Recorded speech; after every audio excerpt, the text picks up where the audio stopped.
on, you guys? My computer is like really packing the punch right now, honey. I got so many damn tabs up that I'm live streaming, and then some of these sites that I got pulled up, you know, they got 50 million ads on them. So my computer is coochie popping on the handstand right now. So I'm gonna let y'all know right off the rip. There may be, you know, some technical difficulties in terms of delays, etc. Because once again, girl, when we're working and we are working expeditiously, honey, okay, but so much that a live stream can handle. All right, so you know, any glitches and delays to be what it be. I see somebody mention my Cash App. I told you all yesterday that my Cash App was trying to be converted into a business account, but I don't want my Cash App to be a business account because I don't do no business on Cash App. So I had to appeal them converting my damn account into a business account. So it takes about 30 days for them to respond. I can hear from Cash App by the end of the week. I can hear from them, you know, by the top of next month. I don't know, but it's a 30-day window. So until then, my Cash App is not going to be available until they respond to my appeal. So if you want to donate to the platform, the way you can do that is through PayPal. I don't have a Venmo or none of that. So paypal.me/Consciouztv. I will let y'all know when we resolve the whole business account situation with Cash App accordingly. But until then, honey, go ahead and y'all can contribute and show some love because the nigga is working his ass off, baby. Okay, I ain't even got no ass no more because I'm working it off, baby. All right, so paypal.me/Consciouztv. That's what the situation is with Cash App. It's not a big deal. I don't think that they have to have a stupid policy like, you know, disabling the account until they get their shit together, but it is what it is. I'll let y'all know, like I said, what's going on with all of that. So that's what the situation is. PayPal until Cash App responds to my appeal to keep my account as it is instead of converting it into a damn business account. Okay. All right. Now we got a lot to get into, girl. As you guys know, we've been clocking it down. It's been a lot going on with P. Diddy, girl. It's like a by the hour, every hour type of situation, honey. Y'all know that his lawyer is going to be attempting to get him out on bail for the second time. It was denied on yesterday. He also got arrested earlier. We might have some more tea on why that is. So before we get into the thick of it all, I need you guys to go ahead and thumbs up the video until it is absolutely stuck. You guys know that thumbing up the video not only helps with YouTube's algorithm, but more importantly, it triggers up YouTube's notification system. So whether you are a Bush baby or you're actively in these streets in real time with me, or you're part of the replay gang, I need your free 99 and very supportive and important thumbs up on this video. It literally takes all of a millisecond in order to thumbs up the video. And since we ain't got no weirdos over here, it shouldn't be no problem as it relates to the thumbs up button. Now it's almost 200 of y'all in the building and we just got up in her. So let me see where these thumbs up are at, honey. Because if I'm working, we got to work because teamwork makes the dream work, baby. That's why we're growing accordingly, because we're working together in this mother lava. Let me check these thumbs up, child, because it should be well over. Okay, it's 100 likes. That ain't bad for 200. Let's go ahead and continue to thumbs up, y'all. Okay, continue to climb. That's what I like. All right. The thumbs up is looking pretty good. So let's continue to, you know, press on. We should have 200 likes, to be honest. So moderators, please keep encouraging everybody to thumbs up the video and continue to put my PayPal in the chat, since once again my Cash App is under a situation right now when it comes to a business account that I don't want. So once again, I'll let y'all know when they respond to my appeal. It's a 30-day window. So they could respond to me on the 29th day. But it's all good. Okay, so paypal.me/Consciouztv. Let me put it in the chat. paypal.me/Consciouztv. It's really not tripping. They have their own things going on. At some point, I probably will convert my Cash App into a business account, but I'm just not ready to, and I don't appreciate them trying to force me to.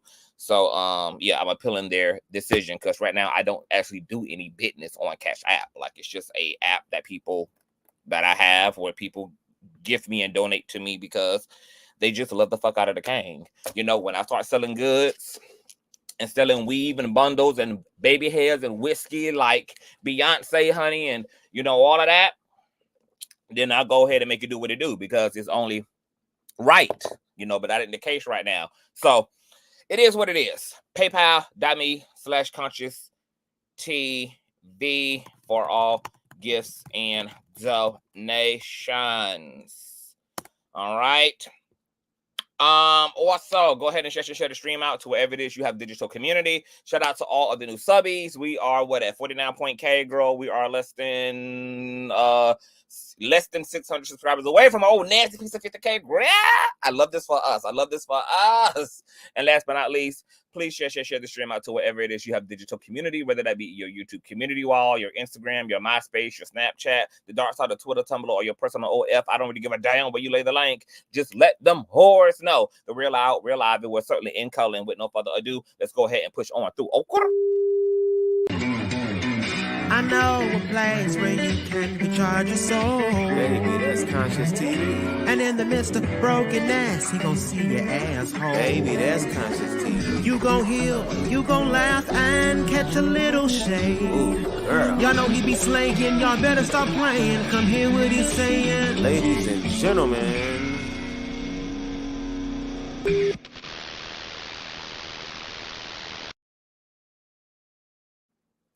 All right, yes. All right, let me speak to some of y'all in the building. Let me scroll up. What's going on, Sharon? What's going on, Brooke? Hey, Tasmania. Hey, Desiree. Hey, Kiwana. What's going on, Cammy? Hey, Ken. Hey, Charity the Gift. What's going on, Sin? Hey, Tracy. Hey, Corey. Hey, Ray. What's going on, Queen B More? Hey, Miss Silk. What's going on, the Cat's Den? Hey, Her Story. Hey, Kiki. What's going on, Kiwana? What's going on, Pamela? Hey, Shay Butter. What's going on, Gabriella? What's going on, Coco Goddess? Hey, what's going on, Clyde Jones?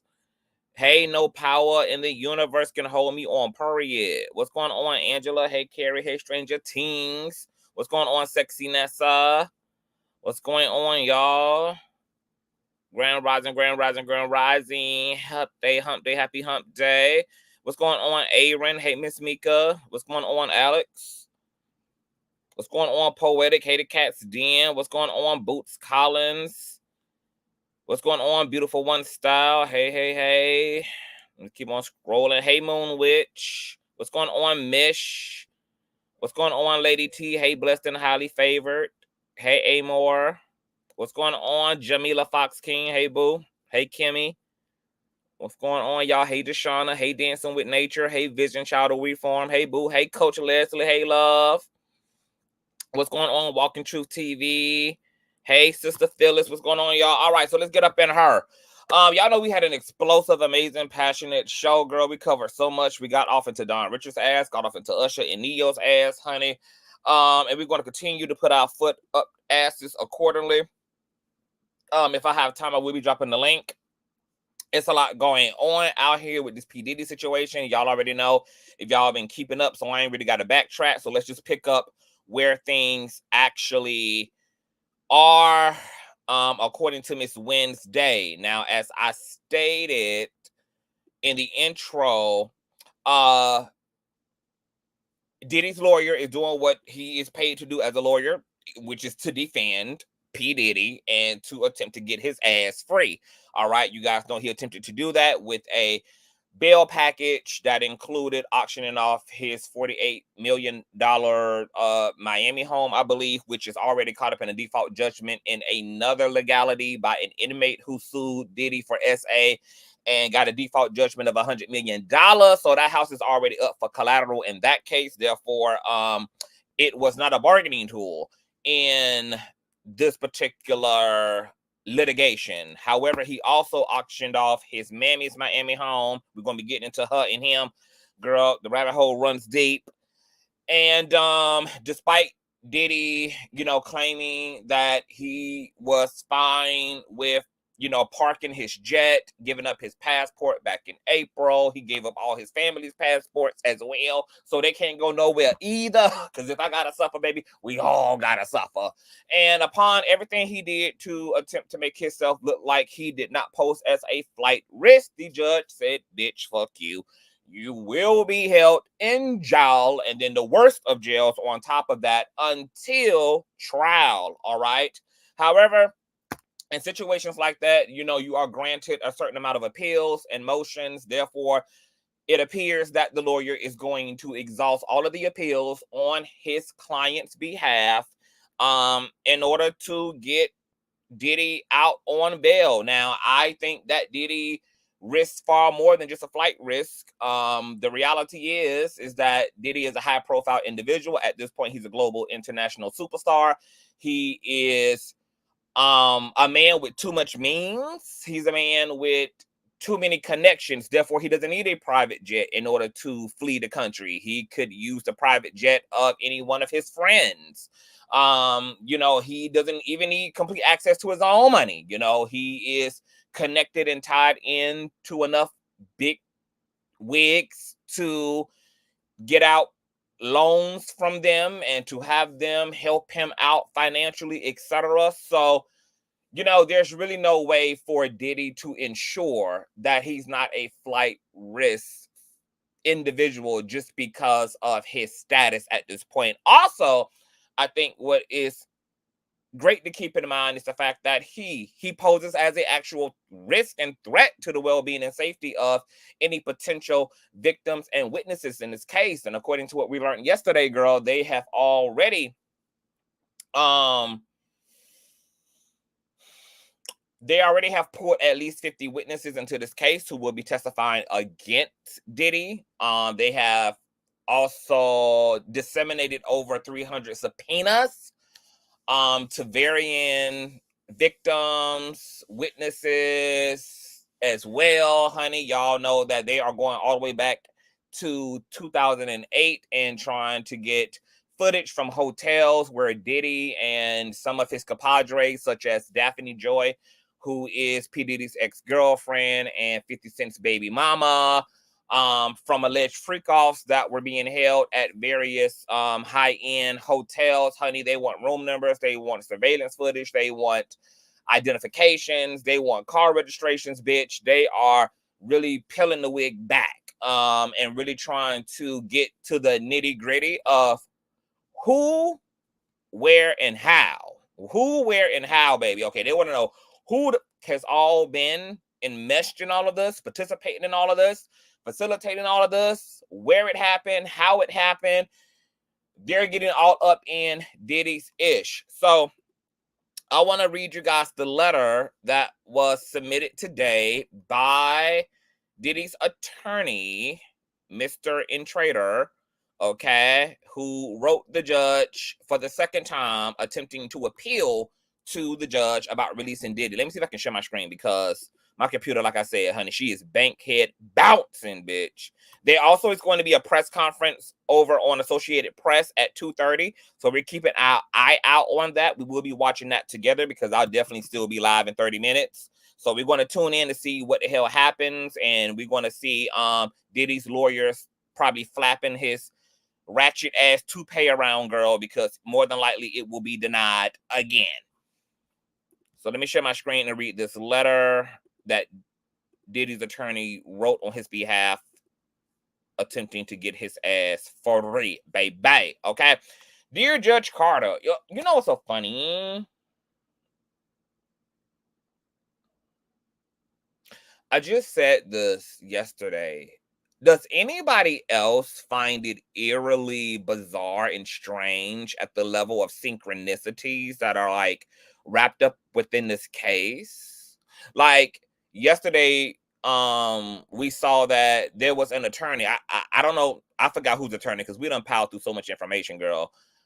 But somebody's attorney last name was Bieber. And you guys know Justin Bieber's name has obviously been coming up in all of this. But there's somebody's attorney last name is Bieber. And now one of the judges on this case, last name is Carter. And you guys know Jay-Z, you know, and his affiliation to Diddy and him potentially also being one of the high-profile individuals who may be arrested as well. You know, he's been a part of the pot of people who people have been speculating may also end up vacuumed into this drama. But does anybody else find this eerily synchronistic, you know, that although Jay-Z is yet to enter the chat and Justin Bieber is yet to enter the chat, it's like their energy is still in this case because people who are part of this case have the last name Bieber or have the last name Carter. This is like very, very interesting. And y'all know, like I always tell y'all, there's nothing in the material plane that's not related to the spiritual, that's not related to the metaphysical, okay? So everything that we see comes from the unseen first and foremost. So very interesting. Exactly. Beautiful One Styles, like very, very interesting. So, dear Judge Carter, Mr. Sean Combs, through his counsel, submits this letter in lieu of a formal motion for Mr. Combs' release from custody on the proposed bail package below. As set forth below, the defendant's updated bail package, updated even from yesterday's filing, addresses both risk of flight and danger to the community and reasonably ensures the defendant's return to court. This letter will walk the court through a series of actions taken by Mr. Combs over the past 6 months that we view as unprecedented and that proves that he is not risk of flight or danger to anyone in the community. These actions show that Mr. Combs is eminently trustworthy and that he is demonstratively committed to I just actually fucked up both those words, committed to showing his innocence in court in the context of this case, and that he should be released on the conditions proposed in order to do so. The first thing the court should know is that when it became apparent to his counsel that Mr. Combs would at some point soon be formally charged, he did something extraordinary. He left his home in Miami and traveled to New York. We kind of read all this on yesterday. This kind of is a copy and paste. Let's scroll down below. However, surrendering himself to the prosecutors was not the first action Mr. Combs took to show his trustworthiness and lack of flight risk. Indeed, it is part of a pattern since even before the March 25th, 2024 searches on Mr. Combs' residences. Mr. Combs and his counsel have been fully aware that the United States Attorney for the Southern District of New York has been conducting an investigation involving allegations concerning racketeering and trafficking, okay, which is nothing more than organized crime. It's a RICO. Once again, you guys, please continue to thumbs up the video. We got 522 viewers in the building. Thumbs up, up, up, up, up, so the stream can continue to grow. Shout out to you all. Quote, we are mindful that we are giving the court substantial letter on the same day as the hearing and have endeavored to do so as early in the day as possible. We thank the court for its willingness to hear our application on short notice and other offenses. Knowing for these many months that he would be indicted, Mr. Combs has done everything as will be set out below to work with the prosecutors in ways that are unusual, if not unprecedented. The law is clear that a district court reviews de novo a magistrate judge's decision to release or detain a defendant pending trial.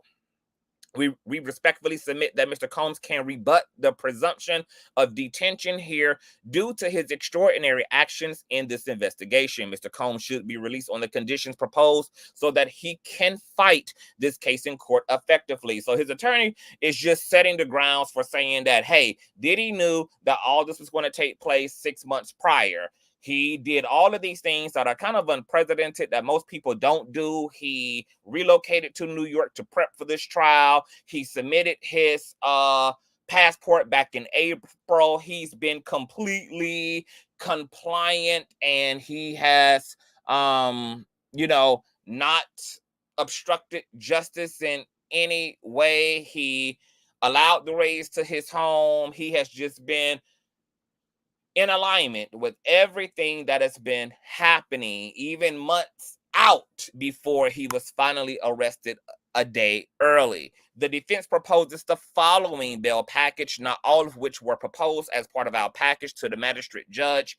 These proposed conditions will assuage any fears of danger to the community and will ensure his return to court. Okay, that's that $50 million bond co-signed by Sean Combs, his mammy, his sister, the mother, his oldest daughter, the mother of his youngest daughter, his 3 adult children, secured by the equity in Mr. Combs' residence located at 2 West Star Island. That is the Miami home and his mammy's home, of course, secured by the equity of Mr. Combs' mother's home in Miami, Florida. And Mr. Combs' travel will be restricted to the Southern District of Florida, New York, and as well as,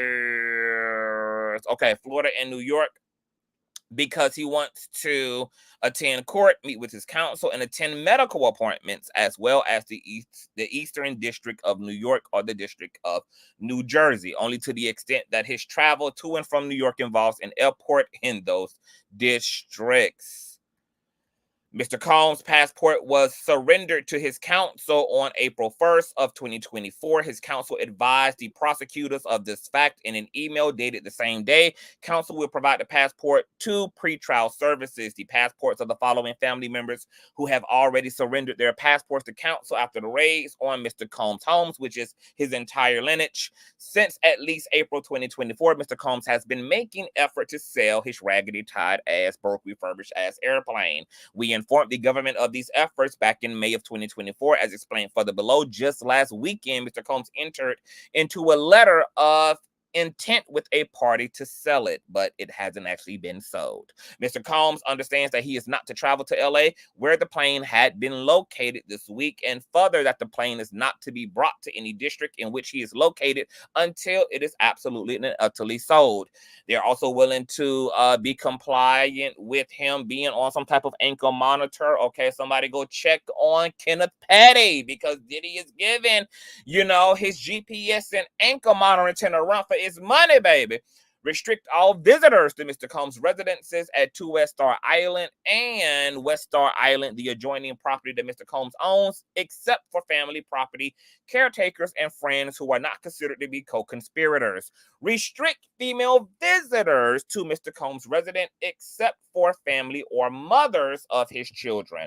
The security company that secures Mr. Combs' person and properties will require any person who enters the property to sign a visitor's log, and then the company will produce those logs to pretrial services nightly.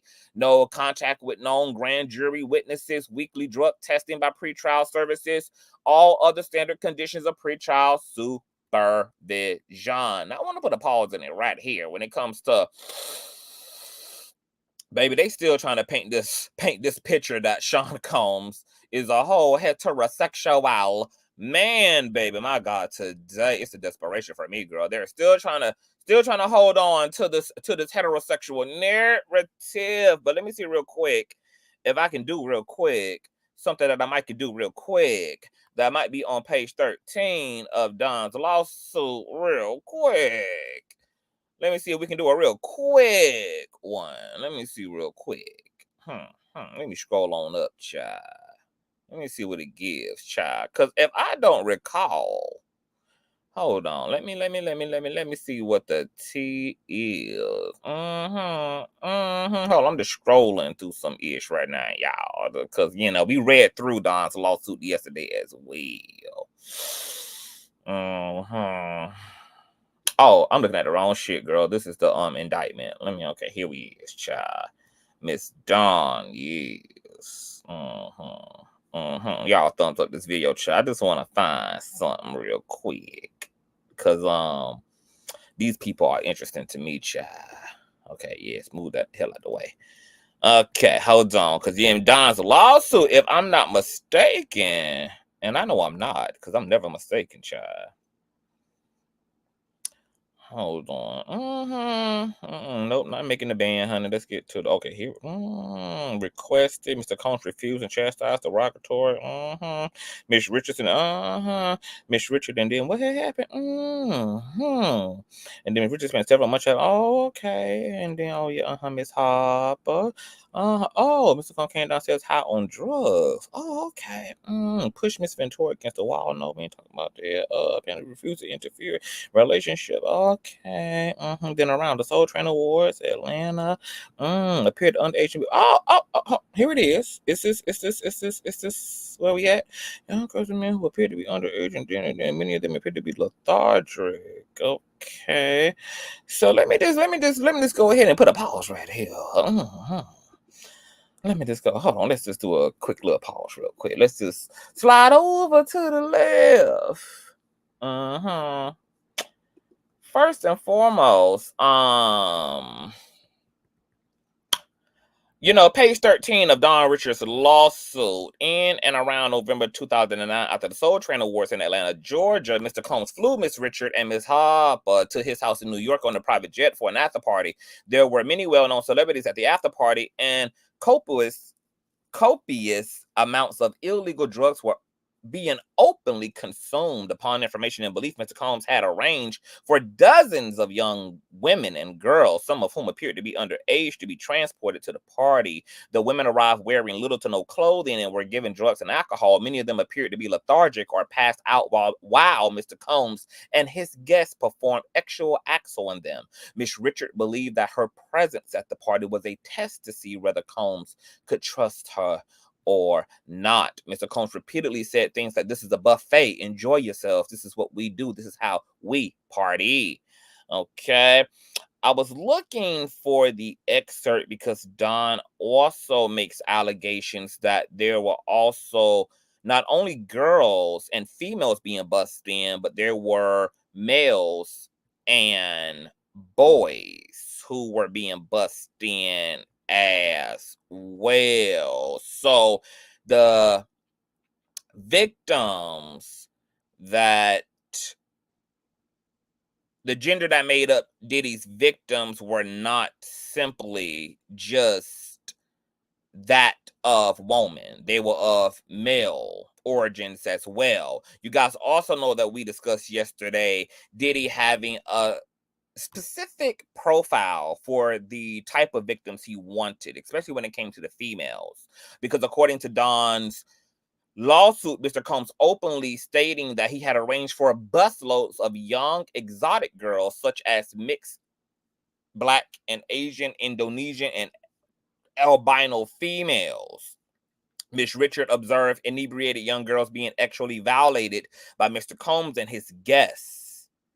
Okay, now you guys know we discussed how in some spiritual circles, albinos are revered as people who have divine or supernatural qualities. This belief is so strong in certain spiritual communities that albinos in third world countries are actually being hunted down, and they're being mutilated.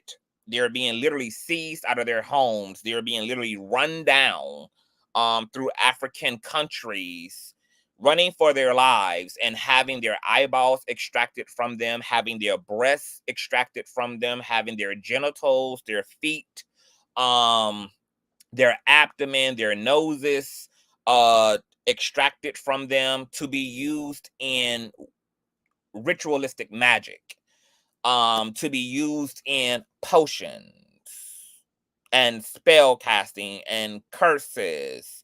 But also there is beliefs in certain spiritual communities where engaging in any type of sexual intercourse with albinos are believed to give the penetrator some type of power that's usually in alignment with wealth and the sustainment of wealth or even health. Okay, so I wasn't shocked to hear that Diddy had a specific profile of wanting albino female victims, because we know that secret societies exist in Hollywood. We know that these people worship Satan. They have satanic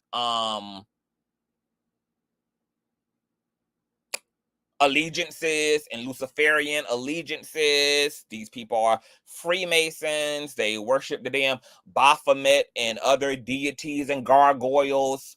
Y'all know all about the Bohemian Grove. I'm working on a pre-recorded video about Bohemian Grove and child sacrifice and how our presidents and world leaders have been proven to attend the satanic, Luciferian, Babylonian rituals where they speak in demonic tongues and worship owls and various metaphysical symbols. And this is how our Democrats and Republicans and world leaders and conservative religious leaders are actually getting down in real life, not fake life.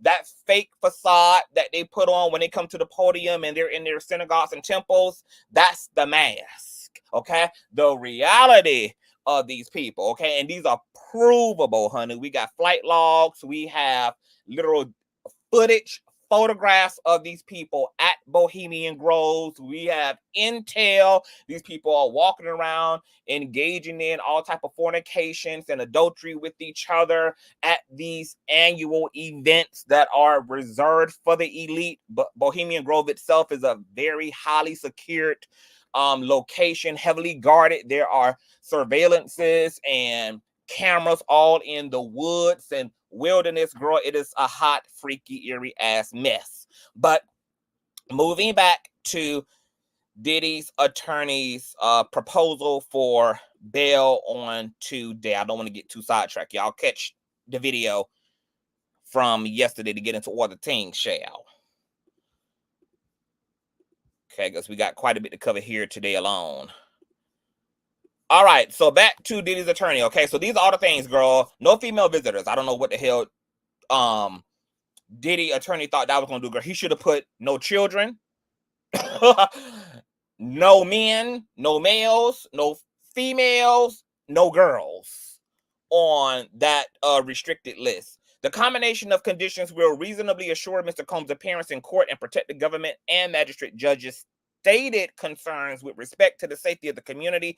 Taken into combination, these conditions present a very substantial, comprehensive bail package for any defendant, much less one who flew to New York to surrender, as this defendant has, girl. You know, if the lawyer really wanted to make a full impression on the judge, he should have said, girl, we're also willing to install surveillance cameras at the homes and hotels in which Diddy will be a residence as, so that the courts can monitor in real time Diddy scratching his ass and going through withdrawals from this pink powdery substance that was found on his persons the night that they extracted and ejected his ass from his bed, okay, at the Red Roof Inn, girl, and dragged his ass into prison, okay? Like, you know, if I was gonna get my client out, you know, if I was gonna fight like hell and my client really was with all the shits, girl, whatever you gotta say, whatever you gotta do to get me free, girl, you know, that's the angle I would be going, honey. Ain't gonna be no kids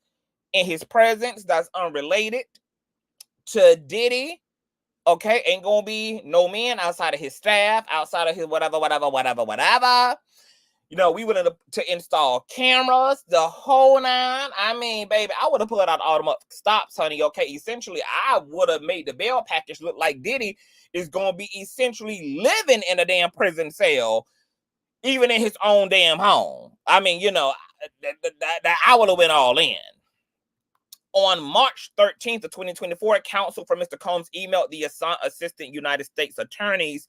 In this introductory email, counsel identified himself as counsel for Mr. Combs and stated that he wished to speak. Okay, we read all of this yesterday. I think some of this is copy and paste. Okay, counsel agreed to advise the government of all domestic travel. And then counsel advised the government of Mr. Combs' efforts to sell his airplane. Mr. Combs voluntarily relocated to New York in advance of his arrest. Counsel advised the government that it was in possession of the passports of the members of Mr. Combs' family. Counsel's assistance to the government concerning the subpoenas, paying off the mortgage at 2 West Star Island in Miami so that he could auction it off in preparation for his arrest. Legal standard: because Mr. Combs is presumed to be innocent, the Supreme Court has observed that liberty is the norm and detention prior to trial or without trial is the carefully limited exception. You know, this is the interesting about presumably innocent, because as we heard from the U.S. Attorney yesterday at a press conference, that well, we heard from the indictment, actually, that they have this man on video and on audio, like bribing witnesses and victims, getting them to lie, giving them cover stories as it relates to these freak-offs and these abusive-ass rituals they were subjected to.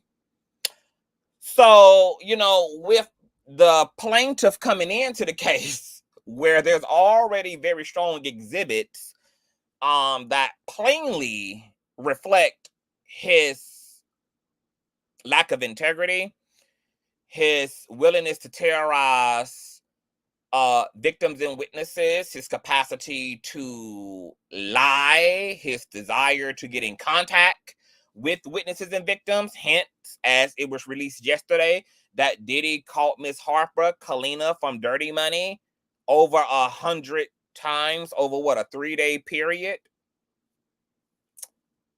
And then Miss Harper released her statement, pretty much distancing herself from everything that opportunistic ass Don Richards said in the lawsuit that I believe every word of, even though I have my issues with Don just as a person. But everything she said in that motherfucking lawsuit, I fully believe.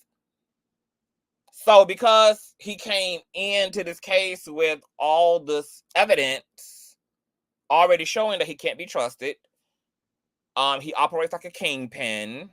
He uses intimidation tactics. These are the same feds that also retrieved not only 1,000 bottles of lubricant and lotion and ass wipe from his home, but also 3 AK-15s that were obviously illegally obtained because the serial numbers on those GUNs were smudged. So, yeah, no, I mean, it is looking pretty bleak.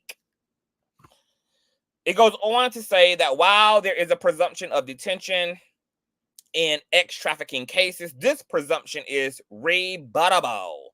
The presumption imposes on the defendant a burden of production while the burden of persuasion remains with the government. Although this burden is not heavy, the defendant must introduce some evidence contrary to the presumed fact. United States versus Rodriguez. A defendant can satisfy this burden by coming forward with evidence that he does not pose a danger to the community or a risk of flight. However, once again, the indictment has already laid that out. They have evidence of this man bribing, terrorizing, using intimidation tactics, etc. Honey, the courts have already done their part.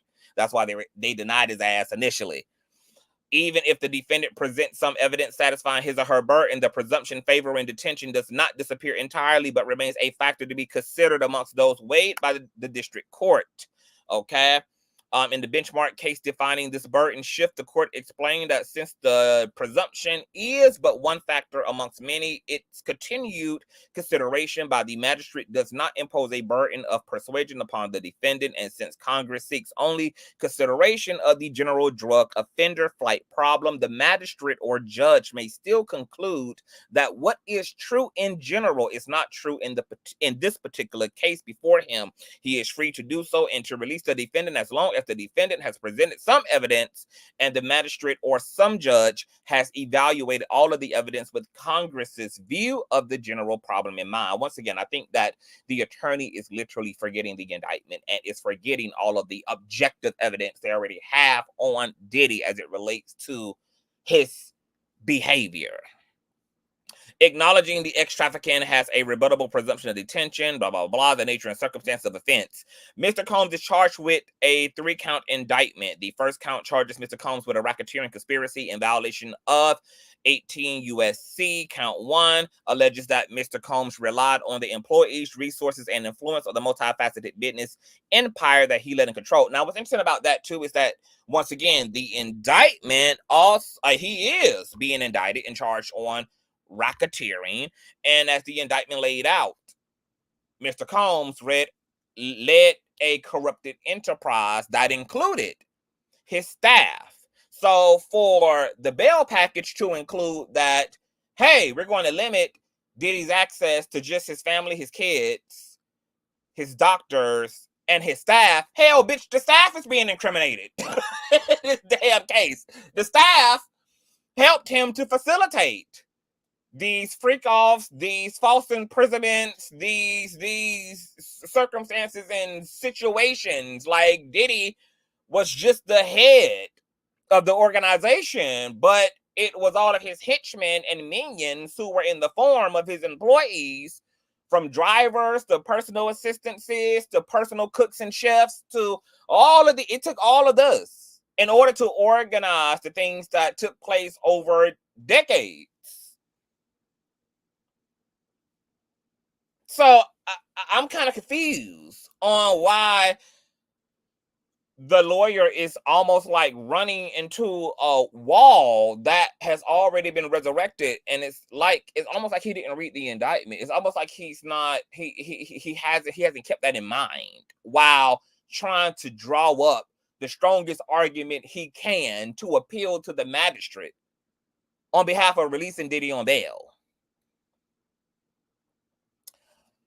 Creating a criminal enterprise whose members and associates engaged in and attempted to engage in, amongst other crimes, trafficking, forced labor, kidnapping, arson, bribery, and obstruction of justice, and the conspiracy lasted from at least in or about 2008 through on or about the filing of this indictment. Indictment as alleged a pattern of racketeering consisted of multiple acts involving kidnapping in violation of California law, multiple acts of arson in violation of California law, multiple acts of bribery, multiple acts of indictable under relating to tampering with a witness, victim, and or informant, multiple acts indictable under relating to forced labor, multiple acts indictable relating to trafficking, multiple acts indictable relating to transportation and inducement to travel for purposes of prostitution and other illegal sexual activities, multiple offenses involving possession with intent to distribute or distribution of narcotics and controlled substances, including cocaine, oxycodone, and the rest of these white people shits. Distribution and possession with intent to distribute and conspiracy to commit to the same, aiding and abetting and willfully causing. Count 1 also includes a notice of special sentencing factor in connection with Mr. Combs' alleged agreement that means of force, threats of force, fraud, and coercion would be used to cause the person to engage in commercial sex act. The second count charges Mr. Combs with trafficking by force. The third count charges Mr. Combs with transportation to engage in prostitution in violation of 18 U.S.C. Count 3 alleges that from in or about 2009 up to and including in or about 2024, Mr. Combs transported, aided, and abetted and willfully caused the transportation of female victims and commercial sex workers in interstate and foreign commerce on multiple occasions with the intent that they engage in prostitution. Indictment. Mr. Combs' history and characteristics are best demonstrated by the way he has responded to this investigation from very inception to his most recent decision to travel to New York when his lawyers told him that the case would be soon starting. He has never run from a challenge, and he will not run from this one. Instead, he takes these challenges head on. He moves toward them confidently and with the assurance that right is on his side. These are not merely the words of his lawyer, rather than the actions of Mr. Combs over the last several months conclusively prove this. Aside from his actions since the inception of the investigation, Mr. Combs' character is shown through his demonstrated contributions to society in several important areas. Okay, I want to show you guys something from Megan Coonan, who posted something on her Twitter a while ago, stating something that she believes might have been overlooked, okay? She said this wasn't yesterday's letter, but may have been overlooked. Combs was about to have the hotel he was about to leave the hotel he'd been staying at. And let's look at this excerpt here. Once it became apparent to counsel that Mr. Combs' arrest was imminent, he promptly relocated to New York on September 5th of 2024. Mr. Combs arrived in New York, and counsel immediately informed the government that Mr. Combs' whereabouts. Counsel offered to continually share Mr. Combs' location with the government. Since arriving in New York on September 6th, Mr. Combs had been staying at the Park Hyatt, New York. Due to bookings made at the Park Hyatt prior to Mr. Combs' reservation, after September 17th, he would no longer be able to stay at the Park Hyatt. Accordingly, Mr. Combs had a reservation to stay at the Carlisle Hotel starting yesterday. Mr. Combs and counsel have also been looking for a short-term rental for Mr. Combs in New York so that he could reside here until the government made the determination as to whether they would charge him. So once again, Ms. Kunith said that this was in yesterday's letter too, but may have been overlooked. That Combs was about to leave the hotel he'd been staying at. So apparently, you know, his residency was about to expire, girl, over there at Ms. Hyatt, child. And he was looking possibly into another rental and or to move to another hotel location, and maybe all of this activity just looked a little bit too weird, and the DA got a little bit, you know, paranoid and was like, girl, let's just go ahead and grab his ass, because if he was going to run, this would be his chance too. This is the day before. Maybe he is going to crash out, girl. You know, maybe the reality is dawning on him, because why would he not have his stay be encompassing of when he is supposed to come in officially, you know, to do his paperwork, take his mug shot, to register, all of that good jazz. You know, why would you have even chose this hotel if ironically you were only going to be able to book up until the day beforehand? So I don't know, maybe that looked a little bit too funky, you know, for the DA girl. So they went in pooching. They pooched on through, girl. Okay? Now back to this letter, and we're not going to read through all this, girl, because it's just too much, honey. But the lawyer is lawyering, girl. He's doing what he's doing, girl. And apparently the lawyer has already made what, 24K so far, maybe 24 million off this case with Diddy or some shit like that, girl. So the letter is, it just goes on and on and on and on and on. All right. Now there's a press conference about to be held.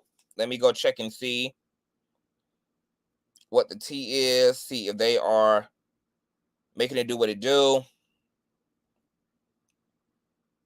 Because we know that, baby, they always on CP time, child. Let me see what's going on, honey. Okay, they haven't started yet, child. Let's do this. Hold on.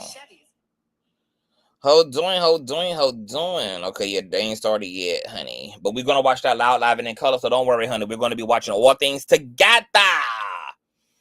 Now, something that may help Diddy as it relates to his lawyer, you know, fighting for his life, honey, and spending all of Diddy's money up, is the fact that apparently the warden of the prison that Diddy is currently being housed at has let it be known that, you know, he believes that Diddy's life is in danger behind bars. Former MDC Brooklyn warden claims, okay, this is the former warden, Diddy should watch his back in prison, according to TMZ, because a former warden at the facility he's in says there's a lot of inmates who would see unaliving him as a badge of honor. As you know, Diddy currently being held in MDC Brooklyn, a notorious federal detention facility in NYC, without bail. Sources with direct knowledge tell us that Diddy is being held in the special housing unit away from the general population, of course. Cameron Lindsay, former warden of MDC Brooklyn, tells TMZ Diddy's location in the SHU makes sense because he's a target behind bars with his celebrity status and the nature of the allegations against him, potentially bringing him unwanted attention from other inmates. In fact, Lindsay claims that some would consider unaliving the mogul as a badge of honor, so prison officials want to minimize access to the star. In the SHU, Lindsay says that Diddy's lifestyle will be heavily regimented, with just 1 hour of recreational time per day and 3 showers a week. Yikes! We're told family and friends will be allowed to visit periodically, while his lawyers will have more access to work on his case. A day in the life of Diddy, Cameron says he will receive a 6 a.m. wake-up call, at which time he will need to make his bed, mop the damn floor, and generally keep his 1-by-1 cell clean. We're told he'll receive 3 meals per day, adding up to 1,800 calories daily, all of which will be prepared early and taste disgusting, according to everything we learned on 60 Days of Lockup. And we'll wait in a warming box for them to be given to him since he's not in general population. Damn, he gonna get his meal last at that, honey. Cha. Meaning that the lackluster prison food won't be particularly fresh on top of already not tasting particularly well when he receives it. Diddy has access to a commissary where he can buy smaller goods like candy, coffee, tea, cheese, and also larger items like sweatpants, sneakers, and a radio. James, attorney to the rapper Casanova, who spent time at MDC Brooklyn before he was sentenced to 188 months last year for racketeering, tells TMZ conditions in the prison are even more dire than they sound. So hell, baby. Prior convicts are like, girl, there's not even no way to articulate just how hellish and tormentive and brutal these conditions are. James says regular fights and assaults break out in the prison itself and in the HSU. He says Diddy will have a very limited amount of access to the library and the phone. JK says that it's harder for visitors to come and see people in SHU because it takes a long time to get up to the SHU and the prison doesn't allocate more time. So even with regular visitation, Diddy will likely not see much of his family. Damn. All in all, it sounds like Diddy will be living a pretty isolated life unless he's allowed out on bail. So this explains why Diddy is fighting for his life, because as one of the Conscious crew members yesterday said, despite Diddy telling us upon the release of the CNN footage of him assaulting Cassie that he had, went to therapy and he went to rehab and cleaned up his life, that is not true since pink powder was found on his person the night he was arrested out of the Motel 6 and brought into state county jail, girl, and he been transferred over here since, and he's probably in there experiencing all type of withdrawals. He probably in there looking like blue-face bitch, like he done grew tattoos on his face, girl. I can imagine that Diddy addicted ass is going through it, because when he was out, he could be high all day, every day. Could you imagine just one day without any of the drugs that Diddy was able to pump himself with daily not being available to him, girl? Like, he got multiple withdrawals going on in himself. That's why that bitch willing to auction off the newborn baby, auction off his mammy house, auction off the black community, bitch. This bitch trying to find a KKK, girl. How many niggas y'all need to make America great again? Because y'all gonna have to get me up out of her. Now, this is good news for those who want to see Diddy ass suffer, baby. Because apparently, he's in the equivalent of Rikers damn island. And he will not have some high-end, luxurious-ass experience. And because of the nature of his crimes, like it's being said, Diddy, unlike Cosby, Diddy, unlike Blueface, he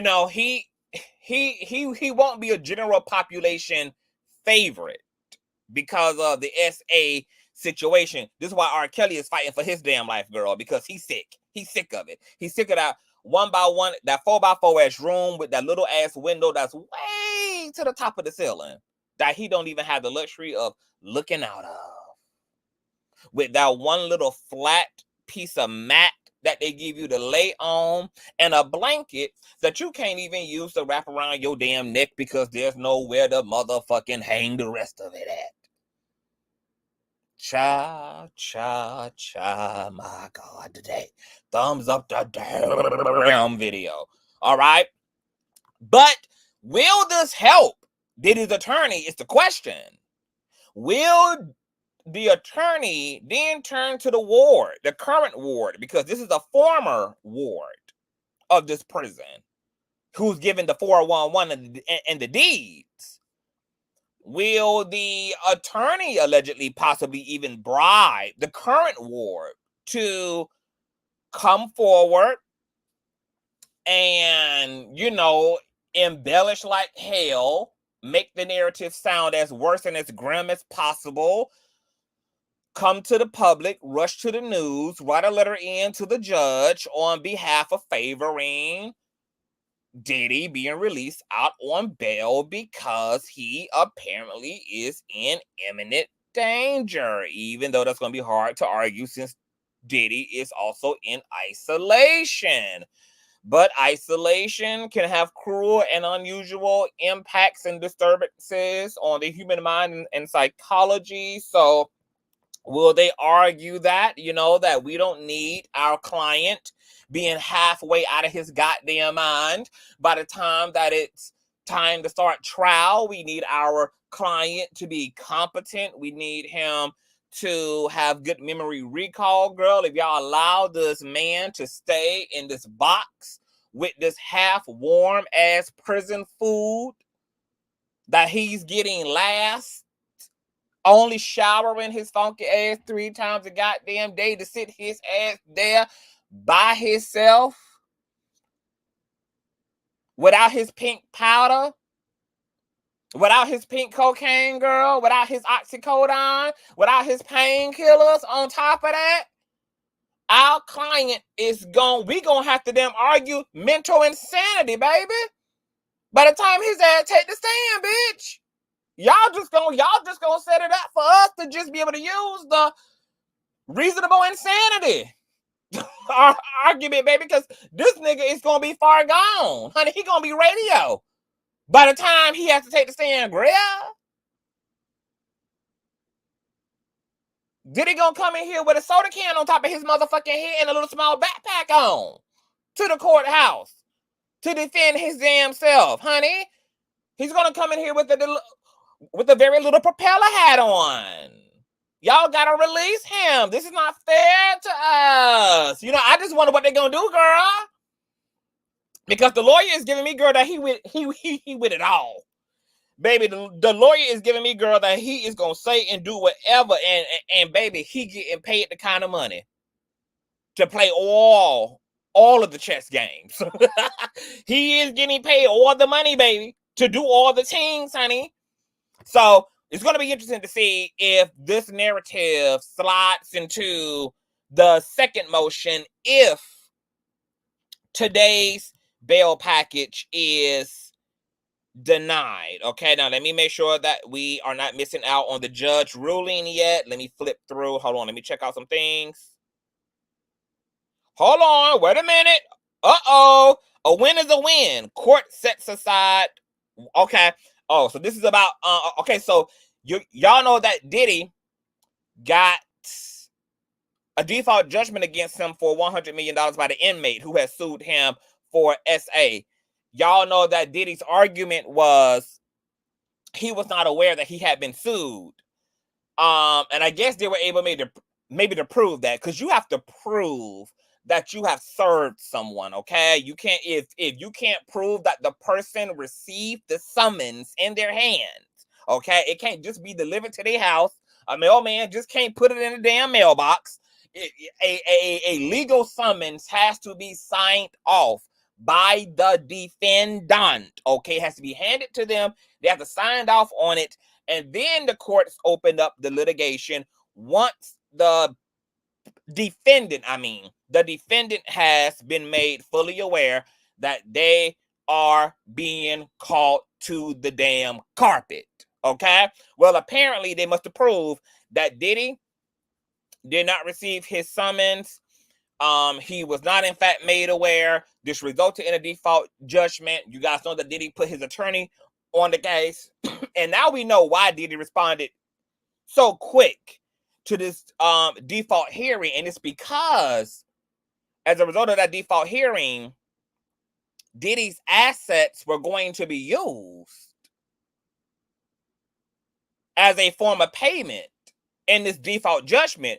And Diddy, as we already know, had already been prepping to put some of his assets up in this federal case for racketeering and trafficking of narcotics. So he responded immediately, girl. And apparently the courts have actually set aside the 100 million default judgment against Diddy, courtesy of It's On Site, who says in a recent development, the $100 million default judgment against Sean Diddy Combs awarded to Derek Lee Cordello Smith, a Michigan inmate who accused Diddy of sexual assault at a party in 1997, has been set aside. The court agreed with Diddy's legal team that he was not properly served with the lawsuit and that the statute of limitations had also expired. This means that the judgment is no longer in effect and the case will not proceed unless new evidence or claims are brought forward. So ultimately, girl, not only did Diddy ass is able to keep his goddamn assets, girl, $100 million worth of them that were going to go to Mr. Cordello, girl. The case ultimately is dismissed and it exceeded the statute of limitations, girl. Diddy got off by the hair on his chin. Mr. Cordello, girl. You know, you was just a little too late. Baby, you was just a little too late, girl. Okay, somebody should have told you, baby. Somebody should have told you, girl, that you was upon the hour and it was either going to be now or never. So Diddy now can put up that $48 million home because it is not in default at this point anymore. That $100 million judgment is gone. The case is gone. It's been obliterated and it will not be retried or opened up again unless new evidence comes into play. Okay. Okay, so I'm scrolling through just to make sure that a judge hasn't ruled yet. But I am seeing other things here, okay, such as Mimi Foss, okay, who interviewed with Claudia Jordan. Shout out to my boo Claudia Jordan. Mimi Foss from Love and Hip Hop, Stevie J's baby mama, the one who whipped Jocelyn's ass off screen and on screen. Apparently, she divulged in a conversation with Claudia Jordan that she had allegedly lost a dating show with BET due to Stevie J's relationship with Diddy. Quote, this thing with him runs really deep to the point that it's messing up a lot of people's money. All right, listen to this, Shy. Hold on, let me see if I can pull this up for y'all on the screen. Let me see if I can pull this up. Let me send this to myself and pull it up, girl. I told y'all, girl, this is a situation that is like, girl, it's breaking by the moment. It's breaking by the moment, girl. It's breaking by the minute. Girl, it's so much ish coming out by the minute. It's redonkulous. Oh, okay. Hold on. Let me, all right. Let me move this out the way. And let me go to my old nasty piece of Instagram. And let's hear what Mimi had to say about losing this dating show due to her baby daddy's affiliation with Diddy, child. Go to post. All right. Courtesy of Neighborhood Talk, really courtesy of my boo, Claudia Jordan. Okay, check this out. Dating show. Yeah. And I was up to host it. I was very disappointed in this. And it's not happening now, It's not happening. I was going to have a dating show with my daughter's father. It was on BET Network. And they literally, we were going on probably 8-9 months of almost a year of planning and preparation and picking the cast and the whole nine. And allegedly, BET canceled the show because they didn't want the association with the situation with Puff and my daughter's father, who is really good friends with him. So this thing with him runs really deep. It runs deep to the point where it's messing up a lot of people's money. I'm really sorry to hear that because that would have been a great check for both of you. Man, it was going to be an amazing check. However, You know, the network had their reasons why, and again, I'm saying allegedly, that is why, but here we are. So your association with things don't like, you just can't take that lightly. If someone says listen to dissociate, do it. I don't know what else. I really hate that for you, for both of you. I know you both. It would have been great. I have a dating show. Yeah. Okay, so I told y'all now that my computer got a lot of tabs, as y'all can see. There's a lot of shit going on. So, excuse the glitches. However, so girl here, Mimi Fox, she lost a whole dating show that was supposed to air on BET, where there was a cute chick that was supposed to be cut, child, that was going to be made, and it was stopped because of her baby dad's affiliation with P. Diddy, which I feel like is a reach. But it just goes to show, baby, that baby, it just goes to show who you align with and who you sit with is everything, and there'll be doors that you will never even know that closed, just because of who you sit with. Affiliation in this time and space is everything. All right. Now, I wanted to, let me actually check Inner City Press right now, because, you know, he's good for giving live updates. He was giving us a lot of live coverage, ground boot coverage yesterday as it related to what's going on with Miss Diddy. Okay, now he said 15 minutes ago, U.S.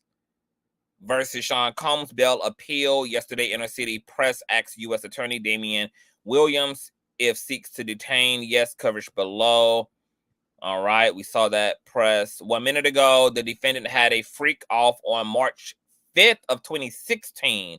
We have evidence there was one commercial ex-worker there in the room during the assault. She isn't even wearing shoes. She is in danger. Defendant storms out in towel. Whoa. 27 seconds ago, we have a message from the victim. I still have crazy bruising. He claims he wanted to get his clothes back, but that's not what happened to her. She tried to escape a room with the defendant and a commercial sex worker. She fled without shoes. Okay, what the hell is going on? 32 minutes ago, current scene in front of 40 Folo Square Courthouse, U.S. versus Sean Combs, bail appeal argument in 24 minutes. Inner City Press will be live to tweet about it.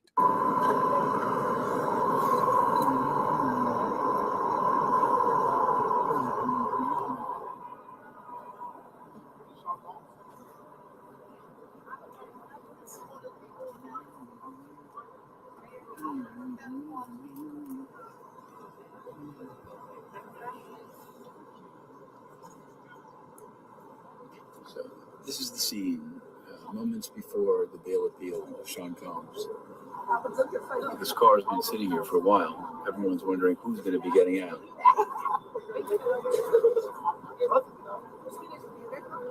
Give you a sense of the scene. We'll be live tweeting it once it starts, but for now. Hold on, is old boy here in the black hat really sitting there with a Balenciaga shirt on at a court hearing on racketeering charges in RICO for trafficking? Pretty soon, so I guess this is, and he's probably a Diddy supporter. Come on, gotta be. Should be getting out soon. Him right here. Y'all see this? The Balenciaga shirt. Gotta be a Diddy supporter.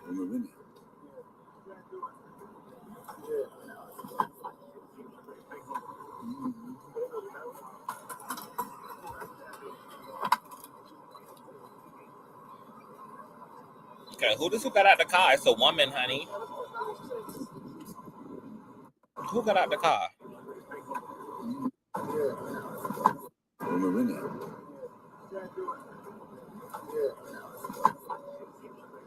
Okay, so we don't know who this is pushing up through the courthouse with a bob, girl. BLB said they calling you Bob. Bob. Somebody got a Bob on, honey. Okay, this look like a Diddy's, it's like I'll Be Sure son, or no, who is this? A King Combs or Julian Combs? One of them damn Combs. I think these the kids. Yeah, these are the kids. So that's King Combs and the mother damn Combs. So that's the family pooching through for the hearing. Yeah, Justin and King. Okay. He's out there now, so we're going to be checking his page continually. Okay, they have not started on Associated Press yet either. Okay, so let's move into Little Boosie Bad Bottom, because of course Boosie is always forever going to stand on the wrong side of any type of history, and of course perverts stick together. Okay, Boosie says that he disagrees with Diddy facing life in prison. He's just freakier and doing what so many other entertainers have done. This is what Lil Booty Bad Bottom had to say on Miss Twitter Girl. I feel Diddy in jail for basically doing what every other famous entertainer has done, which is flew women out for threesomes. He just freakier. We actually go call women prostitutes who fly in willingly to be with their partners for sex ? If that's the case, if you've been flued out and had sex, you should be labeled a prostitute ! If that's the case, that's 80% of the women reading this and trafficking. #hell nah. You're a celebrity. You gotta fly pussy in. How else you get the pussy?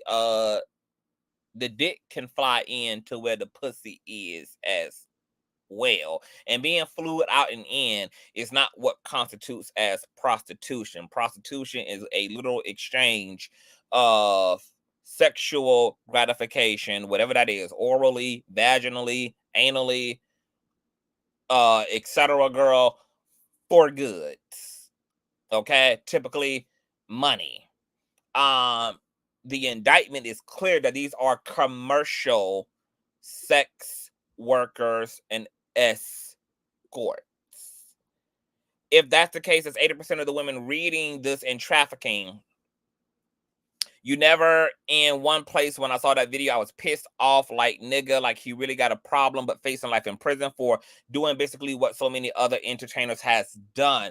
Boosie is also missing the part about people pretty much being barricaded in 2 rooms and induced with drugs and drinking spiked substances and being rummaged through and assaulted for days on end to the point that they had to be resuscitated through IV drips by the end of these excursions. Okay, he's forgetting the part about people being drugged out and drug induced. And guess what you can't do when you are under intoxication or under the control of any substance? You can't consent.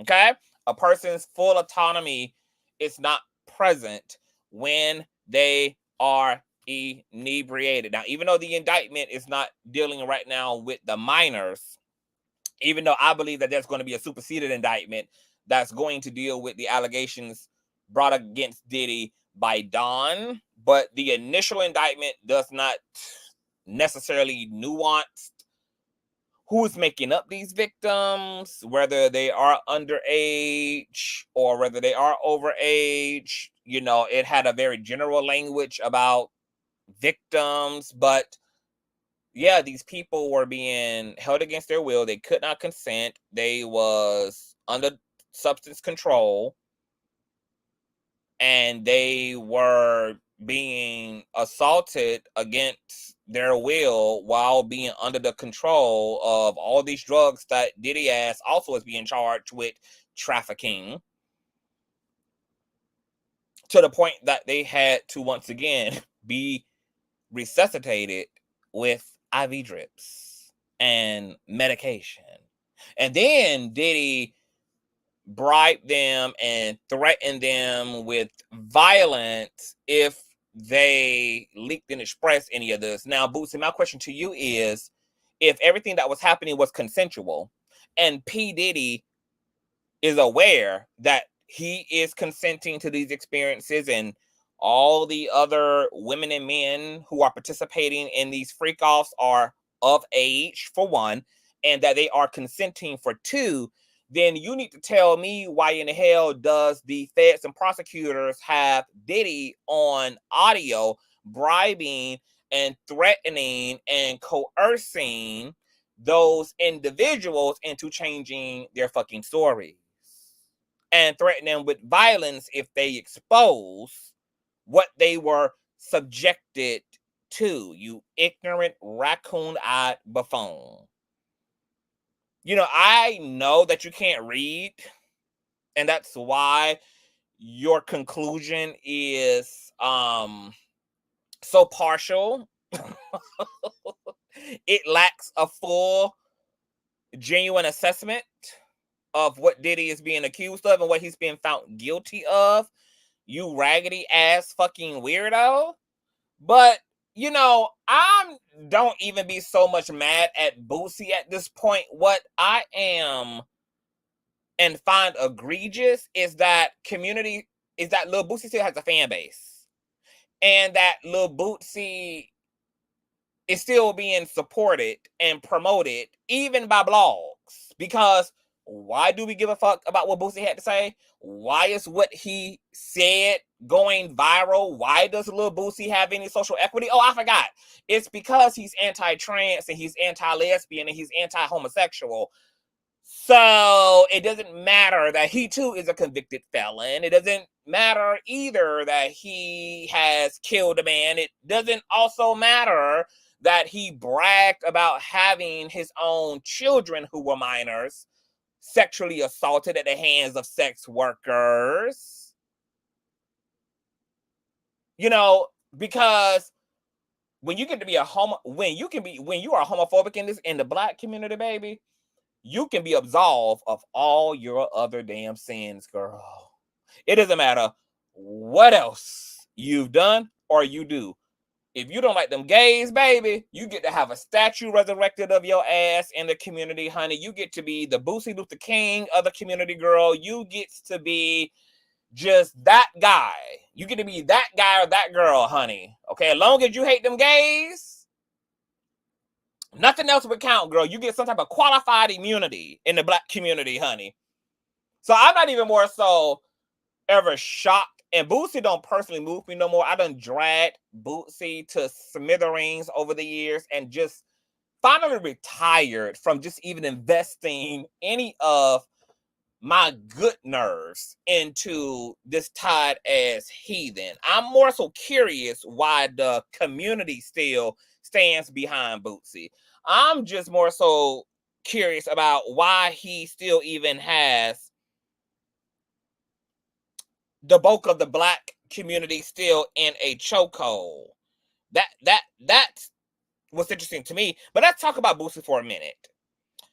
The New York Post, for those of you who may not be reminded, rapper Boosie Badass claims that he paid for XCX for his 4-year-old son. Boosie Badass bragged about allegedly orchestrating a sexual assault on his family. The Baton Rouge, Louisiana-based rapper took to Gram Live to deliver a disturbing, explicitive, filled rant. Quote, "Hell yeah, I got my effing son, DICK sucked," says Boosie, whose real name is Torrance Hatch Jr. in the 57-second clip that has since been posted to Twitter. Quote, "I'm training them boys right," Boosie, 37 years of age, says in the video. Quote, "Ask any of my nephews, ask any of them, ask my son, yeah, when they was 12 and 13, they got oral XCX. That's how it's supposed to be." This is the latest in the series of shocking statements made by the father of 8, which have some calling for his kids to be taken away, citing child X abuse. In 2017, the Set It Off rapper posted a birthday message to his son, also named Torrance, then 14. The caption in part read, quote, got a bag for you and a bad bitch to give you some head. That was his birthday gift to his 14-year-old son. In Louisiana, it is illegal to solicit XEX workers and for anyone over the age of 17 to engage in SEX, including oral XEX, with anyone under that age. But Boosie, who referred to the XEX workers he hired as super grown, seems to admit to these crimes. Quote, "They should call CPS on this foolish man," wrote one Twitter user in comments. So it's funny how all of a sudden Boosie don't know what the fuck a sex worker is, but he the same one who knew exactly what a commercial sex worker and prostitute was, because he the one who told us that as a result of ensuring his nephews and sons being heterosexual, that he hired a street prostitute to orally assault them while they were minors. But all of a sudden, fast forward, he gets to Diddy, and it's a game of semantics. Oh, what's considered a prostitute? Bitch, you know exactly what a prostitute was and is. You know exactly what a commercial sex worker is. You're the same one who also permitted your 14-year-old to normalize watching explicit adult content, once again, under the guise that he would be heterosexual. The actors who make up adult film stars are called what, Bootsy? Don't play dumb now, you ignorant bitch. Earlier that year, Bootsy came under fire for attacking Dwayne Wade's 12-year-old daughter, Zaya, who is transgender. Quote, "Don't cut off his DICK, man." Fume hatched to Wade in an Instagram video, adding, "You gone too fucking far." Dad of the year, Lil Bootsy, crying aloud to an actual dad of the year about a surgery that didn't happen then and hasn't happened now. But Boosie has a particular infinity and obsession with the genitals of underage people. He has a particular infinity and obsession with the actual organs of young underage males, from the actual organs of his own 14-year-old son and his own 13-year-old nephews, to the actual organs of Zaya Wade. And yet, Bootsy still has enough social currency to be going viral. He still has enough social currency to have the things that he says about LGBT people and trans people to make the blogs. Lil Bootsy has a healthy, heavily following. He still is able to be booked and busy for interviews.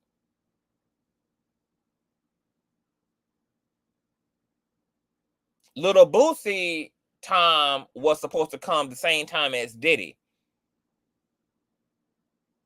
I don't understand why Lil Boosie has not been taken to the cross yet. I do not understand the psychology of the community that still to this day, despite all these things, stand behind Boosie. But, oh, I forget.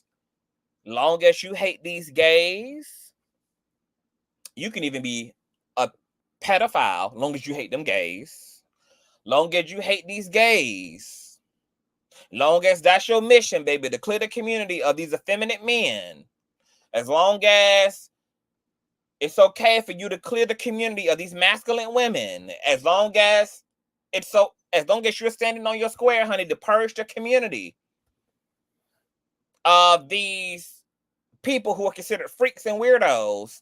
You can be a murderer. You can be a Kenneth Petty. You can be a Lil Bootsy. You could do all other heinous things, long as you are willing to be top tier transphobe, homophobe. you get to get away with absolute and utter literal murder. And because Boosie is a literal murderer as well. The New York Post goes on to say that he's made homophobic statements in interviews too. In 2015, he bemoaned, quote, gay-ish on television and a since deleted Instagram post, according to Complex.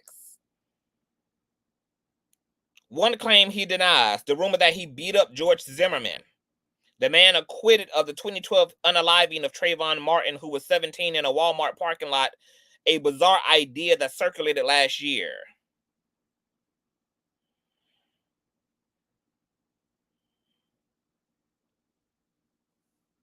But the black community loves Boosie. They love him down to the ground. And what a lot of these maniacs and sexual deviant sociopaths and psychos do is they know that the community, for whatever reason, it has so much hate for queer people that they use the obvious go-to to get a round of applause from the community to hide their own deviancy. But then the community pedestalizes these homophobes who are also secret sexually deviant people so much that the sexually deviant psychopaths eventually become emboldened enough to talk about their sexual deviant, maniacal, psychopathic behavior without being able to have a ding put into their social currency at all. And that speaks actually more about the community, the black community, than it does about Boosie. Because Boosie couldn't exist, and Boosie couldn't wear his deviancy on his sleeves and wear his own child abusive behavior on his sleeves and be so vocal and colorful and unapologetic about it without fear of clapback because of the community. So once again, I'm not moved by Boosie. I'm spooked and nervous by the community that still invests and help Boosie sustain his visibility and his social currency after this man admitted to employing street hookers to sexually assault his underage black male children. Without consequence, without recourse, without correction, without repentance, without rehabilitation, without penalty, without anything.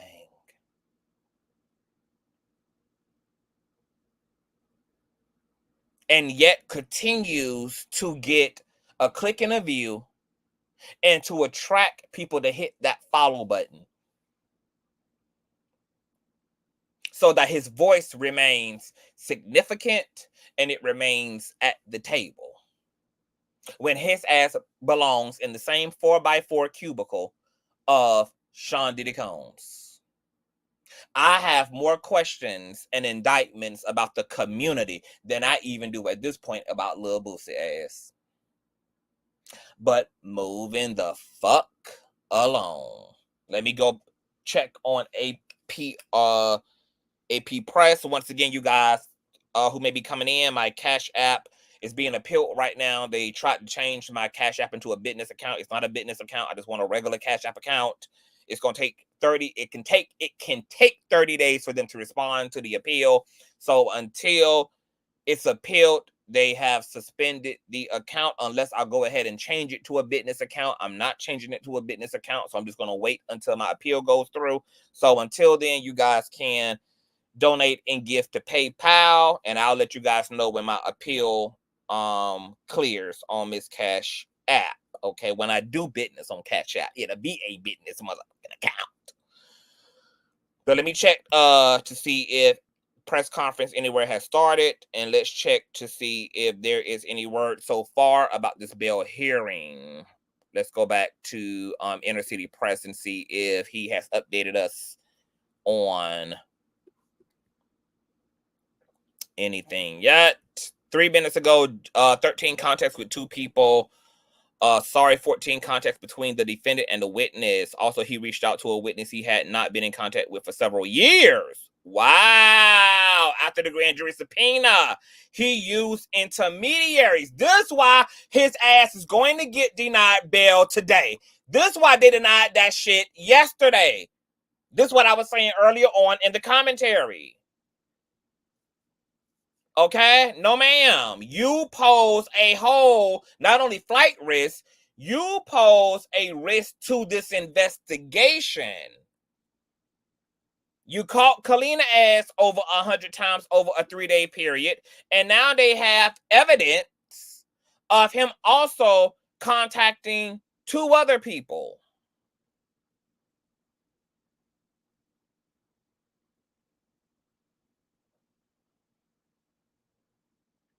Okay? Making numerous communications to alleged witnesses. Even some witnesses that he ain't even been in communication with for several years. And this is after the grand jury subpoenas. And he didn't even do it himself. He used his middlemen. He used his henchmen. He used his employees, which is what I called out in the second bail proposal by his attorney to the courts. Like, you forgot, old boy, that the indictment this is a racketeering charge. This is a RICO. This is an organized crime. So that means that even his employees can't be trusted. This is a whole corrupted enterprise that he is running to traffic human beings and narcotics. And now, girl, breaking news, honey, they are getting those call logs from Straight Talk. They're getting those call logs, boo, from Boost Mobile, honey.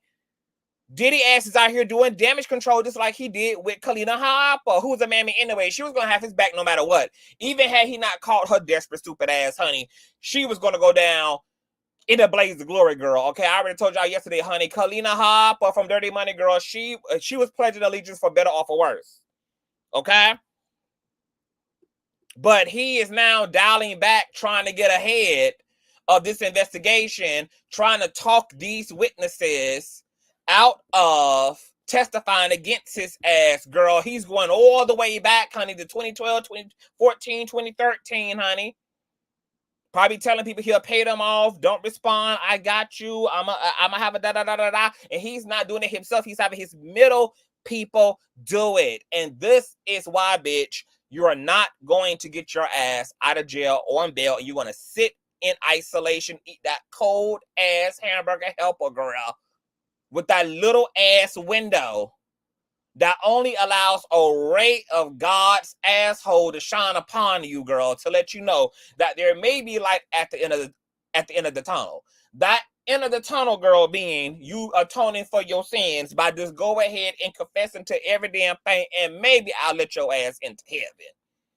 Even if these humans never let your ass out again into the earth, girl, you go ahead and do the right thing while you're here. You might die, and I might let you into heaven, instead of you having to be in jail and then also be in hell upon thee. He doesn't want to do right, and people still defending him. Now, once again, Boosie, bitch, since you got so much to say, why is an innocent man who was participating with other consenting adults in consensual activities? Because let's be clear here. I don't give a fuck if people wanted, adults wanted to get fucked out and slutted out and gang banged out for days on end, girl. You are grown. You can pop your puss. You can pop your dick however you want to when people are of legal age and when people are of legal age and consenting. I don't give a damn if people want to sit and suck dick from a glory hole all day long. I don't give a damn if you want to come guzzle all week. I don't give a damn what type of freaky shit you in. I don't have no judgments about none of that shit, honey. Do what you do.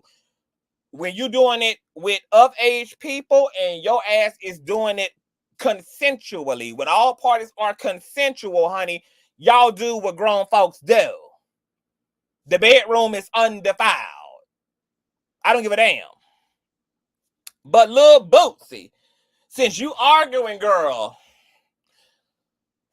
why is this innocent man, let you tell it, who was just having consensual freaky excursions with other grown-ass people, why in the hell is he trying to get in front of the investigation? Why he backpedaling and calling people 100,000 times, baby? Why he contacting people that he ain't even talked to in several years, who ain't been in a freak-off with him in over several years, girl? Since he's so innocent, baby, because innocent people who was doing legal and innocent things with other people, baby, they don't have nothing to get in front of, girl. Let that consensual witness take the stand and talk about what we consensually did. If everything was all innocent, everything was all good.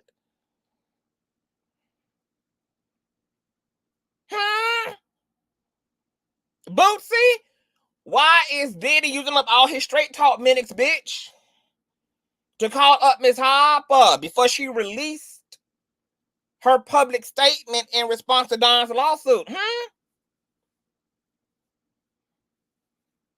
Why is he calling witnesses, some of which he ain't talked to in several years? 15, 20,000 goddamn times.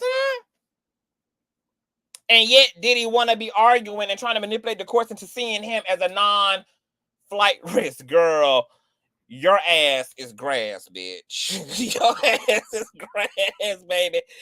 They on your neck, Miss Diddy Sean Combs III, girl. They is on your ass, girl.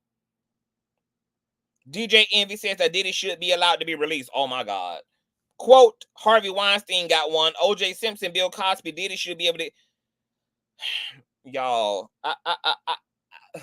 see, I'm feeling that energy again, girl. See, you know, I feel like ever since I got back to reporting on celebrity commentary, I had kind of got out of my feelings about straight black men. I got neutralized again. But everything that black men are doing and saying and inserting as it relates to this thing going on with P. Diddy has just brought me back into that energy again, where I'm questioning, why won't the Black Jesus just go ahead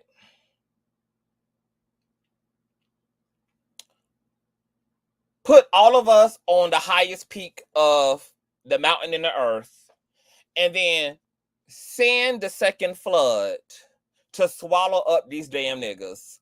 Because I don't understand why, particularly and specifically, why heterosexual straight men go out of their, they commit to going completely out of their way to support the most deviant, the most objectively corrupted as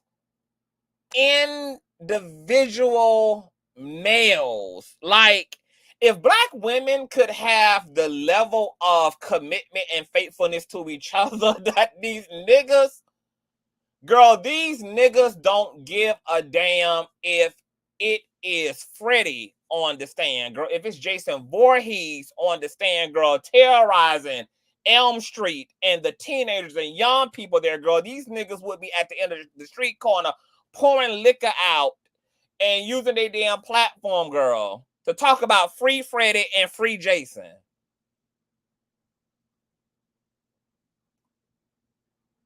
And then what's even more triggering is that it be these people with massive platforms who clearly do not think that they should have a social obligation to be at least well-informed, bitch, about the things that are being, the indictments, the accusations, before you go out here talking about he should be free.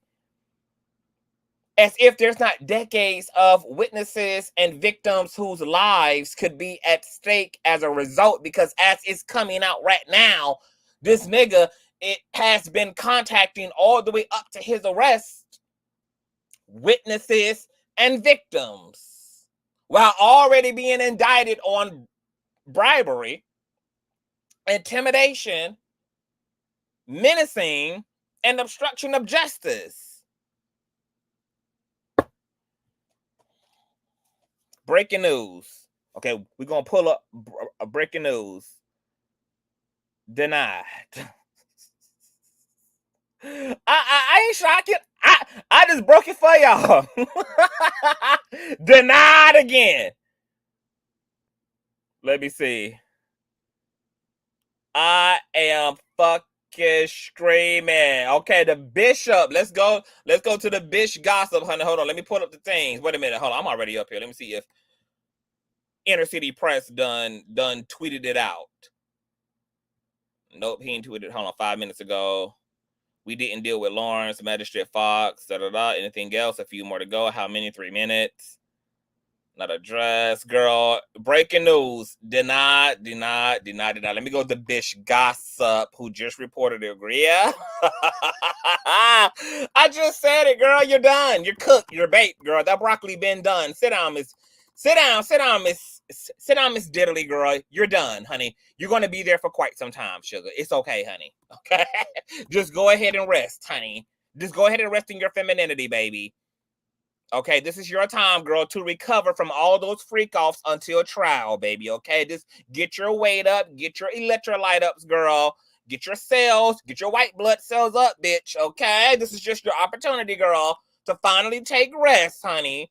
Okay, because it must have been very exhausting, to usher in all those bus loads of women and men and girls and boys. Okay, you must be very tired. All right, so just go ahead and just rest, honey. Rest, girl. It must have been very exhausting, honey, to be beating the hell out of Cassie, girl. You having to run in your towel to try and leave her ass, baby. Okay, you got to be tired, girl. So just go ahead and rest, baby. Go ahead and rest. You okay? All right, let me put it up, girl. Breaking news. Of course, as we all know, as I just discussed, child, Diddy ass denied again. And guess what? The lawyer been paid to go in for the damn third appeal, bitch. And it'll be denied. Okay, according to the Bish Gossip, Diddy appeals a judge's decision to deny him bail, promising. Hold on, this ain't what I'm looking at. Oh, this one. But let's listen to this anyway. Diddy has filed an appeal this morning regarding a federal judge's decision to deny his bail. In his appeal, he promises to undergo weekly drug testing, refrain from contacting witnesses in his ongoing ex-trafficking and racketeering case, and restrict female visitors to family members only. In a letter submitted to the court ahead of the Wednesday hearing, his attorney, Mark, asserted that Combs is eminently trustworthy and should be released. Girl, the lawyer with all the shits. The lawyer with all the shits, okay? And should be released on a $50 million bail. A previously reported following the arrest on Monday, Diddy was da-da-da-da-da. Okay, hold on. Let me find the breaking, girl. Diddy in good spirits. Nope, this old. Let me see, honey. Hold on. Let me see here. Let me just pull up some. Let me put up shit on my phone. Judge. If y'all have it, send it to my inbox. Judge denies Diddy bail. Let me see. 1 hour ago, Sean P. Diddy comes appealing bail denial. Nope, that's not it. 1 hour ago, Sean Combs did not bail on such a charge. Sean Combs will be held in federal custody on racketeering. The judge did not bail on Tuesday. Nope. Hold on, let me filter this thing. Where is the? Hold on, let me see if I can find anything to substantiate that, honey. Where are y'all seeing bail is denied? Where? Because nobody has reported bail denied. Let me see.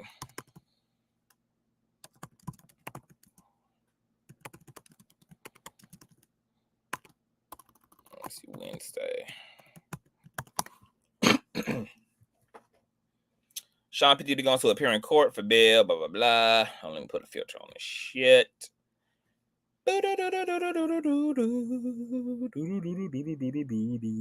Past hour. It's on NSDY. Let me see something. Let me see. Let me see.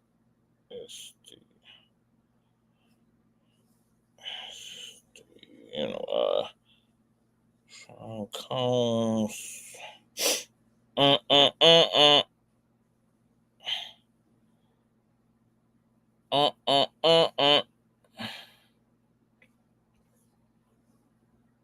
Hold on, y'all.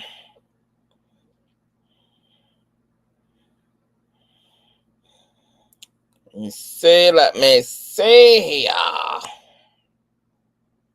All right, I'm pulling up the Southern District of New York website. Let me see, honey. Girl, y'all got to send me links, honey, okay? So I can just be able to click-ish.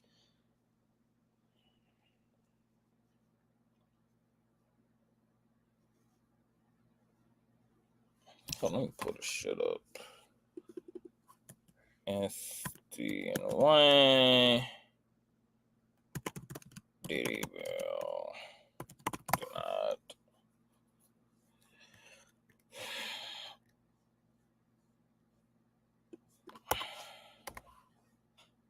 Y'all send me links. Send me links to Consciouztv@gmail.com. Send me the link to Instagram, honey, so I can just click and get into the things.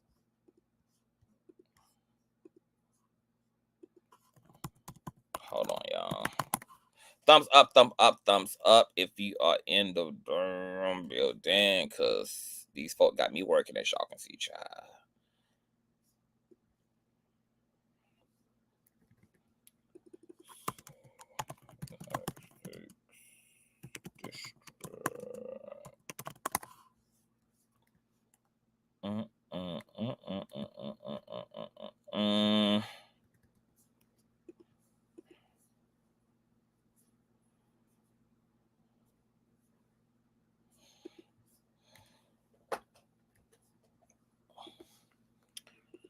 All right, we're just going until somebody airs it, because I don't have time to punch in all this fucking information. I got other shit to still report on. All right, thank you, Teresa Jenkins. Somebody doing the Lord's work out here, child. Thank you. All right, let me pull this up. Thank you to the street committee. Thank you, Teresa. Thank you, love. On period, honey. Teamwork me them off. Dreamwork. All right, here we go. Now let's do it. Okay, I think this is courtesy of CBSnews.com. Sean Diddy Combs appealing bail denial in federal SEX trafficking case in New York. Sean Diddy Combs' lawyers plan to appeal today a federal judge's decision to hold him without bail in his SEX trafficking case in New York City. U.S. Magistrate Judge Robin, whatever the last name is, agreed with prosecutors Tuesday and denied the hip-hop mogul bail when he appeared in federal court after he was charged in an indictment with SEX trafficking, racketeering, conspiracy, transportation to engage in prostitution. Combs pleaded not guilty to the charges during the same hearing in a lower Manhattan courtroom. Combs is being held at a detention center across the East River from Manhattan in Brooklyn, New York, according to online records from the Federal Bureau of Prisons. Mark, an attorney for Combs, told CBS News correspondent Jerica Duncan before Wednesday's hearing that the part of the detention center where Combs is being held is a very difficult place to be. I figured their asses were going to use that. Prosecutors argue in a letter that Combs is a flight risk and poses an ongoing threat to the safety of the community, in which he absolutely does. Oh, hold on. Let me actually play this here, child. Hold on. Let me scroll back up.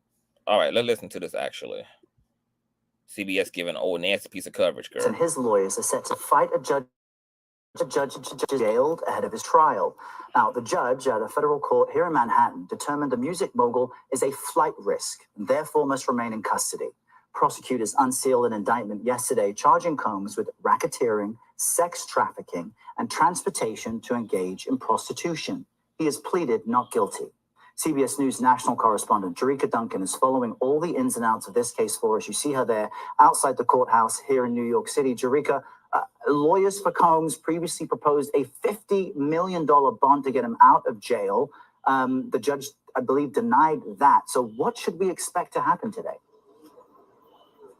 We should expect to hear more details based on this motion that we were able to get our hands on this morning about why Combs's attorney believes he should be at home as opposed to be in jail until his trial starts. So in the first section of this motion filed this morning, it says the first thing the court should know is that when it became apparent to his counsel, referring to Combs, that Mr. Combs would at some point soon be formally charged, he did something extraordinary, it says. He left his home in Miami and traveled to New York to surrender. There are a number of things that were discussed yesterday, but that are explained in more detail in this document. And I did get a chance to speak to Combs's attorney moments ago about other things that he plans to bring up at this appeal for bail. Take a listen. Very difficult. He's in the special housing unit, which is a very difficult place to be. It's one of the things I'm going to take up with the judge today, that it's impossible to prepare for a trial from where he is. We respectfully disagreed with the ruling, and that's why we're bringing it to the district judge who's assigned to the case this afternoon.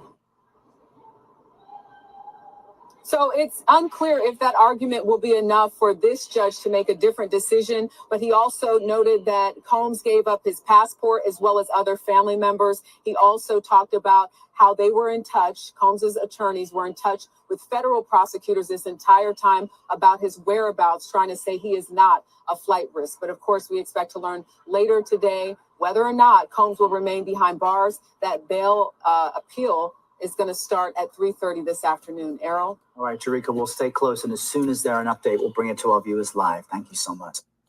All right, let me go and check back old boy's Twitter because we're not getting confirmation yet. I need the black and white on the confirmation. 25 minutes ago, 3 minutes ago, I have brought today the head of Sage Intelligence. We are proposing the Sage Intelligence personnel, all former law enforcement, will be monitoring the residence of Mr. Combs 24 hours. They will have 1 or 2 employees there. Oh my God, wait a minute. There will be a visitor log, only pre-approved come in. We could give the list to the court. Mr. Combs will not have a cell phone or access to the internet. That way, no witness intimidation, completely nullify. Oh my God. No, they're right now still litigating this thing, girl. And his team is really revving up. They are really revving up and trying to get the courts to oblige releasing his ass on bail. Even to the point, as I said earlier, girl, I mean, this is their job to do, is to say the things they need to say, to put whatever they need to put into effect, girl, to get this man free. And one of those stipulations that his team is proposing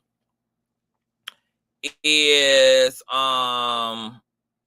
having Diddy's residences monitored 24/7 and having 1 or 2 employees there at all times. Remember what I was saying earlier, girl? The attorney need to be arguing, girl, that they gonna put surveillance cameras in the house. Well, that apparently is what the fuck the attorney is arguing. Wow. Now, once again, inner city press is there in real time right now, and they're still litigating this thing, child. Oh my God. Wow, they are windmilling for Diddy's life right now, girl. They are proposing to the courts to have law enforcement there on premises for 24-hour surveillance, limiting employees to maybe 2. Wow. They are restricting his internet access. His team is proposing, hey, he won't even have a cell phone. He won't even have access to the internet. But I wonder how they're going to factually prove that to the courts that he won't have access. And I think that whoever these law enforcements are, they need to be court appointed. not people appointed by Diddy's legal team. But it's all that's too risky, baby. It's just too risky. It's too risky. And once again, this man got means. The courts need to take into consideration that no, Diddy can make promises to law enforcement. Because once again, this man is indicted on obstruction of justice and bribery. So Diddy is not without bribing law enforcement as well. Hell, according to Don's lawsuit, he got police in the chokehold too. So no, human nature could prevail. These law enforcements could be with the shits. No ma'am, no ma'am, no ma'am, no ma'am. And humans would be inclined to believe that Diddy could probably fulfill his promises, considering that he's wealthy, he's rich, etc. And that could unfortunately cause law enforcement, etc., to be compromised, especially in this day and age where law enforcement already is compromised, girl. Okay? You know, they can't even respond to an over 40-year-old woman's home without ooting her ass in the face. And she the one who called they ass to the scene of the crime. So, hell no. No. Human nature is weak these days. Keep his ass in jail. Nothing sounds concrete right now.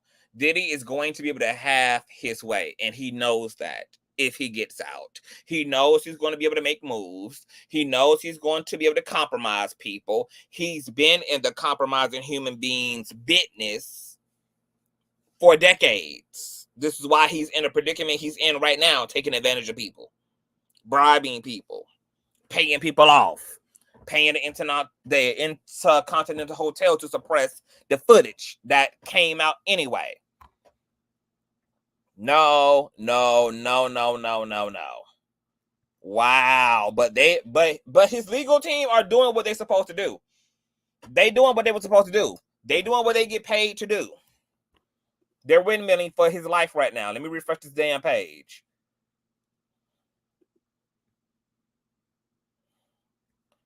Okay, 1 minute ago. Having Sage Intelligence on site will do what we have to do, even 3 there. Okay, they even say, girl, we have P. Diddy ass place locked down like Fort Knox, girl. Okay, it'd be like, it'd be looking like the damn Pentagon around this nigga's house, okay? They're saying, hey, we'll put even 3.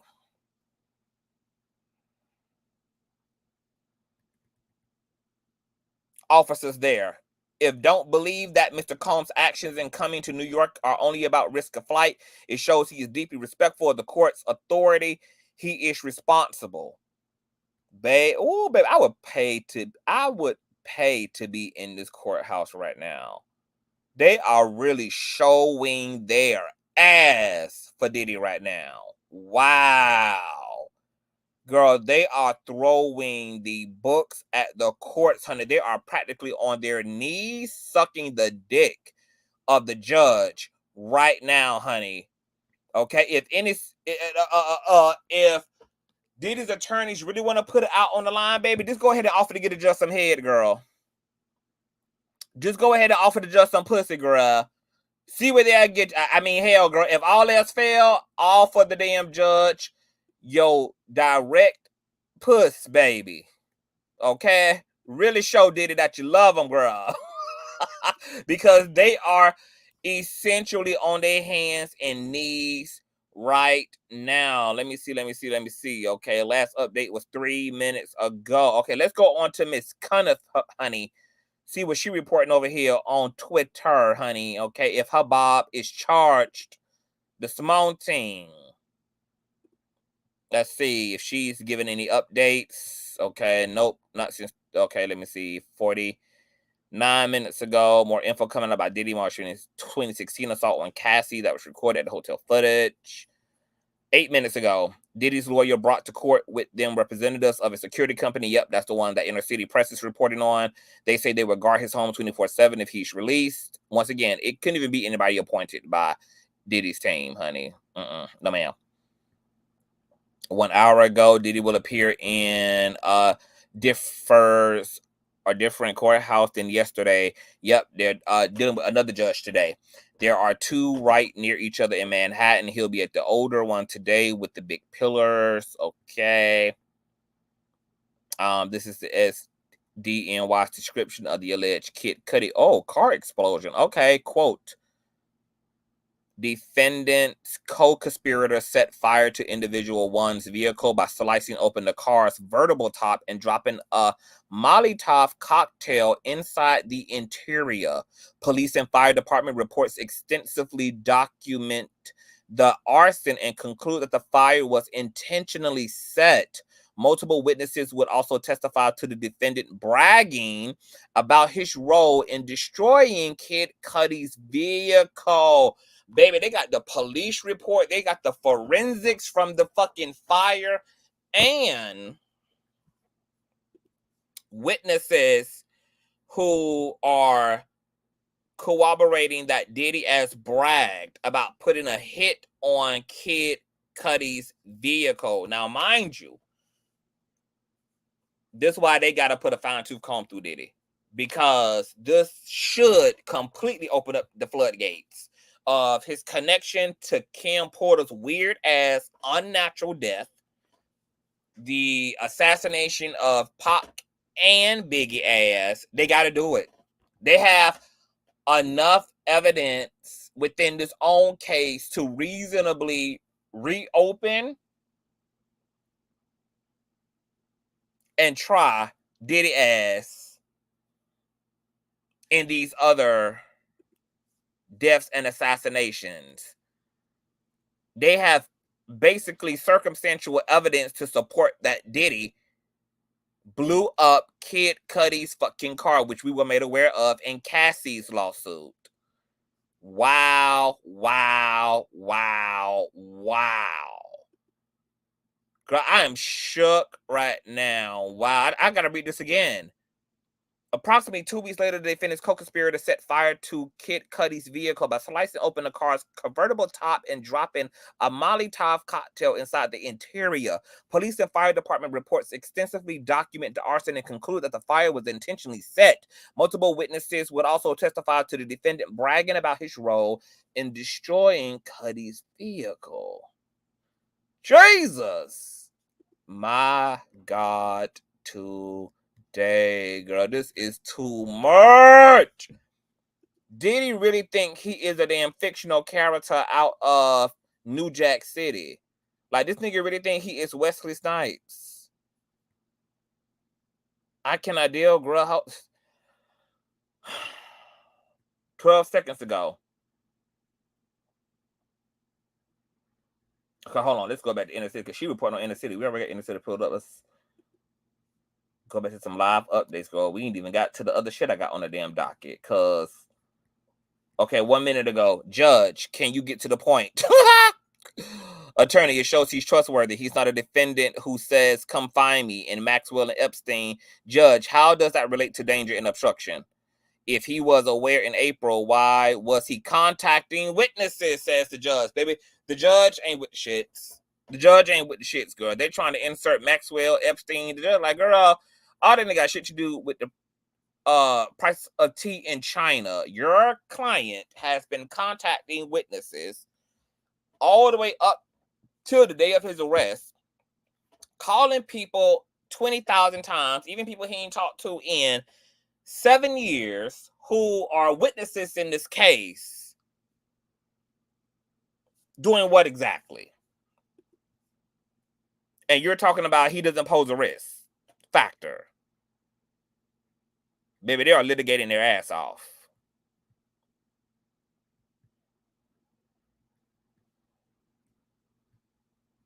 Litigating their ass off. Wow, wow, wow, wow, wow. Shout out to Inner City Press, girl, getting the tea in real time and somebody talking about breaking fucking news. Ain't nothing broke yet but litigation. A woman contacted him, said she's gotten a subpoena. We told him don't speak to her. Judge, talk to me about danger. Attorney says people who are a danger are people who are contemptuous of the court, but Mr. Combs has never been contemptuous of the court. Wow. Baby, the courts are sending them goddamn subpoenas out, bitch. Jesus. Apparently, some of the witnesses are contacting him. He's contacting some of the witnesses because he knows that the courts are actually sending out subpoenas, girl. And everybody that Diddy probably contacting, the people that's coming to his mind to contact, are probably the people who can expose him at the worst of levels. So the courts need to be taking notice of who the fuck Diddy is initiating contact with, because it's a reason why who's coming to mind when he thinks about, you know, these freak-off events and these situations, girl. Those are people who got the he of it all. He just wanted to know where to send their royalty checks on, period. Wow. Okay, let me check Associated Press right now. See if anybody that came to the podium, anybody speaking, anybody doing anything. Hold on. Let me see. What's going on? All right, nothing. Ain't no movement yet. Ain't no action yet. Okay. 4 minutes ago, can you get to the point? Okay, 2 minutes ago, a woman contact. Okay, we read that. All right. All right, girl. Okay, so we can move into. Hold on, let me check. Let me check something else real quick before we move into Diddy's son spotted arriving to court for his second bail hearing.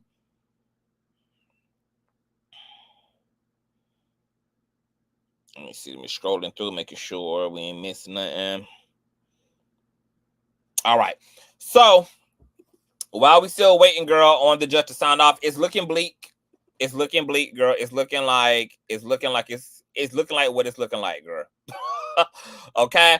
I want to get into Sean Diddy Combs and his mammy, okay? Because you know his mammy been having all type of heart attacks and cardiac arrests and anxiety attacks and panic attacks, and you know she been falling over, she been tilting over, girl. She been just rolling off, girl. She been hitting her head on the edge of the counter, bitch. She been having to be helicoptered into urgent care and all type of things, girl, ever since these raids and all these damn subpoenas and charges and indictments and investigations and lawsuits have been, you know, piling out, girl. Miss Janice, big wig wearing ass Combs, girl, she done acquired all and black eyes, girl, from self-induced injuries because she just can't stand on her damn feet as all this breaking negative ass publicity comes out about her damn son well upon her.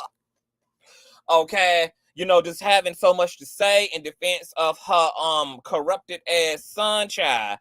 She and her son have had resurfaced videos coming up, you know, as it relates to Don's recent lawsuit and these indictments.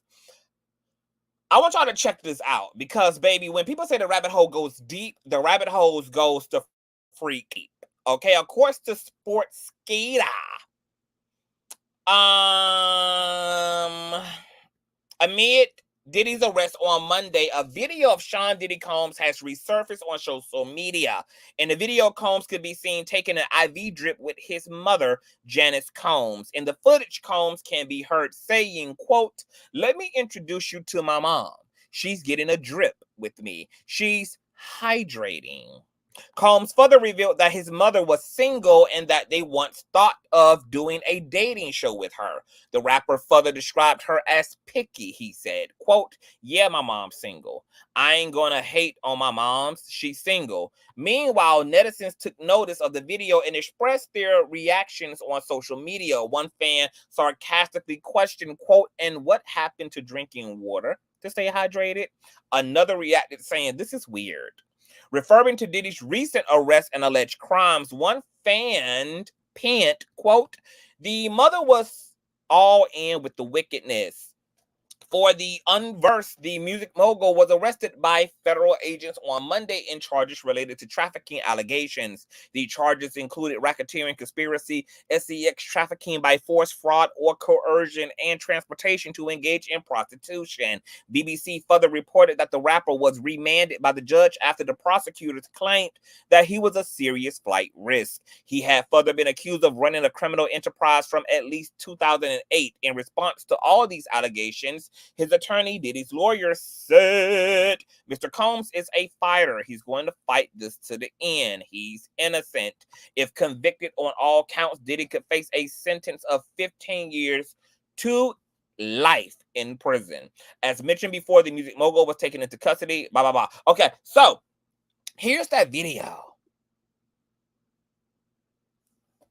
Now, remember, my shit moving slow, y'all. See, I got 20 million living tabs up. My laptop ain't been turned off and rebooted in days, honey. So, you know, she trying to push through, girl. Okay. Hold on, let me introduce you to my mom. Call Mom Dukes. Hi. She's getting a drip with me. She's hydrated. What's up, Mom? Everything's good, baby. I'll be with you. I love you. I love you too.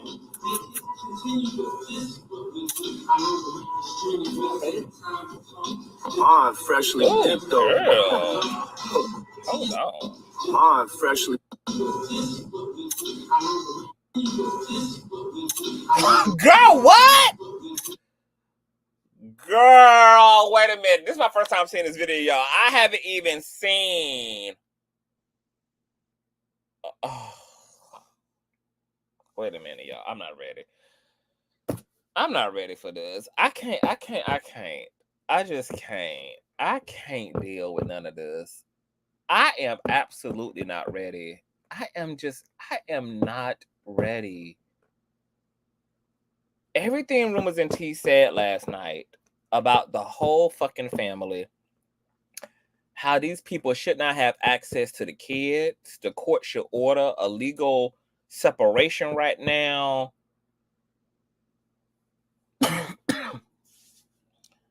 Janice Combs apparently be running the strip clubs with her sons, kissing her son, her grown ass delinquent son in the mouth.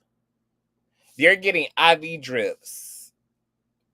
IV drips after what? Because we know Dawn said in her lawsuit that this is how people would recover after 3 and 4 days of being locked into a freak-off session.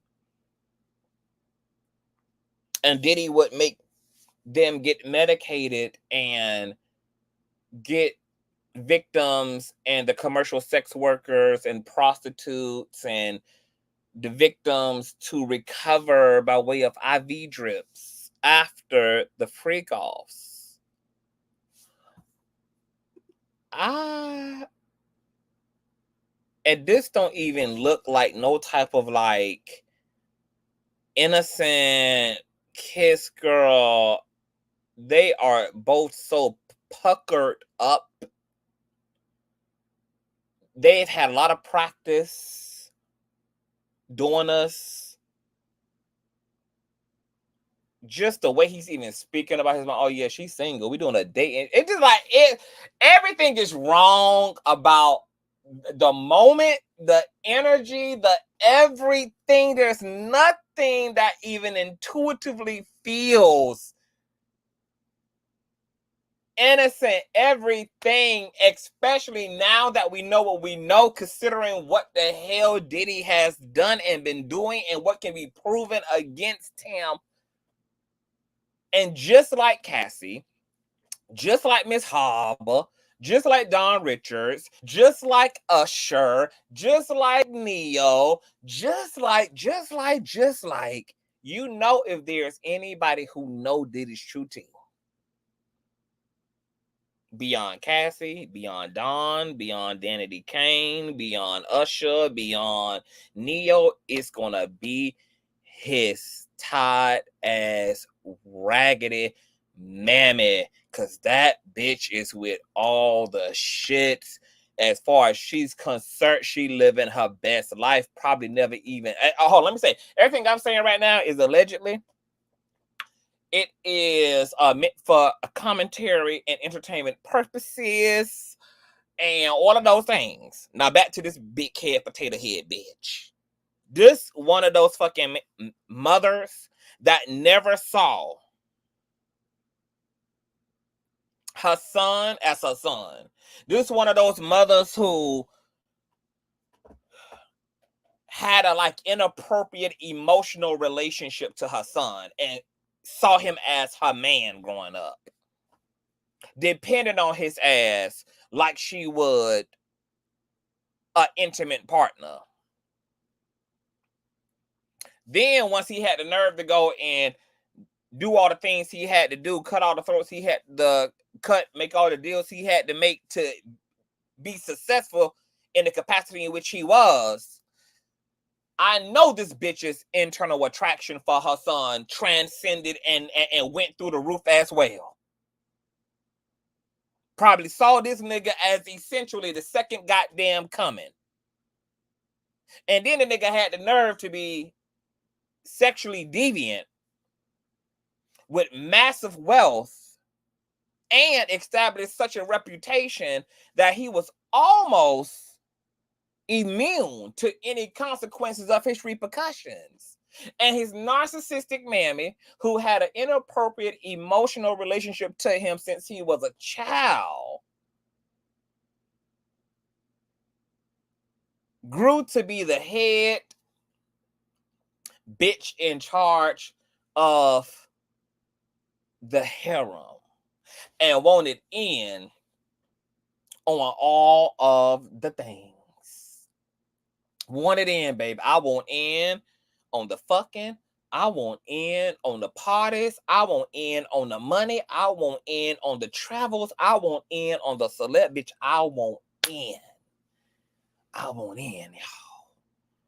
This is one of those mothers who had an inappropriate emotional relationship to their sons, and my personal belief is that it grew and evolved as he became successful, which probably grew his mother's attraction to be even more inappropriate toward his motherfucking ass and developed into some ancestral ass shit, possibly hypothetically.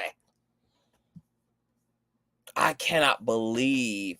And this video is resurfacing in light now, in lieu of what we all know now. IV drips, the same IV drips used after 4 and 5 days of a freak off. Are y'all recovering? Is this the morning after a 4-day, 5-day, 7-day freak off session? Y'all in the backyard getting pampered, toes done, feet done, congratulating each other on another Illuminati ass humiliation ritual, honey, with a congratulatory kiss. Is this the morning after, honey? A 4 or 5 day freak off extravaganza? Pedicure, manicure, hair done, everything did. But a decent dye job on this damn human half synthetic blend?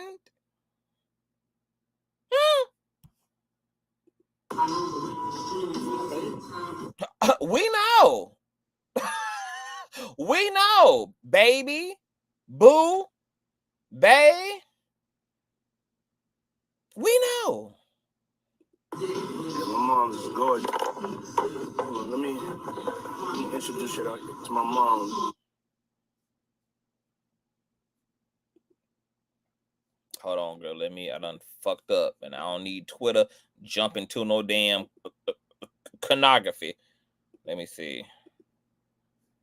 Okay, let me get back to here. All right, let me pull this back up. Oh, I'm so glad, honey. That was a normal Twitter page shot. Okay. Wow. Let me drop I'm gonna drop the link. Let me drop the link too, child. Let me get y'all up in here because I've been here 2.5 hours ago. Let me get y'all up in here too, girl, as y'all can hit the link too, child. Yeah, my mom's is gorgeous. My mom is gorgeous. You gonna kiss her on your lips, and we know you is a freaky bitch, violating people, drugged out, 4 and 5 day freak offs, and y'all kissing each other in the mouth. We know Mama Combs is with all the shit. She been defending this motherfucking nigga, and she knew all these things to be true, just like Neo and Usher ass too. And she looked like one of them. She looked like one of them motherfuckers too. Like them real mob moms, like the mob ass mothers who take like pride in the like they with this whole lifestyle. My mom called Dukes. Hi. She's getting a drip with me. She's hydrated. What's up, Mom? Everything's good, baby. I'm here with you. I love you. Now you know, I gotta say certain things as a commentator. Now you know, in my personal belief, of course, Neo participated in some of these freak offs. Neo got divorced because his wife found him frolicking with prostitutes. The fact that Don puts him and Usher on the scene. The fact that Don establishes that Neo definitely has been in relationship to Diddy, been invited to events with Diddy, and then Neo's divorce is over him frolicking with prostitutes, and Diddy is king of the sex worker world, king of the hypersexuality world, king perversion. And you don't think 1 + 1 = 2? Of course, it was too much of a compatibility there. Of course, Neo, and hell, some of the XES workers that he was fucking with and fucking off on his wife might have been shared prostitutes and SEX workers that came up out of Diddy's camp. You know, these people run in circles for a reason. They run in the same circles for a reason. They run amongst each other for a reason. They share resources. They share managers. They share creative directors. They share everything. It's an intermesh community.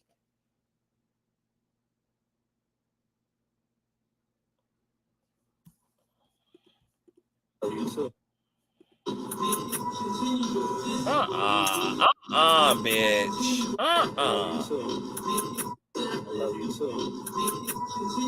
I can't. Y'all.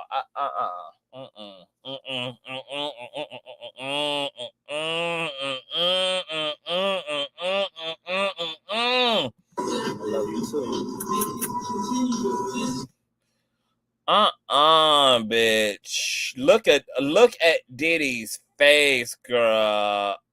Look at this fucking smile. I can't. I love you too. I love you too. I love you too. I love you too. I love you too. I love you too. I'm sorry. I'm having my psychic body is being ravaged with stimuli.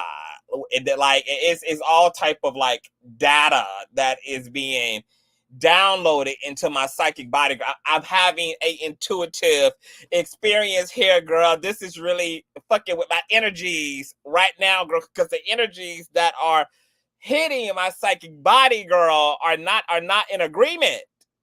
They're not in agreement, girl. I got energy all up inside of me, girl. I got energy.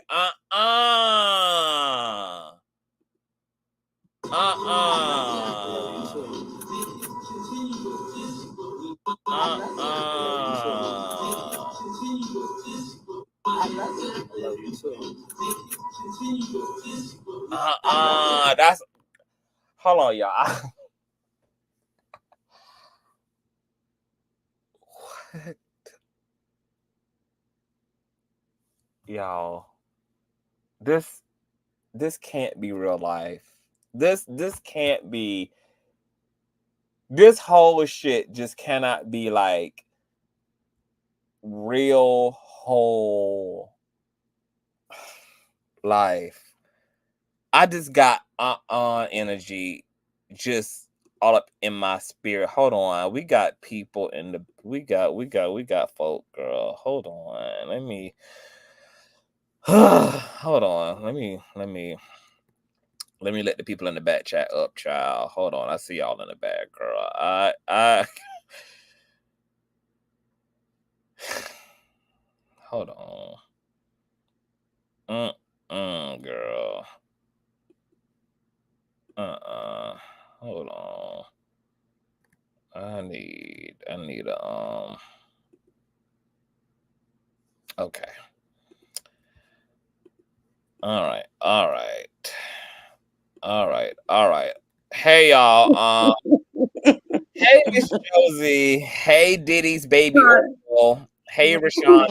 Hey Naya. What's up, Hey guys. Well, I want to let you know that this is Rumors and Tea. I'm on my mom's old account. I don't know what's going on with it. You talking about, hold on Josie issue or Diddy's baby oil issue? Josie. Josie. Okay. All right. I'm gonna let y'all. Yeah, I'm just let y'all take it. Y'all. I mean, I just want to say, as Diddy's baby oil, that's the role I'm gonna play today. I'm just so glad Diddy gave me a break. He was just crashing the stock of Johnson Johnson, like 1,000 bottles of baby oil. Y'all, like Storm. I was like, this voice sounds so familiar. Like how much fucking can you do? It wasn't that, or that baby oil wasn't just for him, you know. Listen, like a real madam and pimp, you know, you make sure you supply, you have everything that, you know, the guests, you know, your customers are gonna need. So, you know, he was just making sure nobody had, you know, any rug burns, you know, trying to enter into, you know, no dry holes, anything like that or whatever. He's, you know, he's a true supplier for all things. But okay, so if you're using the baby oil like that, it's safe to assume there were no condoms being used, because why didn't we hear about bundles and baskets of condoms? Right. I didn't even think about that. Why didn't we hear? Oh my God. Well, oh my God. Remember the bail, the first bail package includes Diddy needing to see his doctors. He needing to be out on bail to see his doctors. And now we're having a conversation about where is the condom conversation at? Well, Conscious, if you check your DM, I don't know if Storm has seen it. I'm sorry, Diddy's baby oil. I don't know if you have seen the video that's recirculating about one of his sex slaves in the interrogation room. I DM'd it to you, Conscious, because this alleged sex slave stated that he received STDs after having you know, sexual intercourse with Diddy. Allegedly. So if I'm not mistaken, because you know we only had read like 20-something pages of Don's lawsuit, but I heard that somewhere in her lawsuit, Diddy tried to get in her back door and gave her rashes. Ooh. Yeah. I didn't make it that far into the lawsuit, so I'm gonna have to probably finish it today to see what chapter that comes in at. But apparently that being the case, but speaking of Diddy's baby oil, who's here today, it came out, the Swanky Hotel released a statement. Okay, the Swanky Hotel, according to the New York Post, Swanky NYC Hotel built Sean Diddy Combs extra because he destroyed couch and sheets with oil. A swanky New York City hotel built rapper Sean Diddy Combs extra after a visit because of a destroyed and stained couch and sheets, a former employee said Tuesday. Quote, "It was like they had a party. The couch had oil stains," the source told the Post. Hotel management was recently questioned about the embattled star's visit, the ex-worker said, amid a federal XEX trafficking investigation, which resulted in his indictment on a slew of shocking charges. Combs, who was arrested Monday, So now that we got baby oil here, what the hell y'all did to that couch? Did his baby oil? Do you care to divulge the details and the nuances? Let's just say Diddy squirted me everywhere. I was on the ceiling. I was on the walls. I've seen cracks and crevices of people's bodies that you wouldn't even be able to fucking imagine. And I left my mark wherever he squirted me. Literally, you left your mark, baby. So at no point in time has these hotels ever come in with the blue light, you know, that ultra ray blue light. Did they never, you know, that makes you think about when you go into these hotels, you know, how sanitized they've been. You know what I mean? Like, did they change all the furniture in the room? Did they throw and burn everything out? You know what I mean? Like, did y'all just change the linen and throw out the couch? Let me tell you something.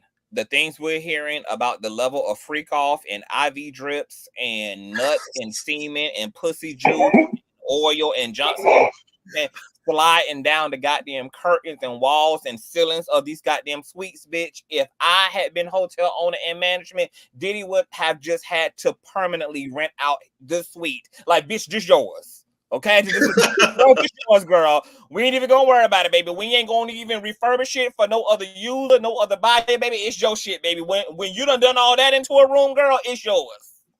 She yours. At this point, I'm wondering if any of the hotel rooms have been subpoenaed. Because that's all the evidence. Hey, I gotta tell y'all something. Do y'all know there's a tape of him and Meek Mill? I don't even know what to say about you, y'all. I heard it. Oh my god. Audio, yeah, the audio, yeah. Never mind. That was too much. So we just got. I'm like, okay, I have questions though. I got questions. So hold on, y'all. Apparently, hold on, y'all. We got breaking news. Apparently, bail has been officially denied again. I mean, of course, for Sean Diddy Combs, courtesy of It's On Site.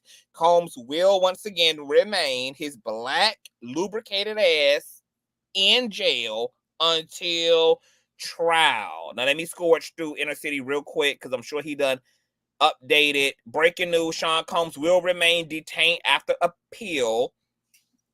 Judge, quote, I've heard from the parties. I find that the government have proven the defendant is a danger. The bail package is insufficient as all hell, even on risk flight. Wow. Okay, let's see what other updates came out of the courthouse 4 minutes ago. Quote, Judge, so let's do the initial conference. Lawyer, the discovery will include photographs of physical evidence from the March searches and from this week, including FREAKOFF supplies. There are a large number of electronic devices. 7 minutes ago, Judge, I've heard from the parties. Let me make sure we done read through all updates first. My God, breaking news, you guys. Bail has, in fact, been denied. Sean Combs will remain detained after appeal. Inner City Press live tweeted it below. Judge, I've heard from the parties. Yep. Jesus. 8 minutes ago, he was an actual altar boy. How far back are you going? He watches a sermon every day. He has done a great deal to earn the court's trust. Are they arguing that this nigga was an altar boy in church? My God. Baby! Diddy, this is what I can say, bitch. You got your money's worth. You got your money's worth because, baby, if I ever need representation as a defendant, baby, I'm calling upon Diddy's attorneys, bitch, because the fact that y'all went back to this man's childhood and said, Judge, he was an altar boy, Judge. He was an altar boy in church, Judge. You can't see the humanity, baby. The lawyers, them niggas lawyered.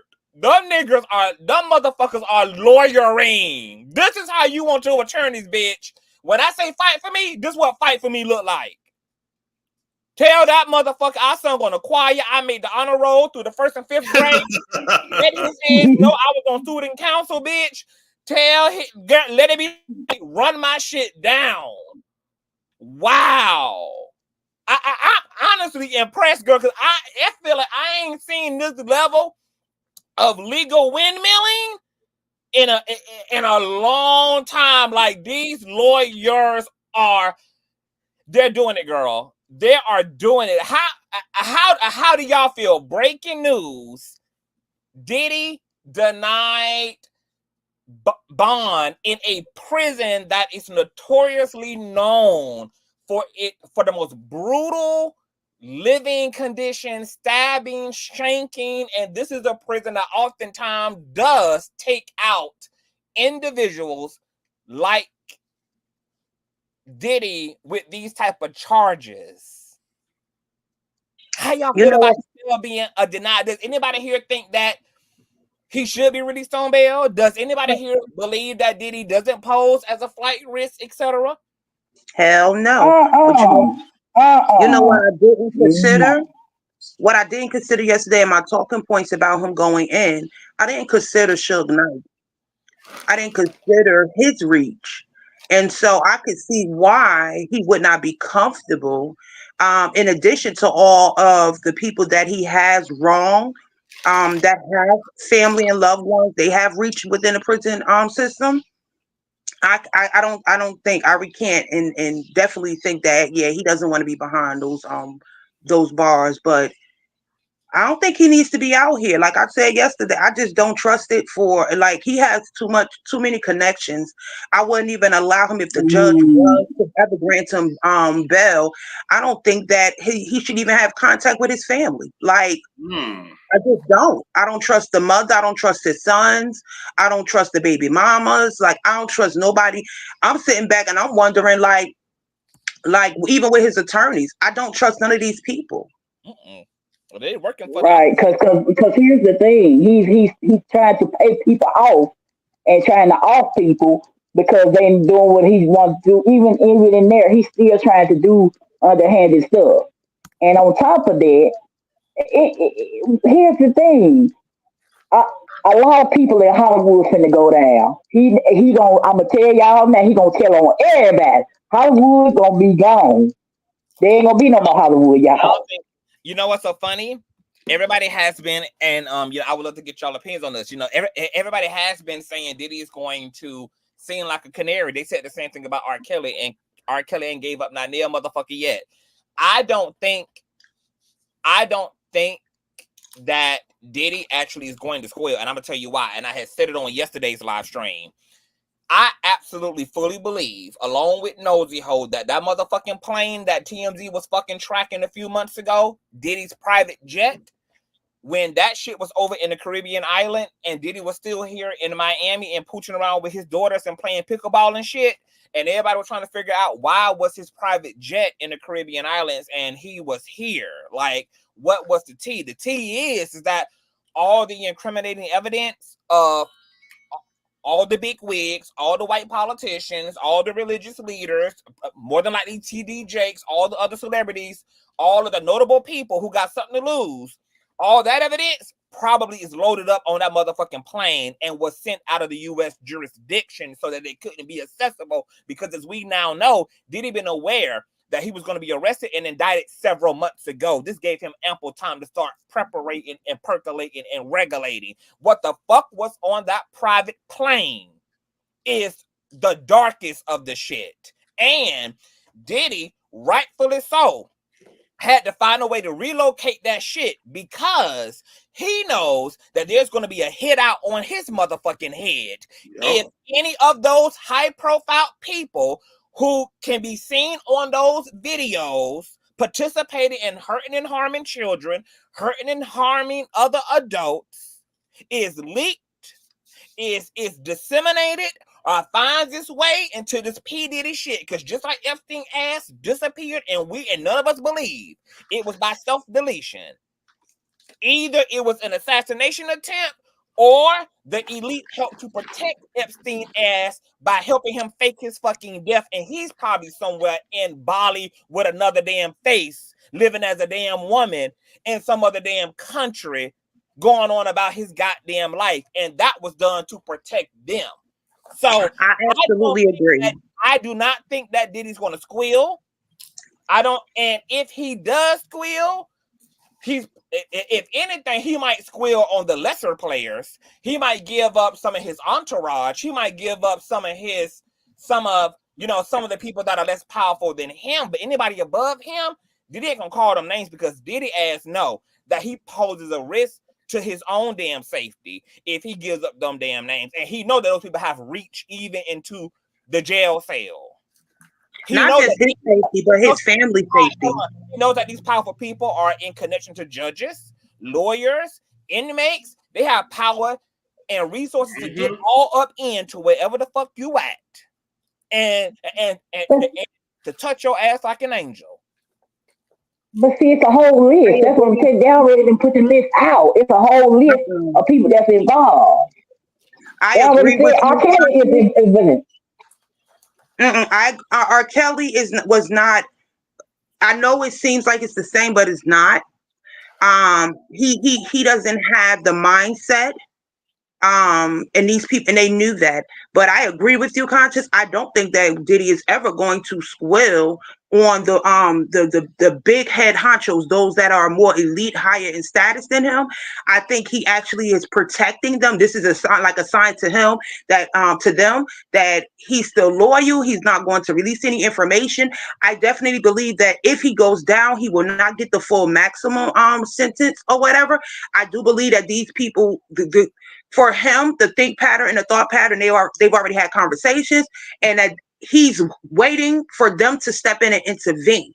So all of that we're seeing, the lawyers windmilling, like they're windmilling, this is all a part of the game plan, in my opinion.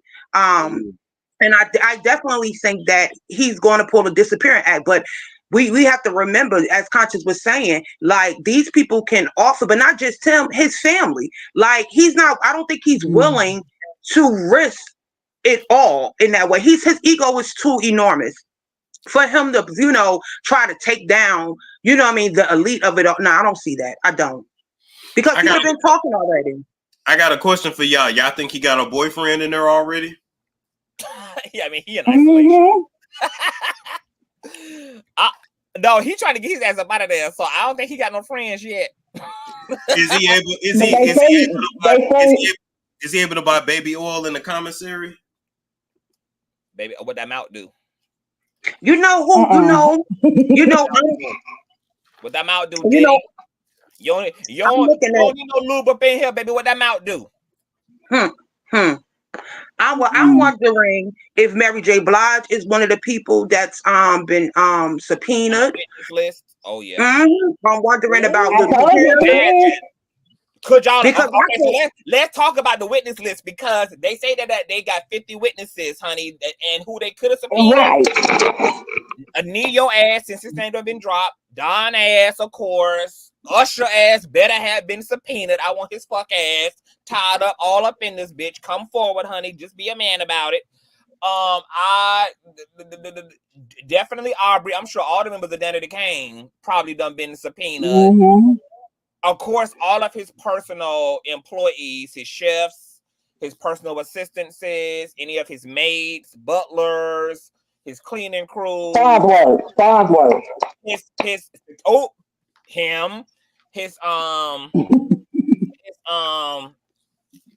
his security, stylist. I mean, they basically can subpoena the whole Bad Boys company.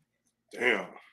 That's what I mean. They can really subpoena. I mean, for all we know, because I mean, look, for whatever reason, he gave up the passports of even his immediate family. Are they going to be subpoenaed? Why the hell would he be giving up the passports of his children? Because they involved. Right. Because they're involved. Right. They're involved. Right. I feel like Mammy J. Blige is like the third in charge with this ring with his mama. Because I'm gonna be honest. I don't know if y'all ever heard the interview he did. He rarely talked about his father because his father was murdered. But it was an interview. I don't know if it was on Vlad or where it was at, but in this interview, he talked about how his father was basically a gangster and a pimp, right? I personally believe, especially after viewing him and his mama kissing, right? Okay, so I used to kiss my father on the lips too, right? So, but looking at this, it gave like his mother was looking at him like he was her lover. It just gave too much sensuality, like it's so over the top and inappropriate. But I believe that it's like he channeled his father's energy because He looks like it's a rare picture. It was on, I think, Lipstick Gallery.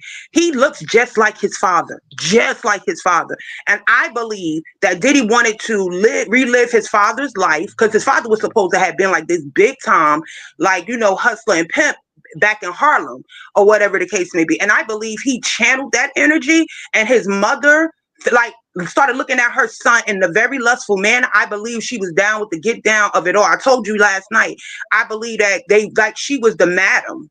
I really believe she was the madam of the operation. Like, she ran the day to day when he was out, you know, making music and traveling, performing and stuff. I believe she was the ringleader. And I definitely believe, I don't know why Mammy J. Blige won't leave my spirit on this, but I feel like she was definitely a part of this harem, like making sure, like, it's so many players in this situation, but them key players, his mammy, Mary J. Blige. I definitely believe that Russell Simmons was in with it. Oh shit! Like, no, I'm dead. It's so many key major figures that's involved, but because Diddy was he's such a narcissist. And why has he been flying to Bali to visit Russell? Has Russell been giving him, you know, a play-by-play on hey, if anything ever happens, baby, this is how extradition works and doesn't work. This is how Bali can help you if some shit ever goes awry in your bullshit. Why he been frequently visiting that man? This is what happens. Do y'all think? Go ahead. No, I was going to ask a question because what they were saying, they said TD Jakes and like you said, Russell might be his spiritual advisors on what to do. You get what I'm saying? That's ironic, and it's ironic that Diddy has his spiritual advisors are Russell, who has a plethora of allegations and legalities against him around similar allegations that Diddy is now being indicted for, and considering all the drama that popped off around TD Jakes and him having multiple boyfriends. I spoke to one of the alleged boyfriends. I saw alleged evidences, and that's not by coincidence that Diddy has the spiritual advisors of Russell and TD Jakes, for God's sakes. Like, well, John P. Key posted last night that there are 7. He used the number 7 specifically, 7 pastors that may be implemented in this case. Damn. And who said that? His comment said John P. Key. Who's that? He's a pastor from North Carolina, a gospel artist and a pastor for North Carolina, and he's from the street. And he made it very clear that there are 7 pastors that just may be implemented in this case. Yeah, all kind of people, pastors, everything. Why I got a feeling TD Jakes was on his knees and all them niggas run a train on him. Y'all. You guys know he distanced himself. He distanced himself when once that footage came out with Cassie and all of that. He distanced himself, that we know publicly, from Diddy. He did all but verbally denounce any association with Diddy. He just completely disassociated himself, though. Diddy stopped.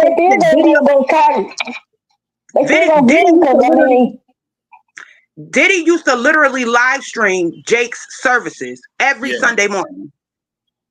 Once that footage was released, there was no more live footage.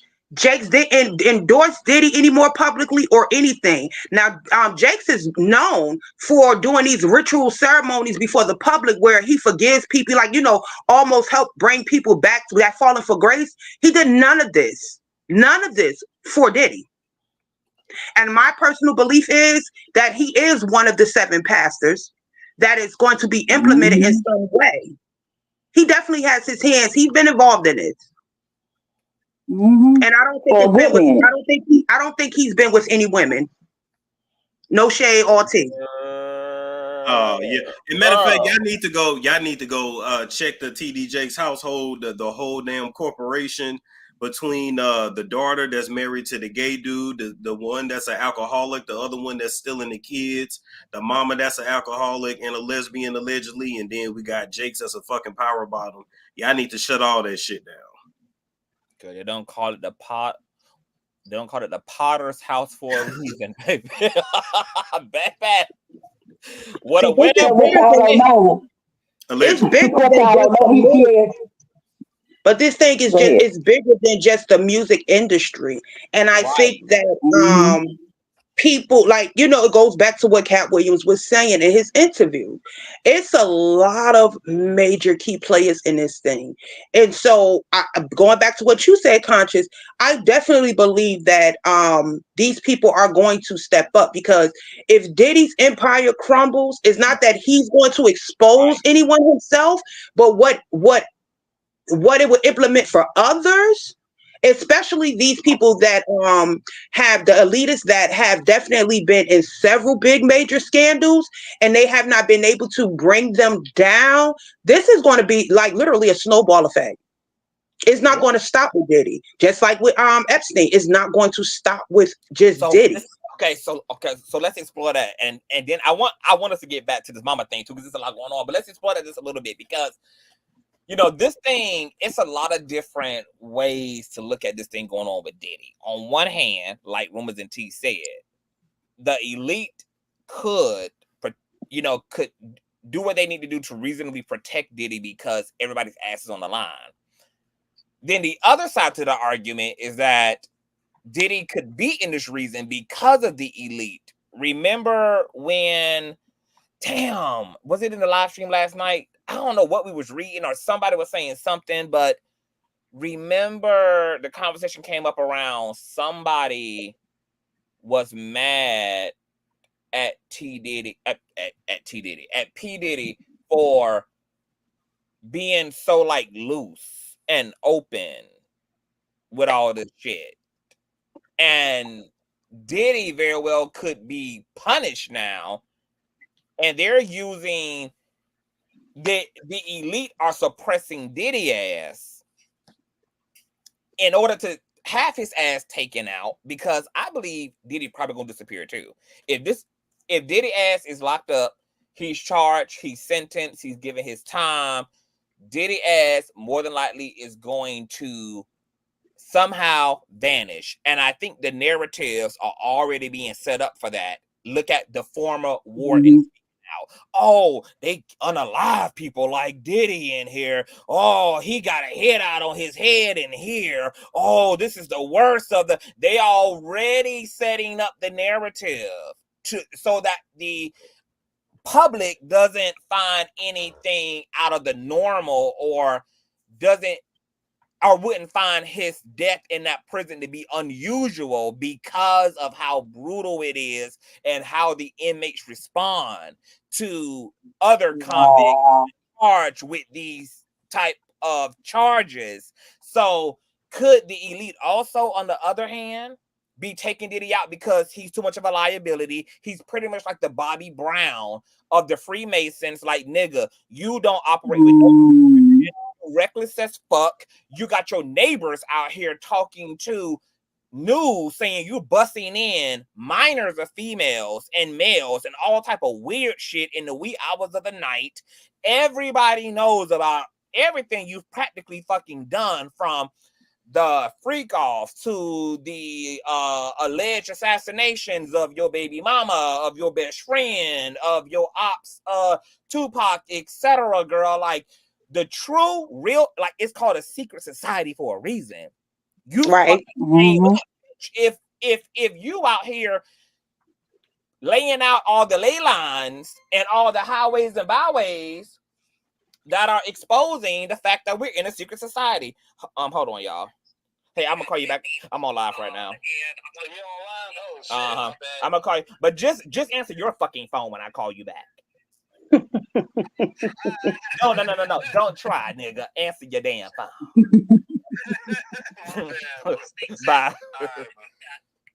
Okay, so what y'all think about that? Because on one hand, yes, either the elite are going to swoop in with a cape on their back, and they're going. But my question to you, woman, is then okay. So, how do you think they can save him? Because like, how would he be able to wiggle his way out of that? Like, what would saving him look like? Would it look like him walking free? Would it look like him just, doing 5 years community service? Like he do 5 years of prison time, 2 years of prison time, community service. Like, what would saving him look like that would also look reasonable to the public? Because obviously it would have to look reasonable in order for just like they do with the mob.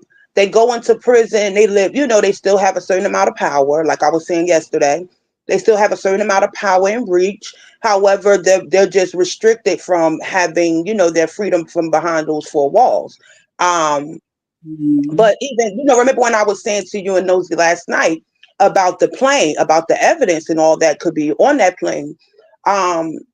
If it's not destroyed, because that was my first thing, like, what if he sent it and had someone there to destroy it? There's a strong possibility in speaking to that particular theory of them going to get rid of him. Then what about the evidence? Has it been destroyed? Is there any backup evidence? It's like so many, twists and turns when it comes to either side of possibilities of what the elite could possibly be planning.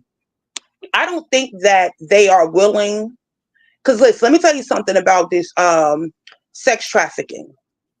This thing is international, and it's so it is so big. It is like people think oil, because that's the new thing for countries to fight over. I'm just letting I've been doing a lot of deep research on it lately because of the allegations with Zeus.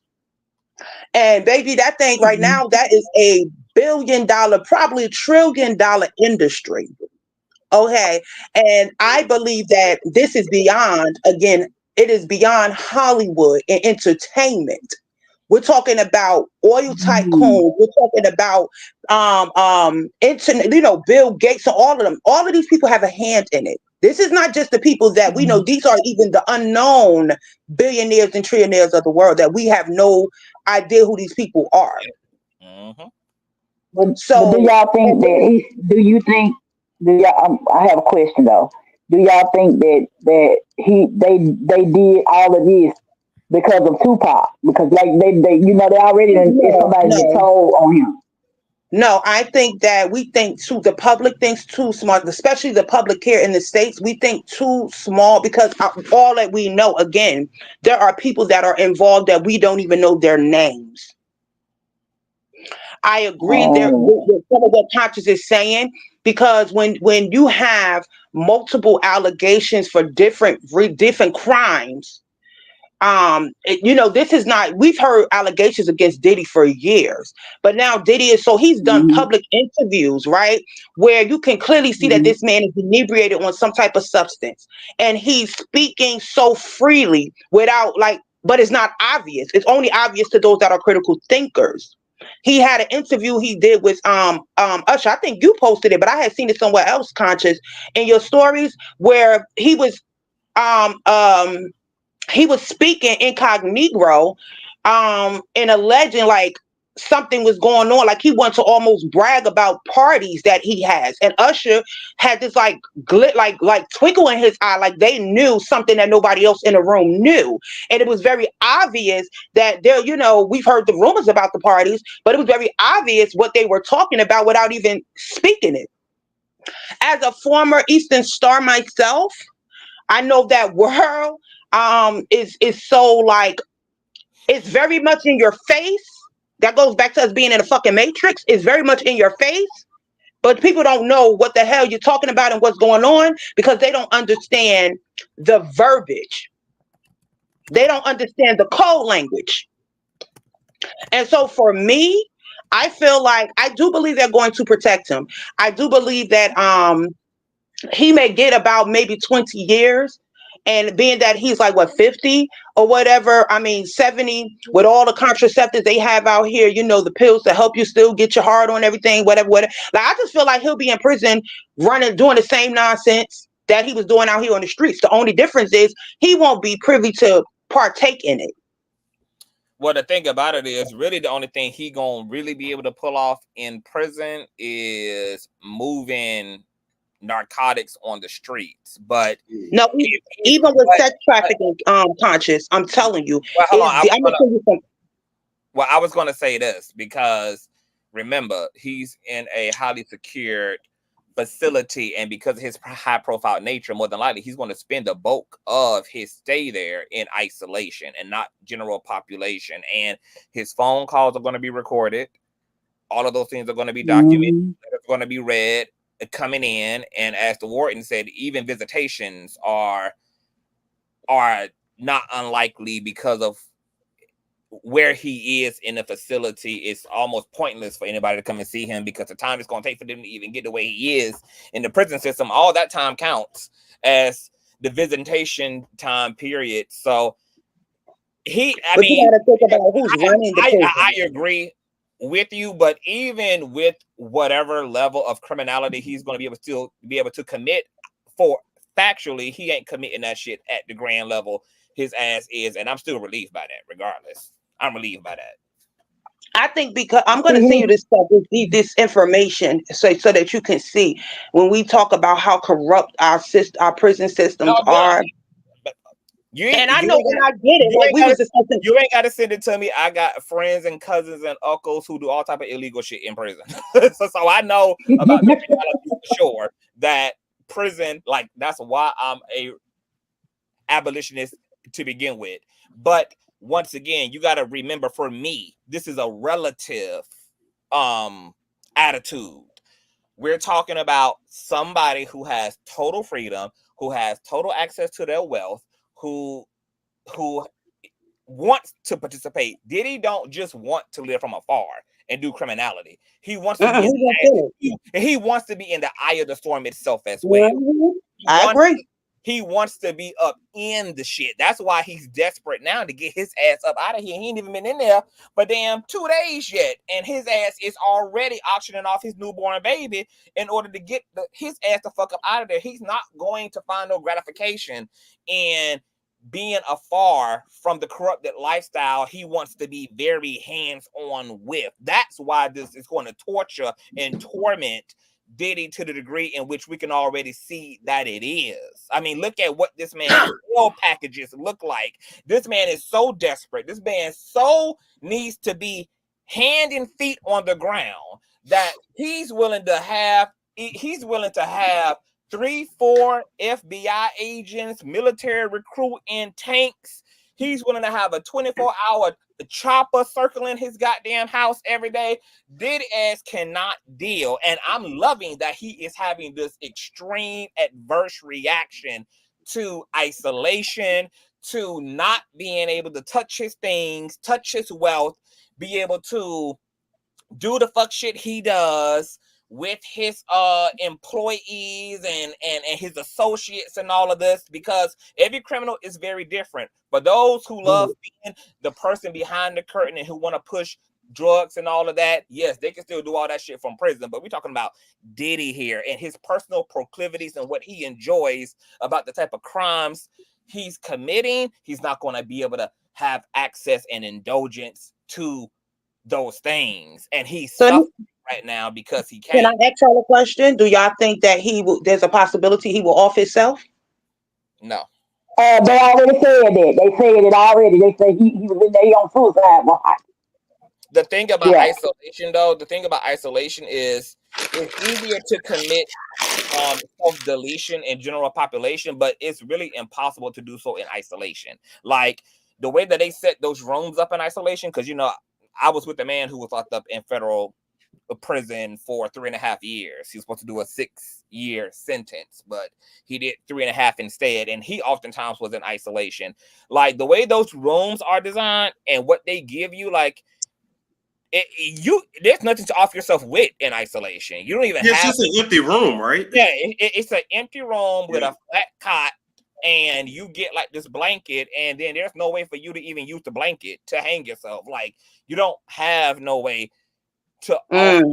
You would have to be off in isolation in order to be off, but you can't really accomplish that in isolation. Now, if they put his ass in general population and he gets access to a dormitory, he gets access to bunks, and he get access to just other individuals or whatever, he could do so. Or this is another way he could accomplish it. I mean, he is a celebrity, and once again, we're all talking about human nature. COs and all that are compromisable.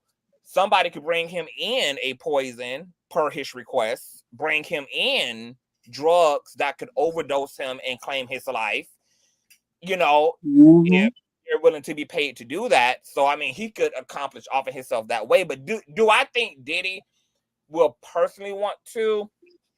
I do think so, because he's already given me that he can't take it. He's a pussy asshole. He's the kind of person that can't do the time. But I think he's going to wait to first and foremost exhaust all of his professional options, because I think right now he still has hope that his attorneys are going to attorney, and I think he is probably banking on some of his high profile relationships, both those we know and don't know, to see if they are going to influence the circumstances. I think after that window is exhausted and Diddy comes to the conclusion that, oh, nobody's going to save me, oh, I'm done for, that either is going to result in him offing himself, or it's going to result in him trying to cop some type of a plea deal and start giving over some information. But see, he's probably going to off himself, because Diddy knows that if he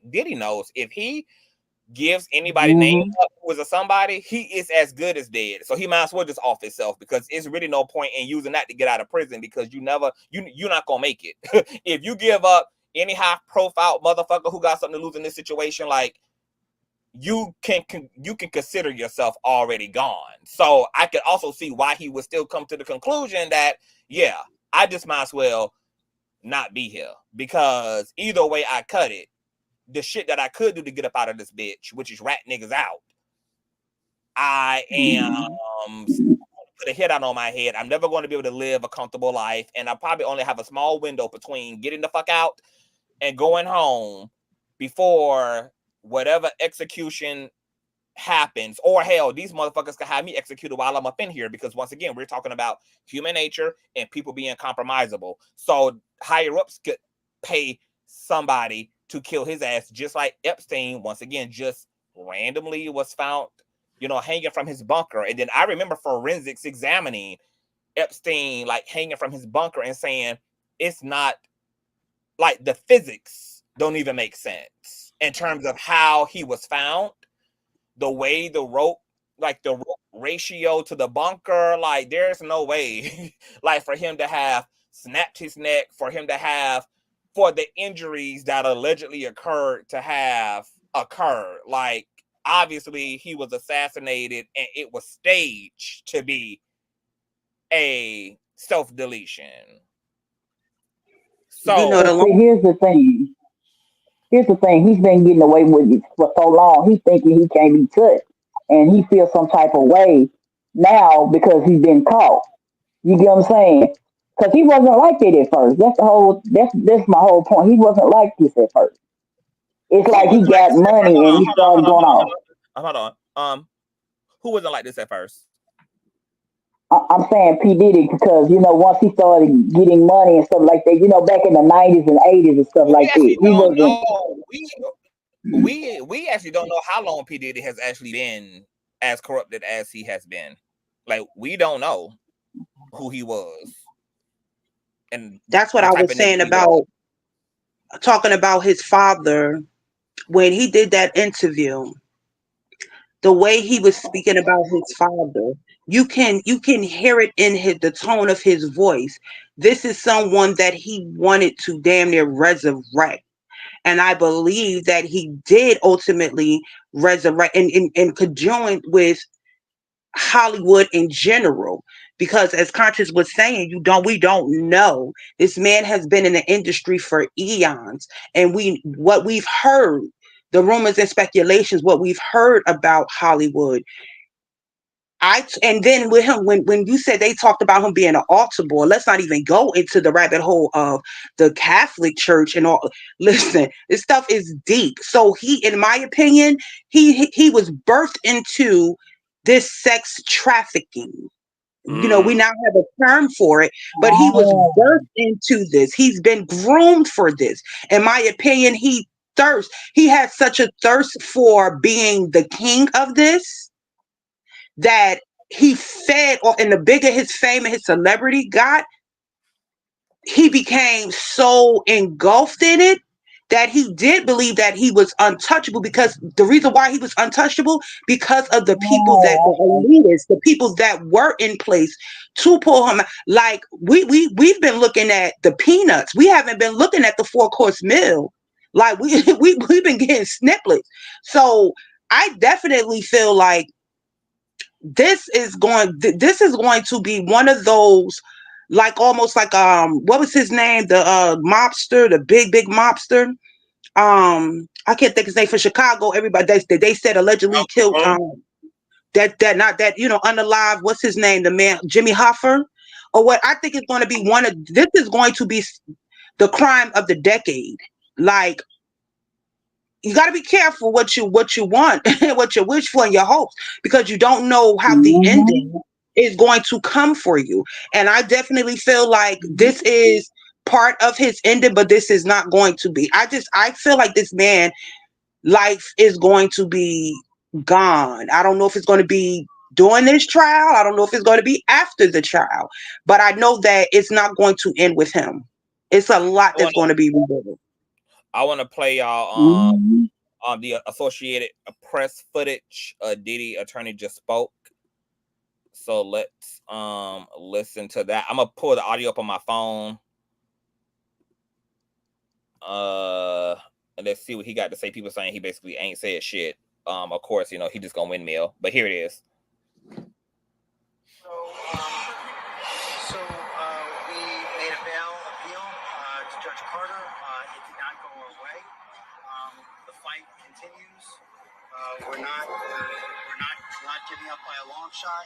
I told Mr. Combs I'm going to try and get his case to trial as quickly as possible. I'm going to try and minimize the amount of time he spends in very, very difficult and I believe inhumane housing conditions in the special housing unit of the Metropolitan Detention Facility. And I'm going to do everything that I can to move his case as quickly as possible. I understand that the government has a great amount of electronic devices that they have to download and provide to me, but everything's on the government's timetable. Nothing's on the defendant's timetable, and you're going to have to accommodate me and him and give us a quick trial, and I'm going to be pushing for that. He's ready. He's focused. He has been ready to defend this case since he first found out about this case. Nothing has changed from his perspective. I obviously would much prefer to fight this case with him out of jail, and we are going to try to bring that about through additional legal process. But wherever he is, his resolve is the same. He believes he's innocent. I believe he's innocent, and we're going to fight this case with all of our might until we don't have to fight any longer. I'm not really going to take any questions. I know you're not. At this point, we are moving forward. We're preparing for trial as we speak, and we are considering our next steps and appealing the court's ruling from today. All right. So the audio is kind of bad, which is kind of weird because they got like 12,000 fucking Amazon Prime microphones plugged up, and audio still wasn't given. Get it together, Associated Press. But what y'all just basically heard is a Diddy's attorney basically say that yeah, he definitely sounds defeated. He's over it. He was like, nothing is going right, but Diddy is focused, and he's going to try to push the courts to expedite the fucking trial so that they can just go ahead and get this over, and Diddy can either be set free through a mistrial or through an innocent verdict, or he can just be found guilty and transferred to a better facility. And then he's arrogantly talking about how the courts are going to have to accommodate him. Clearly this lawyer is just as arrogant as Diddy is, and is confused because Diddy asked to sit his ass right where he is for years before they even get to a situation. Like, they actually are not on Diddy's time. They're on the government's time. They're on the Fed's time in this case. So that's basically all he had to say. He said he ain't taking no goddamn questions because he's not gonna let y'all roast the shit out of his ass. And yeah, he's just gonna work on behalf of expediting this process. So what do y'all think about the attorney? I think the attorney is just as psycho as Diddy. I mean, I understand he has to put on, you know, a brave face, but let's just be real. Diddy's fucked. He's not getting out of this. Like, I don't. There's, you know, it's not gonna happen. He's going to do time. How much? I don't know. Who all goes down with him? I don't know.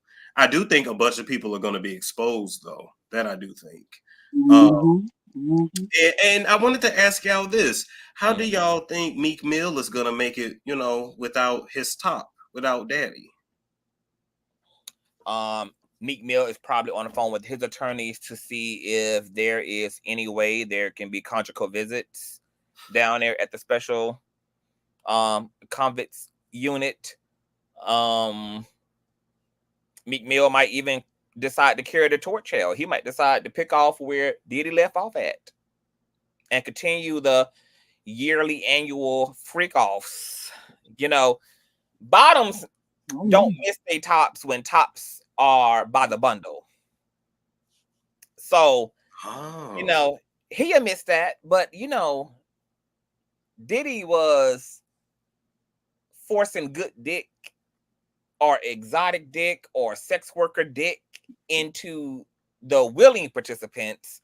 So at least he left Meek with a whole lot of residual dick in his absence. Because remember when we were talking about Neo and people were saying they wonder if Neo has been at some of these sex parties. I'm like, of course, because remember, Neo got divorced because he was tricking off on his wife with a bunch of sex workers and prostitutes. And with Don incriminating Neo ass by saying both him and Usher witnessed Diddy assaulting Cassie, and we now know factually that these freak-offs took place. They're no longer urban legends. They're no longer just word on the curb.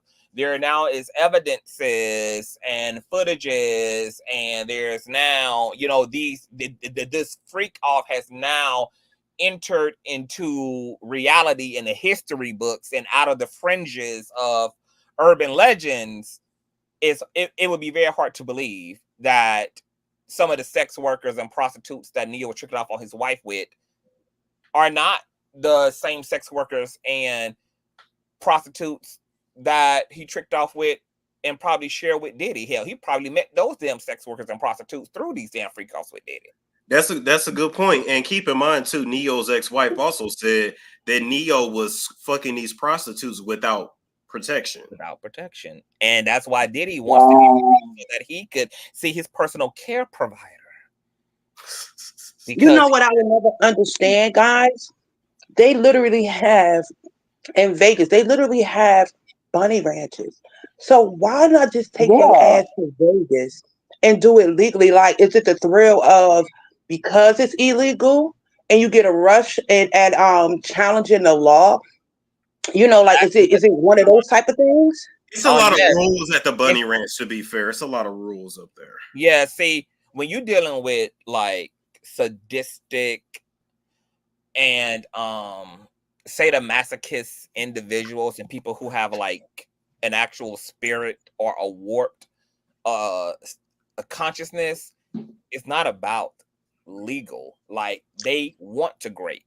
It's about the experience of dehumanizing, humiliating, and forcibly ripping someone's autonomy from them. That can't happen if you're consenting. That can't happen if it's legal. It means that everybody here is with the shits. That defeats the purpose. If a motherfucker is deviant and is into the literal obtainment of power, then niggas like Diddy and R. Kelly and Mystical, they need real authentic situations where people's power are actually genuinely and authentically removed from them and suppressed from them.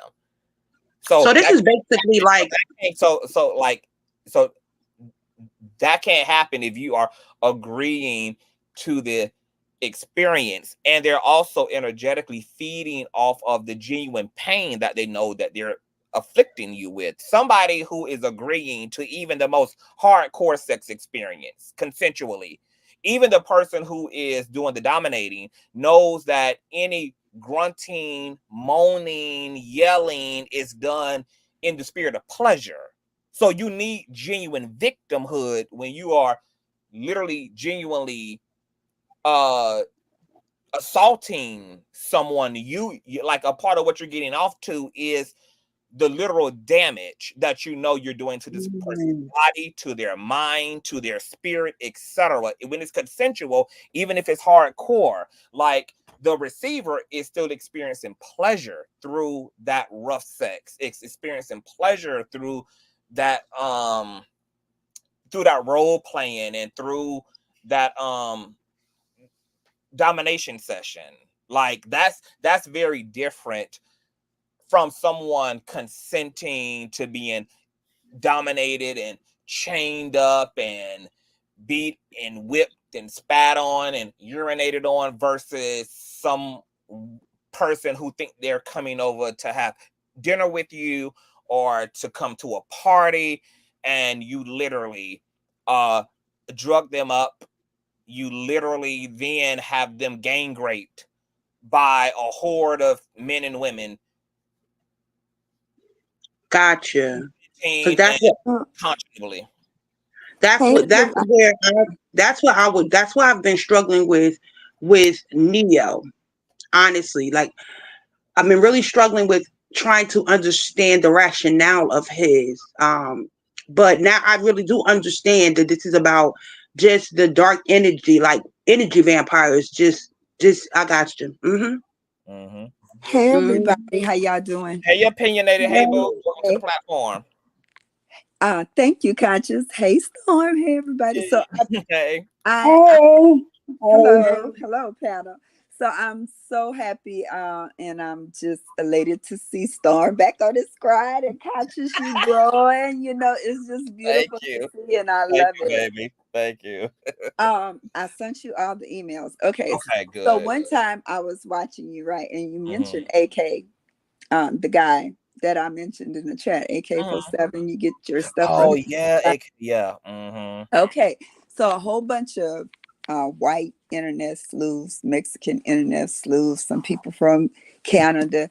When all that stuff was going down with Drake and Kendrick, they started looking into it when Kendrick posted that thing with all kind of with the medication that Drake had up there and stuff.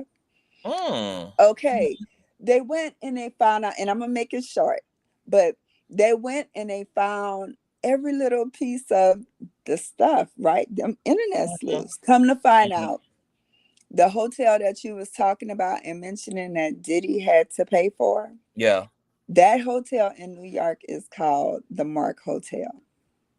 Now, the rabbit hole goes deep, right? Because the Mark Hotel is the same hotel that hosts the Met Gala. Oh. That hotel covers up everything for the elite and the celebs. Which brings it back to Drake, because everything that was on that picture that Kendrick Lamar showed was taken in that hotel room that Drake was in, that he actually had a party at after his concert, where like all the security kind of left and they let him run the whole place. And then it also led into Drake with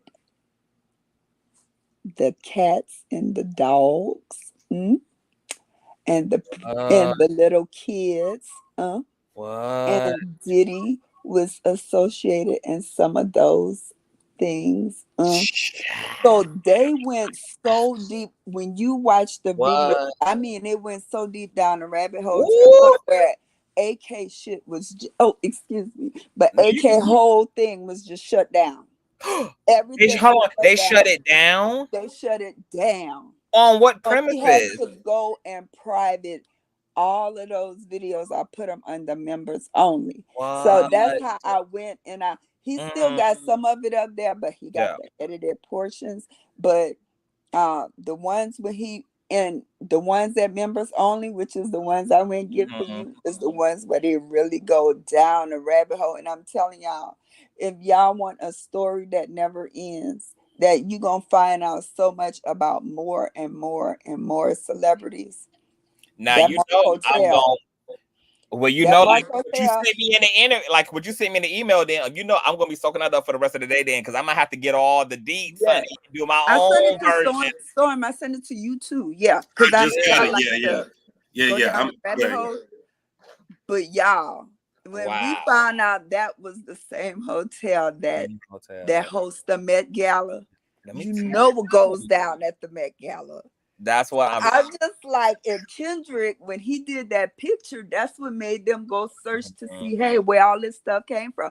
It came from a freak off a thing off at the hotel with Drake. That same hotel that Diddy uses. That same hotel who makes their security go at a certain time when the celebs are there so they could do their thing. This is why we got to look at this quote unquote secret society as literally, this is like, look at it the same way that you would look at a fraternity or a sorority. It's literally all a part of the same thing. It's an elite club where all of this criminality, all of this fucking exploitation, all of this pedophilia and deviancy, all of this metaphysical shit is all entangled and enmeshed in this whole industry system. And like Rumors and T said, it's not just the music, it's literally just the industry of the elite. That include the politicians, that include the world leaders, that include the celebrities, it includes the bankers, it includes the Rothschilds, it includes these very disgustingly wealthy, privileged people, both public figures we know, and then wealthy, powerful people who don't have a social profile.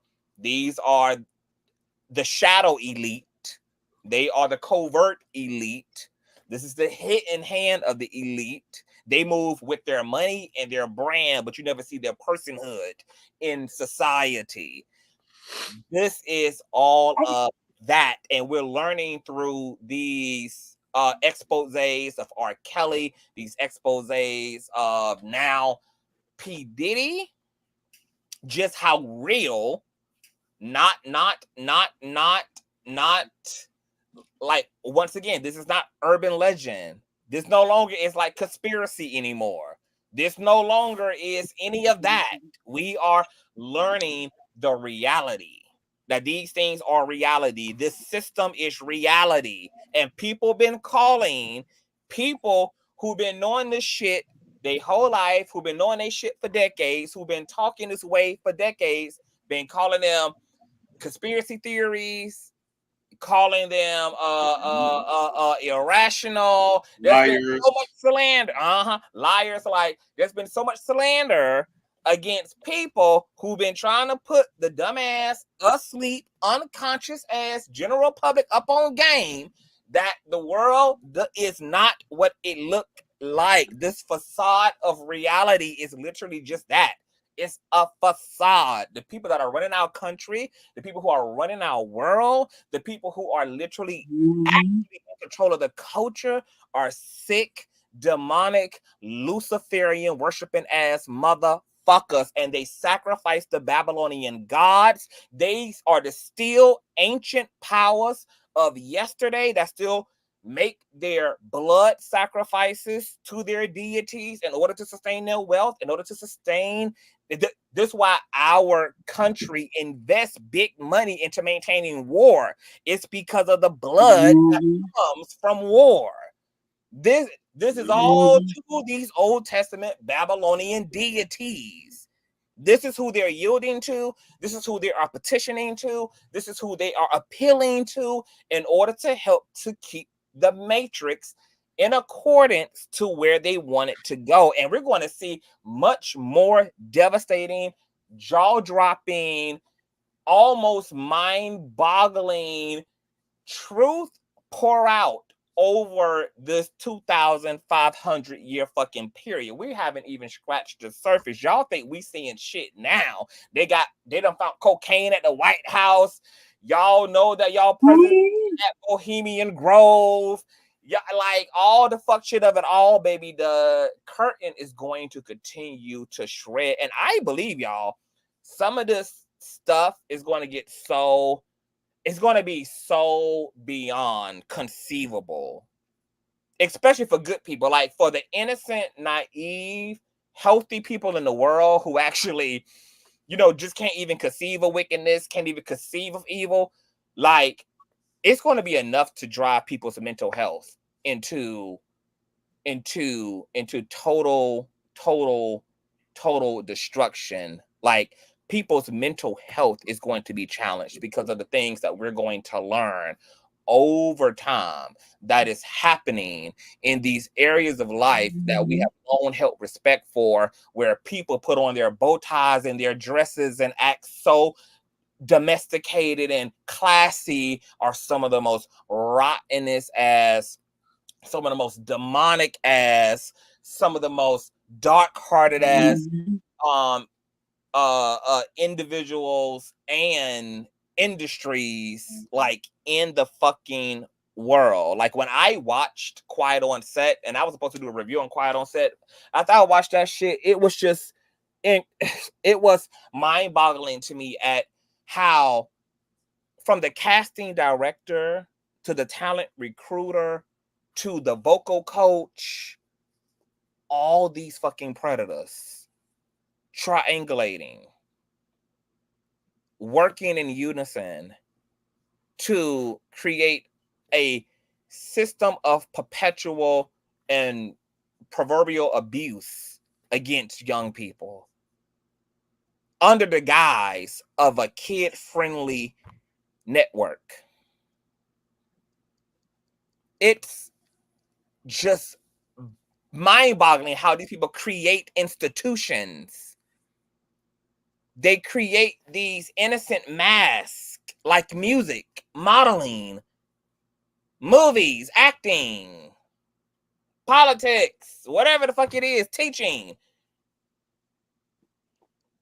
And it's being ran by the worst. It's being birthed by the worst. Like, and I love this for us because it's also going to give us the opportunity to regulate the motherfucking world accordingly, because the truth is going to finally be exposed, which will give people the opportunity to finally see the light, come into the light, and salvation will then finally be had. But I'm watching everything you sent me, boo, in that email, because I want to soak all that in, and I want to come back and get my own commentary. I'm sure I'll be able to slide it in and caveat the Diddy shit off into that shit going down there and continue to shovel the rabbit hole down.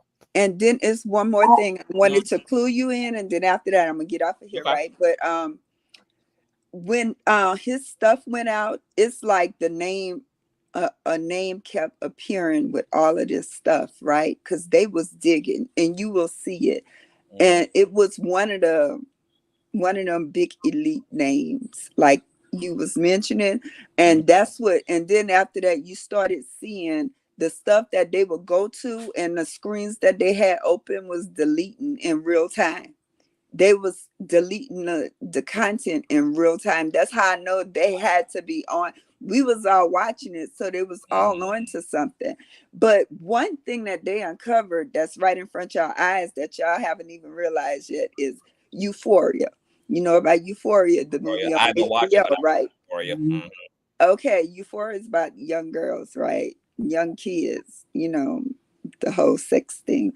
Guess who's the executive producer on Euphoria? Who? Drake. Oh my God. Wow. Yeah. Wow.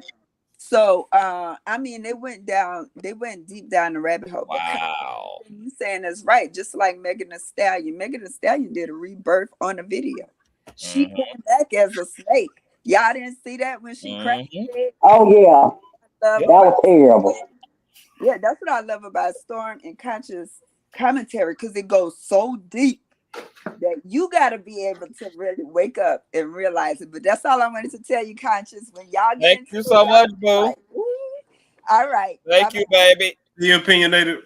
And y'all continue to send me all the tea. See, I love when the street committee being committing, honey, because you know y'all be into all things of the other things, honey. Send that shit to me. Email me shit, even if I don't like respond, because sometimes I get like an influx of just stuff, so I just can't personally respond to everything. But I see and receive and get every damn thing. Send me everything.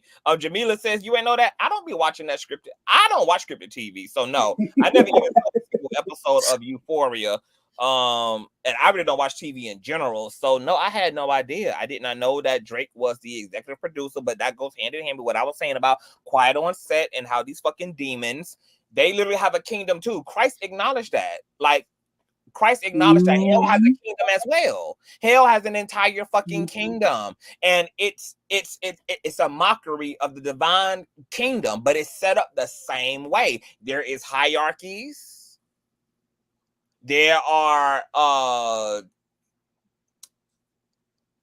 variations of powers and authorities. It's set up like any other business and kingdom is, from the ground troops to the master madame to the king to the concubines to the laws to the culture of that kingdom is set up the same fucking way. There's a body of Christ and there's a body of the Antichrist.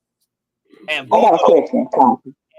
and both of our dimension are simultaneously intermeshed and imposed upon each other, which is why doing our due diligence and sorting through everything is so significant, because you have two kingdoms at war with each other, represented through human power that's being influenced by lower and higher divine powers, trying to maintain order in the earth or destroy that order in the earth. And the good guys and the bad guys are all entangled in the same systems. There are the angels in the industry, they're the demons in the industry. There are the angels in politics, they're the demons in politics. There's the angels and the demons are all fighting over the same territory.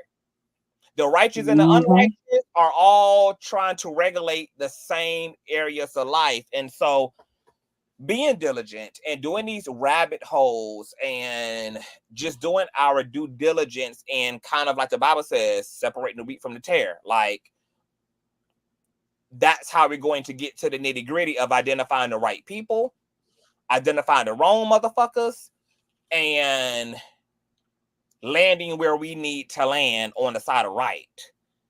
And this shit is buckety wow.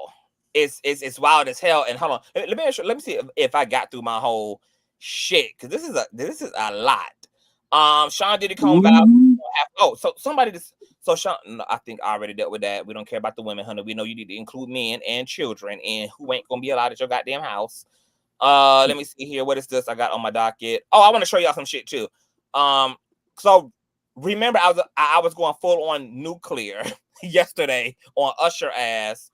And this is what I meant when I was talking about Usher yesterday, because you guys know I have no respect for no person who identifies as a man being able to bear witness to another motherfucker bullying somebody who has arguably less power to defend themselves. And the fact that Neo and Usher witnessed Diddy punch Cassie in her stomach to the point that she was crying and throwing up, and had to be escorted out of the event by a female, and everybody else went to sashaying and acting like nothing had happened. And then there was no public solidarity on Usher nor Neo's part when Cassie sued Diddy, and then he initially apologized and retracted that apology and basically had his attorney call her a goddamn liar, only for then the CNN video to come back around and Uli op his ass and vindicate Cassie. And we still did not hear from any of these people who had witnessed these events and witnessed this abuse of any kind. So I was all up in Usher shit. And I was saying that, you know, everybody decides unto themselves what a solution looks like to them. For some people, that's absolutely, unapologetically, unequivocally advocating and standing all the way the fuck up and getting all the fuck the way in it. Okay? For better or for worse, to death do us part, bitch. All the way up in it. Other people's advocacy can look like just supporting a person privately and personally and really being emotionally and spiritually and physically available with whatever is happening to that person or what's going on. But you know, the other advocacy alternative can be as well is at least not endorsing the person who you know is causing almost irreparable harm to other individuals. So the reason why I can't respect Usher as is because not only did he not even be a man in a moment that he could have been a man when he was witnessing a man abuse this woman and did nothing about it, but Usher has continued knowing who Diddy is, knowing who Diddy was from the very beginning, as his own experience started with Diddy when he was a minor himself.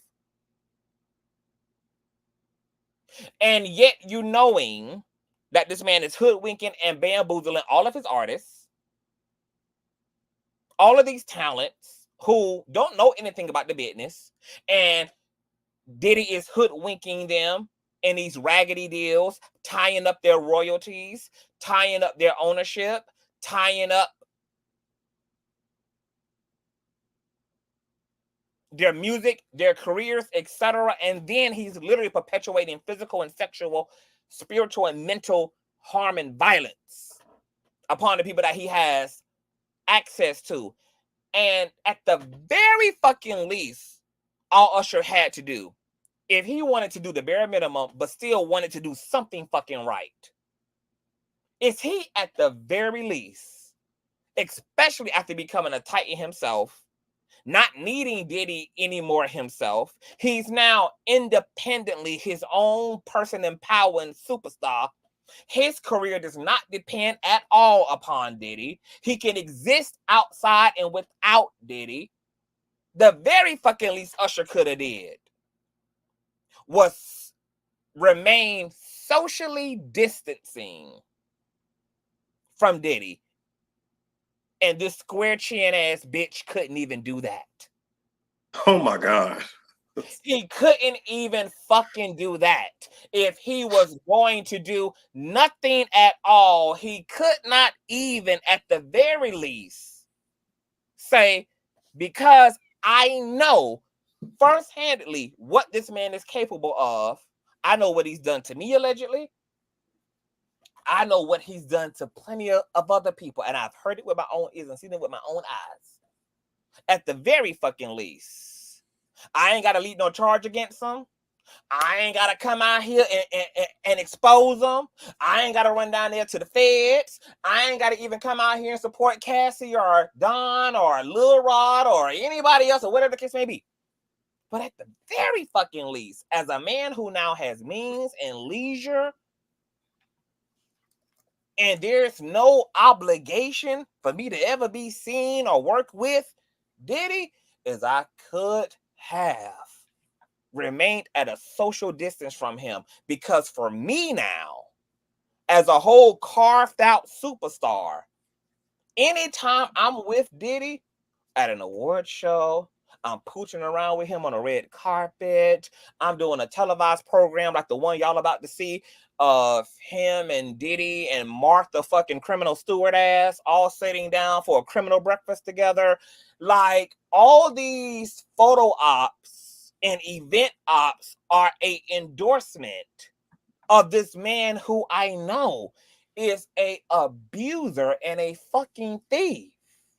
Every time I connect my image and my likeness to this motherfucker, all I'm doing is making other people who are very unaware, who look up to me, also aware of Diddy, and making them also interested in Diddy. And God forbid these people thinking because I'm cool with Diddy, and I'm endorsing Diddy in alignment with Diddy, that makes Diddy a good person, a good businessman, a good all these things, and then they want to go auditioning for him or working for his clothing company or working for his record label, which in the indictment states Diddy has used all of his companies as a way to outsource victims. He's used all of his companies as a way to attract in the people who he's going to either abuse or use to help him abuse other people. And at the very least, I'm sorry, ain't nobody gonna be able to argue me out of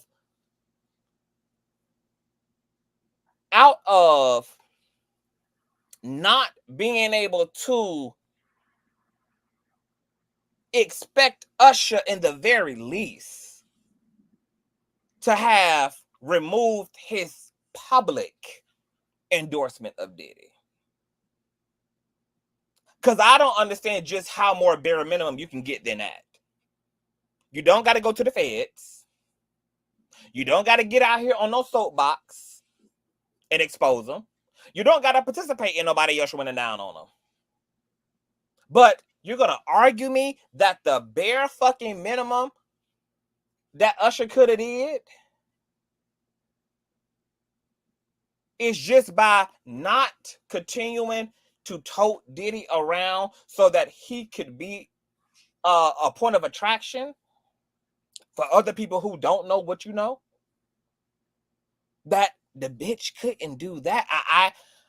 I'm sorry. As I said yesterday, I believe in social responsibility. I do. I'm not of the mindset that people need to mind their business. I'm not of the mindset that people need to that is every man for theyself, is every dog for theyself. I don't got nothing up in my virtue and nothing up in my humanity and nothing up in my empathy and nothing up in that can relate to that can endorse that can co-sign that, even though that's the way other parts of society are. So for me, I'm never going to be able to respect Usher or Neo or any of these people who know factually. Because see, that's the key thing here. For other people, everything we've heard about Diddy was things we heard. And things we could have got sued over by saying we knew factually to be the case that we didn't know factually to be the case. But there were people who knew these things to be true. They knew them factually to be true. And to not sit your black ass down somewhere is an atrocity and is a concern of public safety to me, if you ask me. But just watch this, because people were spreading this clip around of Diddy and Usher sitting down with Martha Stewart, who also done been up in a orange jumpsuit, and people was arguing that Usher looked very uncomfortable, looked like he was having a panic attack just even interacting with Diddy, especially when Diddy was like, you know, I see Usher, but damn, we ain't had no personal one-on-ones, we ain't had no intimate time really. But check out this clip. It's hot as hell. It ain't that hot. Hold on. Let me restart it. See from the beginning. Fellowshipping, you know, so we see each other around, but we don't get it. Usher, how you been, man? I've been seeing so long. How much did we drink? My forehead is sweating like Uncle Leroy. It's hot as hell. It ain't that hot. Nothing like fellowshipping, you know, so we see each other around, but we don't get it. Usher, how you been, man? I've been seeing so long. How much did we drink? So as y'all see, Usher deflects from the whole question of, you know, like, let me nigga, how you been? You know, we see each other, we ain't had no intimate time together, and Usher just like acting like a traumatized victim. I'm drunk. Like, what happened? What's happening here, honey? How much do we drink, honey? He's sweating. His head is sweating. His face sweating. He's uncomfortable. My forehead is sweating like Uncle Leroy. It's hot as hell. It ain't that hot. Let me tell you something. Whatever the fuck, it's a situation with Usher ass and Diddy. This all the more reason. If Usher got to do all that at a goddamn dinner with Diddy, this is exactly why there's no excuse for Usher to even be in any situation with Diddy at this point. I can take the argument that he ain't got to, once again, he ain't got to call the police. He ain't got to call the feds. He ain't got to stand in public solidarity with Cassie. He ain't got to do none of that shit. But at the very least, bitch, with you knowing who the fuck he is, and you knowing what the fuck he's done, allegedly to you, and what you definitely know he's done to other motherfuckers, aka Cassie, at the very least, why would you continue to collaborate with this man and continue to make him attractive to the general public, where he can continue to have people gawking over him and seeking out his tutelage, his mentorship in the industry, and wanting to get in alignment with him so that their dreams can come true, with you knowing that those dreams are going to be turned into a sweet nightmare if Diddy ever gets their fucking hands on them. Then there's, let me see, what is the fuck I had up here? What the fuck is this? Let me see, what is this? Oh, this is the Swanky Hotel situation. Yeah, we talked about Swanky Hotel. Let me go ahead and click this off. Oh, I've been to tell y'all too, that Foxy Brown. Foxy Brown spoke, well, she posted a cryptic message. My computer acting too. Oh, no, actually, I got it here. Actually, let me share my screen. She posted to her stories the night that Diddy got arrested, and she said this on her story. Foxy Brown has never came out and said anything disparaging about Diddy.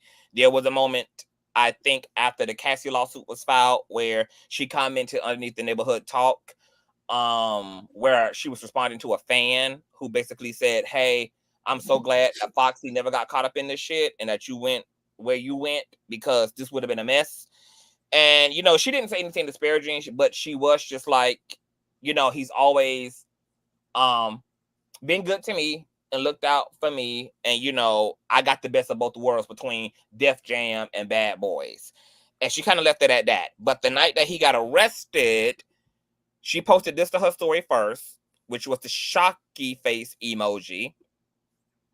And then she posted this after that and said, shit about to get crazy.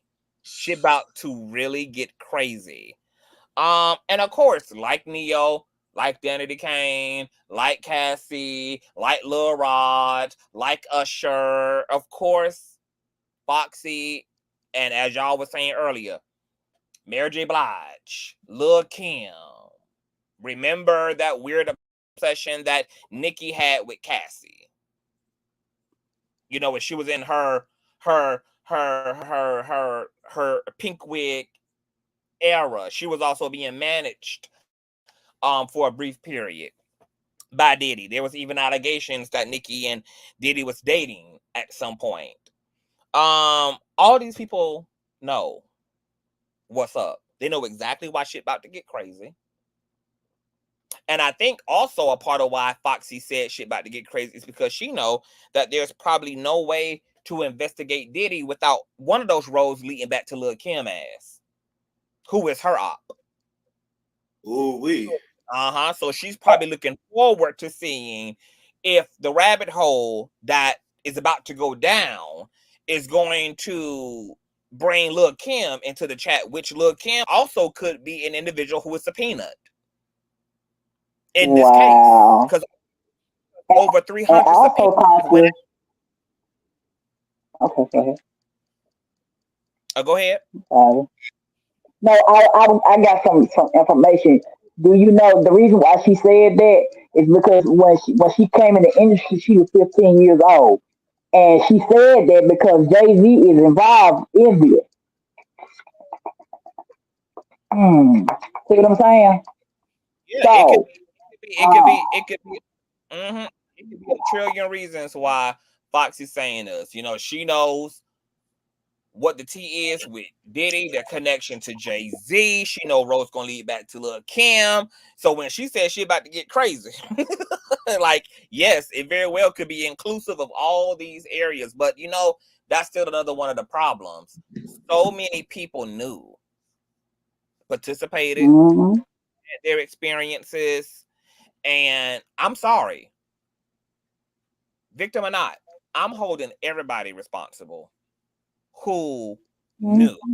about Diddy, because this is how the Diddys and the R. Kellys were able to get this far and to do this much harm and for this fucking long. And now we actually have a reason to argue the power of saying something, because this is only happening because Cassie said something. Somebody had to say something. For better or for worse, somebody had to fucking say something.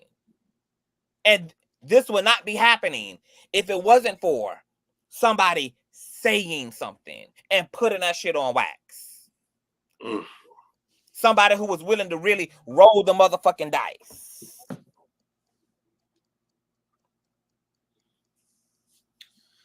It's a good point. I got to dip y'all, but before I go, I'm going to just say shit about to get real messy, and y'all get ready for Jay-Z to get exposed too. We ready for it. And justice for Kathy White. Shout out to Beyonce. You know what? I'm going, y'all. Bye, Diddy's baby oil. Hey, bet. Okay, I'm getting emails now, honey. I might have to come back and do another show, cause baby, you know, these been damn extravaganzas every live stream, honey. I just got something about, I don't even know what this is, an interview. Okay, so I'm gonna have to watch some of this stuff. But Foxy says, girl, shit about to get crazy. Incoming. Let me see. Make sure I done went through all of my shit. Oh, let's finish watching this P. Diddy video with his mammy as well, because I haven't played that out entirely. Swanky Hotel done spoke. What the hell is this I got pulled up? Oh, this him and his mother, Cunneth Inner City. I'm gonna leave all this up because I'm gonna need this for later. All right. Hey, Conscious, I have a question for you. I have a question for you. Now they also was talking about Uncle Luke. This is what because they said he was invited to some of the Diddy parties. And my question to you is, why is it that I found out recently that Uncle Luke is still having these freak off parties as well? He had his own freak off parties, but they hadn't said anything to him. So do you think they're gonna come after him and subpoena him because he knows something? I think that anybody who is doing wrong has a potential of being found out. You know, a freak off is not a evil thing in and of itself, because as I said earlier on in the conversation, if people want to consensually participate in orgies and all of that shit, that's people's right. It's not illegal to have sex. It's not illegal to have sex with multiple people. None of that is illegal. So if people want to get their freak on, they can get their freak on. What you can't get your freak on with is minors, for one.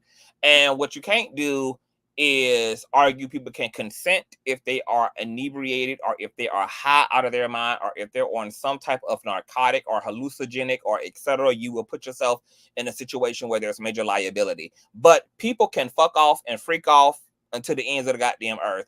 So if Uncle Luke is having consensual events where men and women get together and bust nuts together and engage in all of that type of sexual discord, there's nothing illegal or wrong about that. As long as there's no criminality happening, then he'll be fine. He'll be fine like every other bathhouse in the country where you can legally go in and get a locker and walk through hallways and fuck off on other people at the bathhouse. They got bathhouses all up in California, all up in New York, all up in Atlanta. Like, sex ain't illegal, but you know, you cannot be raping people. You cannot be engaging in no type of sensual, actual anything with no fucking underage individuals. You cannot be engaging in sensual activity with people when they are incapacitated and are not under the right state of consciousness in order to consent. You can't do any of those things. But you can whore out, you can slut out, you can have anal sex, you can have oral sex, you can eat ass, you can, you know, have as many people at one time as you want to. All that stuff is, you know, all in the name of one love. So as long as Uncle Luke and anybody else is having a legal freak off, they can freak off until they can't, they can freak off till their heart stop. It's the simple fact that I remember back in the 90s, you know, it's a lot of stuff that they said that, you know, women was getting raped and stuff like that. That's why I asked that question. Yeah, talking about like criminality. If criminality is happening, like anybody who's hosting anything, putting anything together, and criminality is taking place, whether it's taking place via your say so or it's something that you've created, but criminality is being brought into, yeah, you are at risk to be dealt with.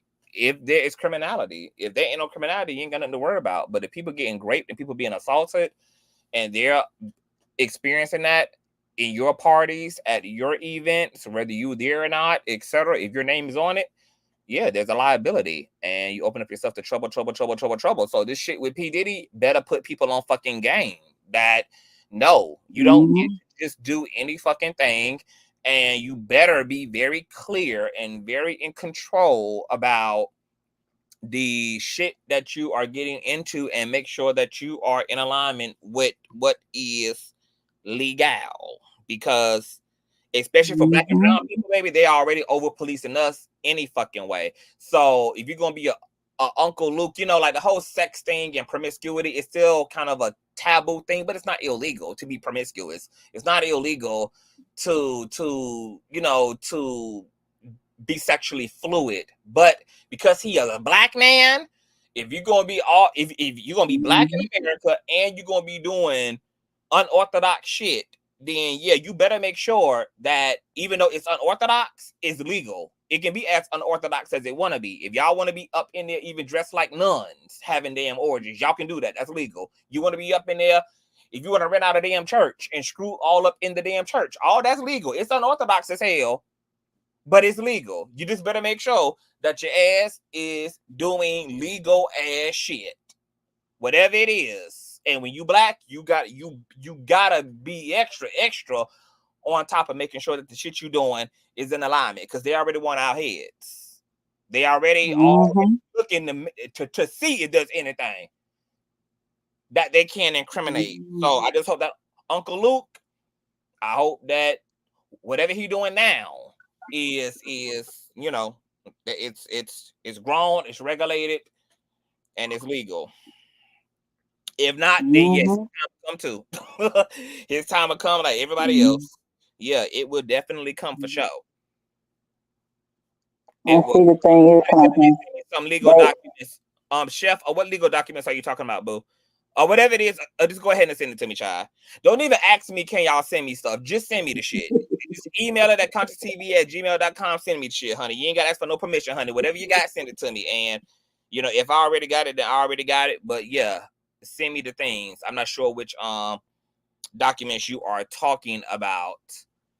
I got to get out of here, too. But I want us to finish watching this P. Diddy video with his mama and then give our final thoughts, and then I'm gonna get up out of her. And I got some other things I gotta do. I'll probably come back this afternoon and we can get into some things, some other content I want to report on as well. But let's watch this video with P. Diddy and his mama child. Now remember, honey, they getting IV drips and shit in the backyard, honey, okay? And Don already done let it be known that after Diddy would have people in a freak off for 4 and 5 days, girl, that, you know, he would make them induce IV drips to help them to recover from what they endured after 3-4 days of a freak off. So here it is, him and his mom are getting an IG drip. I made the proposal of, girl, are they getting an IV drip because this is the day after a freak off? Is this the day after a 3-4 day freak off event? You know, and then it gets even more interesting, girl, because they start showing affection to each other and give each other kisses on the lips and all type of shit, girl. Okay, let's just look at it. Let me introduce you to my mom, called Mom Dukes. Hi. She's getting a drip with me. She's hydrated. What's up, Mom? Everything's good, baby. I really do. Yeah. I love you. I love you too.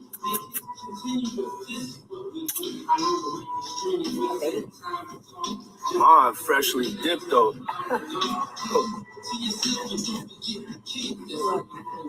Oh my God, the mom got the fucking infamous white nails. Y'all know the white nails is how Diddy marks his girls, from Cassie to Young Miami to his baby mamas. All his girls do the white nails and the white toes. That's one of his fetishes. As Cassie said in her lawsuit, Diddy has a fetish for white nails because of the contrast it creates when their hands are wrapped around a black dick. That's why he likes his girls to have the white nails. And why does your mother, who you are kissing on the lips, y'all get an IV drip that is associated with recovering from freak-offs, according to Dawn, and you got the infamous white fucking nails as if you one of the concubines too? See, this video is you know why it looks and it comes off so wrong? It's because all the elements are there to tell us what the hell this is, and that's what's fucked up. That's what's fucked up.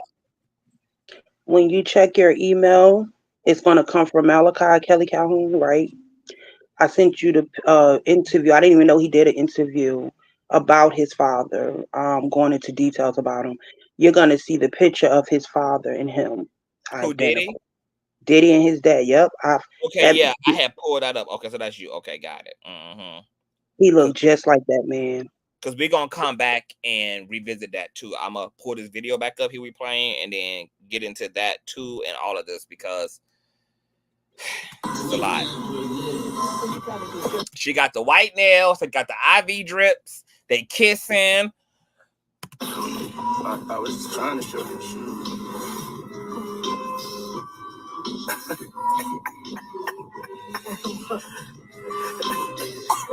Yeah, my mom's is single. Mom's is single. I ain't gonna hate on my mom's. She's single. Me and my mom talked about one time doing a dating show with her. And she's so picky. She's so picky, they don't stand. But yeah, that'd be the funniest show in the world. I don't even want to get started if she was doing that. We're not doing that. But yeah, my mom's single. Yeah, for real. And you are like going on and on and on about your mom being single when there's this whole indictment and all these allegations of you essentially running a corrupted ex-trafficking organization, acting as everybody's pimp. And here it is. You are talking essentially about pimping your mama out and doing a fucking dating show. See, all this shit is too close to home. White nails, IV drips, kissing, and you wanting to put your mama through a ritual of her outsourcing through other men, just like you do with your intimate female partners, making them engage in these freak-offs, sex-offs, all these orgies with commercial ex-workers and prostitutes. And you want to give your... See, it's all too on brand. It's all too on definition. She definitely groomed that boy. He said his father died when he was 3 years old. And like, this is very common practice with a lot of women, mothers, with their sons, especially with the father has transitioned. For some reason, and I don't know if it's intentional or not, but they genuinely groom, like they'll start treating their sons. What is called, an Oedipus? Mm-hmm. When they groom their sons and they treat them like they're their man versus their sons, just simply being their sons. And I feel like that's when it becomes inappropriate. And this right here, this video is a display of inappropriate mother and son's relationship. And because people tend to try to desensitize it by saying, oh, that's just his mother, you know, they're just showing love to say, like, stuff be just right there in plain eyesight. And that's one thing about an art too. Everything they do, all of their crimes is literally visible, but people be blindsided to it for whatever reason. People just literally be blindsided to it. But that's why it's so eerie conscious, because it's blatantly right in everybody's face. Blatantly there. It's like all of the, how is it that all the fucking all the exhibits that are going to be laid out on the evidence table are all reflected in this 1 minute video with Diddy? Okay, let's continue to listen because it gets even more uncomfortable. Talked about one time doing a dating show with her, and she's so picky. She's so picky, they don't stand. But yeah, that'd be the funniest show in the world. It will be. That shit will be. I don't even want to get started if she was doing that. We're not doing that, cause yeah, my mom's single. But yeah, for real. Mom do know how to have a good time. She ain't sitting in the house playing. We know. Outside moving and shaking, baby. We know. Strip club, I don't care. For real. It's my dog, you know, I want to live life. We out here moving and grooving. My mom told me, she just said, keep moving, baby. That's right. Keep moving. She don't stop. She could touch the floor with her palms, you know? This man, y'all. Are y'all hearing this shit? This man just said his mom can touch the floor on her feet with her palms, saying that my mom has great bend over flexibility and capacity. She has good, perfect bunk. Like I was just about to say, your man practices being a lock, baby. You know what? I'm sorry. I don't think that in every family where there is one of these people in the goddamn family that is a reflection of the family, but in Diddy's case, bitch, I'm giving it back to the Old Testament, girl. I understand why God ordered for some communities and some lineages to be fucking purged, bitch. Off the parents, the kids, the cattle, bitch. Set the grass on fire, bitch. The whole shit gotta be purged. This is exactly why I was saying what I was saying last night. There was just something sitting in the pit of my stomach. Like, and I said, I don't know if it's the mother in me, but there was just something. It just feels so dark. Like, y'all seen the movie The Purge? I get like all of those, what you call those movies, those type of movies? Like, and you see when people are possessed and how they be just crawling around. I get that from his mom. I do. I really get that from his mom. Like, I just feel like these people, and I'm not shaming anybody's religious practices. However, I just feel like these people are in something that is deeper than just like satanic practices. I feel like they are literally possessed. They are literally possessed. And the verbiage that he's using is like low key, like salesman. Like, you're literally, it's certain code. Like, it is just going over people's heads. And I just really want people to wake the fuck up. And no matter what nobody else says, because when we speak of this, that all conspiracy, y'all reaching this and the third. Well, bitch, then you need to reach the fuck too. How the fuck about you motherfucker help give me a boost so I could go a little fucking higher? Because these motherfuckers that don't want to see and acknowledge this are in a real deep sunken place. This shit is just blatantly obvious. It's blatantly fucking obvious. Blatant. You talking about your mother? Your mother she can lay up the palms of her hand to the floor. What the fuck that got to do with anything other than you? You want to give her a dating show? Okay, this is on brand with your pimp ass attitude. You literally selling your mammy. You selling your mammy. This nigga literally pimping his mama. Oh yeah, she's single. My mama get outside. She with the shits. She can bend over, she can make her palms touch her hand from her feet. Kissing her, literally sexualizing, because this is the deviancy. But like you said, we know obviously the apple can't exist without a tree. And that mama and that wig is a tree. That wig is a bush. This apple came from a bush. It came from a 613 bush. I'm telling you, that lady been practicing her shit for years. Like, he watched his mom. He was groomed in this shit. And she allowed him. I feel like she strategically placed her son in environments, starting with the church. She placed this man in environments so that he can grow in the knowledge in all things. So he knew how to move in this world so that he could reach the hierarchy that he reached. Because he was her sacrifice. That don't eliminate his bullshit. But in my opinion, he was her sacrifice. And people need to understand sacrifices is not always a bloodshed. It's not always until unaliving a person. If she was willing to use him, because we never hear nothing about the daughter, ever. It's always him. Nope. She was willing to sacrifice her child. And to allow him whatever she could only groom him but so far. And I feel like it all started with his father. And it's a damn shame how people are willing to say. And I'm glad you're using that language, what you feel like. Yes. This is all alleged. Yes. I'm glad yes. All this commentary is for commentary. It's opinionated based. It's conspiracy based. And it's according to just what things look like to us individually. We don't have no facts to prove that Mama Combs groomed Diddy.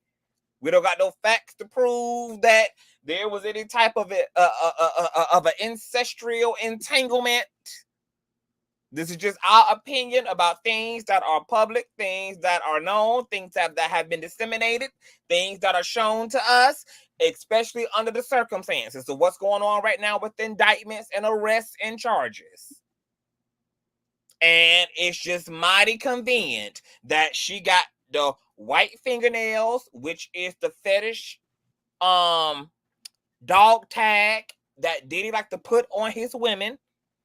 You can find literally every image of all of Diddy's girls with the infamous white nails and white toenails.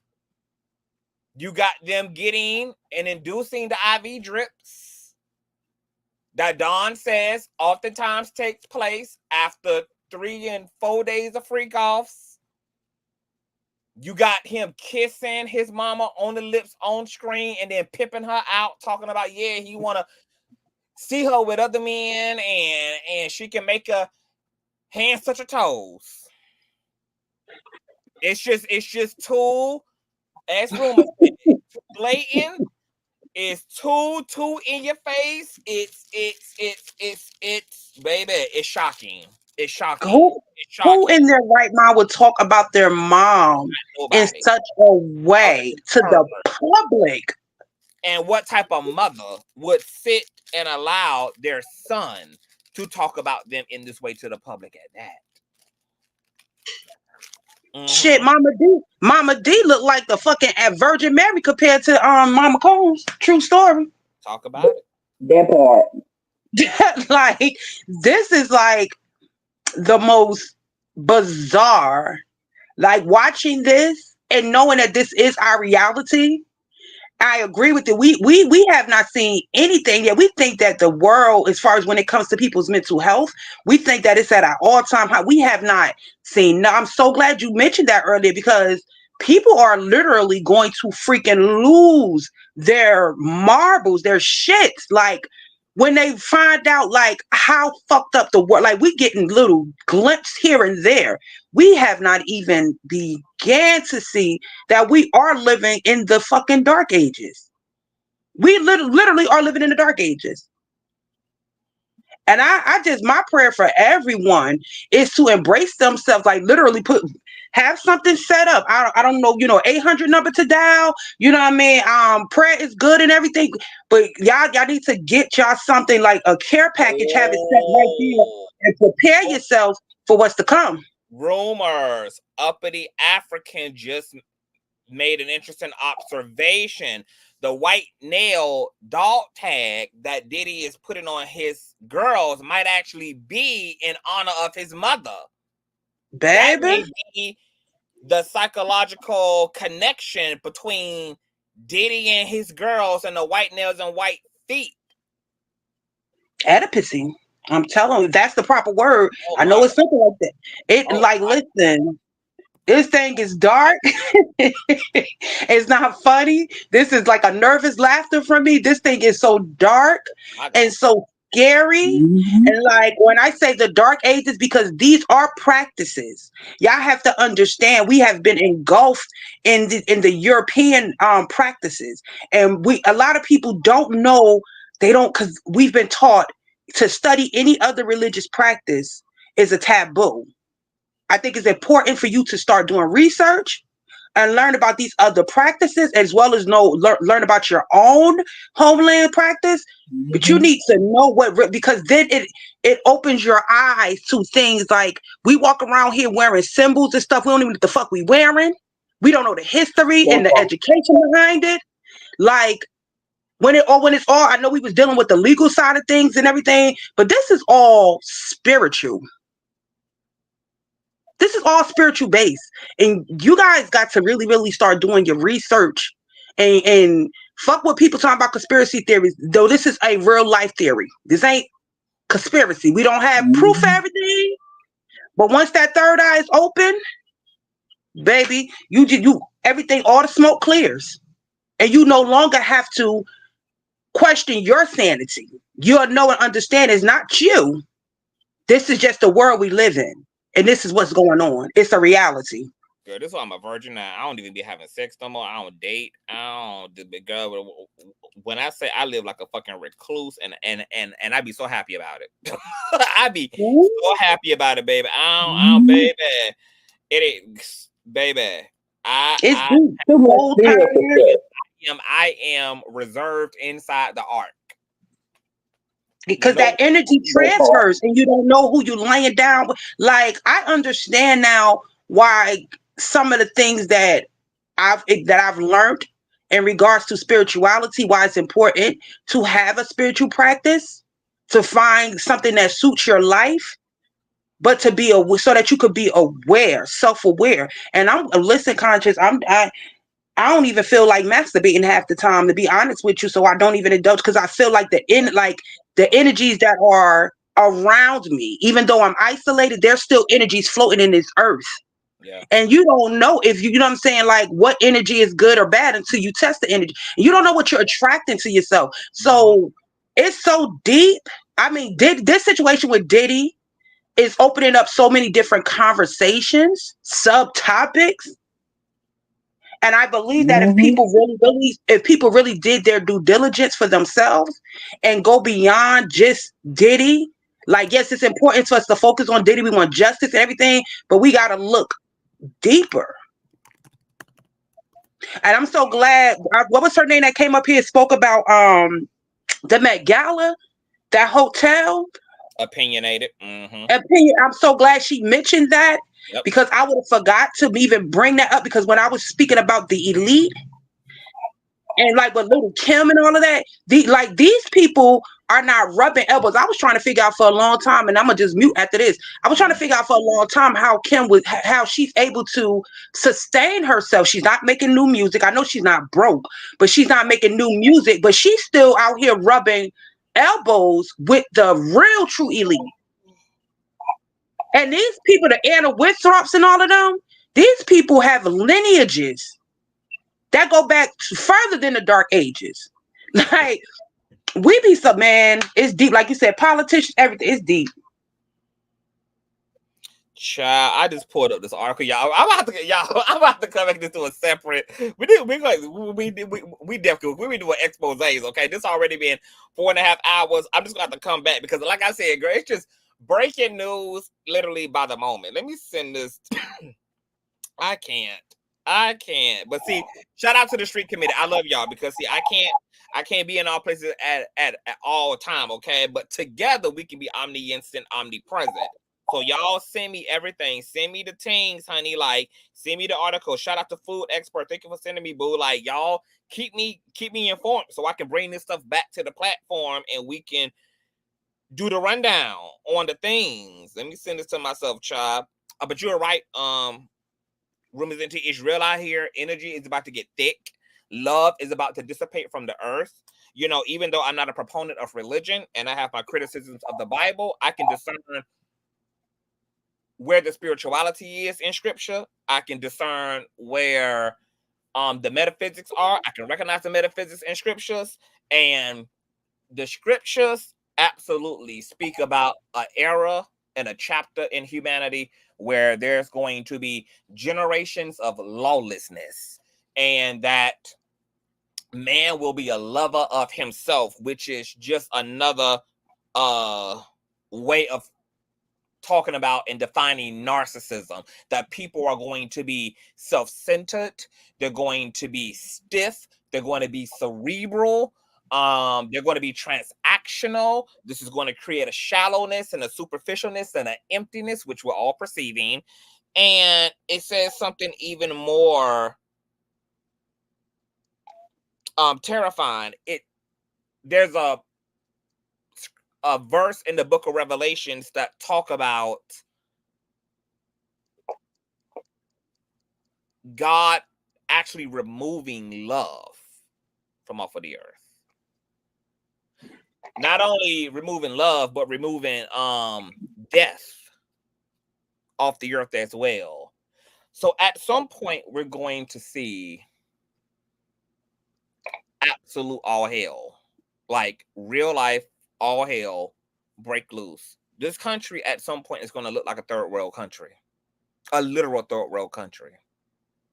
We're going to live through, and when I say we, like us, our children, we're going to live through the slow disintegrating destruction of these systems that we take for granted.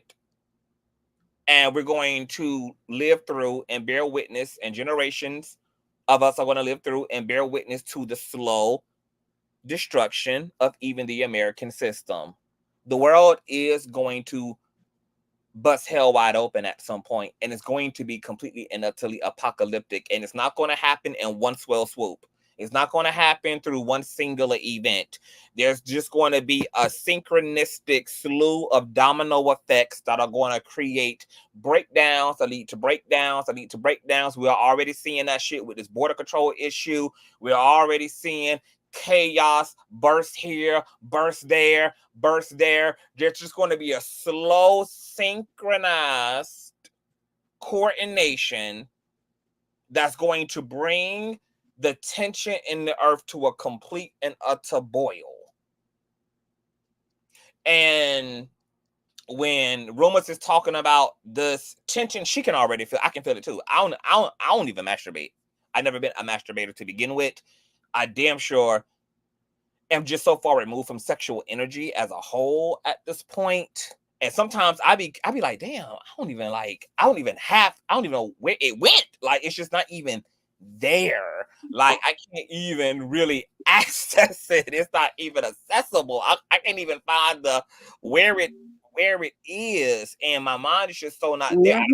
Because of where I am, or it's just because of just where I am plus where everything else is. But I feel like if there's any opportunity and time, y'all, for us to get right in our consciousness, this is the time now, girl. It's really time to wake up. It's really time to transcend from 3D consciousness. It's time for some 6D consciousness, some 7D consciousness, some 8D consciousness. This is really the fucking time to do your work. This is really the time to clear up your trauma. This is the time to combat being disillusioned.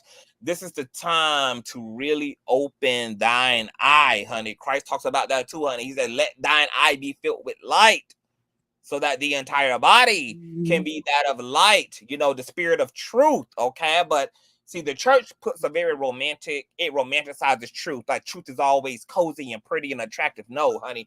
Some of these truths are ugly, brutal. They are detrimental. They can be detrimental to your health if your health cannot accommodate the truth, which is why you got to have total faith and alignment to your personal divinity, where the Spirit of God is. Because if you have not seen the face of God and then look into the face of evil, you will be destroyed by what you see. The only thing that's going to help you to be able to look evil, and evil is going to rear its ugly head. It's going to come full out of its makeup. It's going to come fully out of its wig. It's going to come fully out into broad daylight and rear all of its demonstrative heads. You will not be able to survive the face of evil if you have not made contact with the face of God. Come on So now. this is the time to literally get interconnected and to bring your divinity into full self-actuality, because what we are going to have to survive and live through is only going to be able to be discernible, and it's only going to be able to be navigatable based upon us being plugged in to the GPS system of all GPS systems, which is the God within us and the God that is us. You will not be able to survive, navigate this intellectually alone. You will not be able to survive this through your intelligence alone. You will not be able to survive it through being in denial, because you're going to be forced to see it. All of our heads are being smashed into the turd against our will. Ready or not, here truth comes, baby. There's going to be no way to be in denial. The question is going to be, bitch, are you ready? Are you ready? Because it ain't no way to run now. And the scriptures talk about that too, baby. The age of information is going to squash the luxury you had to be in denial. See, the information age don't allow you to be in denial. Information and reality and truth is being disseminated at such a polarizing rate. And because now the crystal ball is in the form of your cell phone, in the form of your tablet, in the form of your laptop, it's in the palm of your hand. You have the all-seeing eye being represented to you by way of the computer and by way of the internet and Wi-Fi. You have this metaphysical object that has been commercialized now and put on your persons, and you carry it with you at all times. There is now no way to hide. So the only question is going to be, nigga, is y'all ready? And you gonna only be able to be ready by actualizing the God in you and as you. There is no other fucking qualified immunity but spirit itself to navigate the menacing waves of the open sea that our asses is about to journey, just like that of Noah and his family. We are about to symbolically be on this voyage through the shadow of the valley of death ourselves. And you're only going to endure that and be safe and sane and maintained only by way of covenant with the Father, Son, and the Holy Daughter. Or whatever the hell you want to call it, whatever you call your divinity, whatever you see your divinity is, however you conceptualize your divinity, baby. Your coven, your alignment, your actualization of that. I think that's a nice note to close off on. Let's get the fuck up out of here. I'll be back. We ain't finished. See y'all later. Give me about an hour and a half, y'all. I'll be back. Let me line up a whole other bullshit that people done sent me, honey. We coming right back. Love and light. Okay. Love you. All right, and love you too, boo.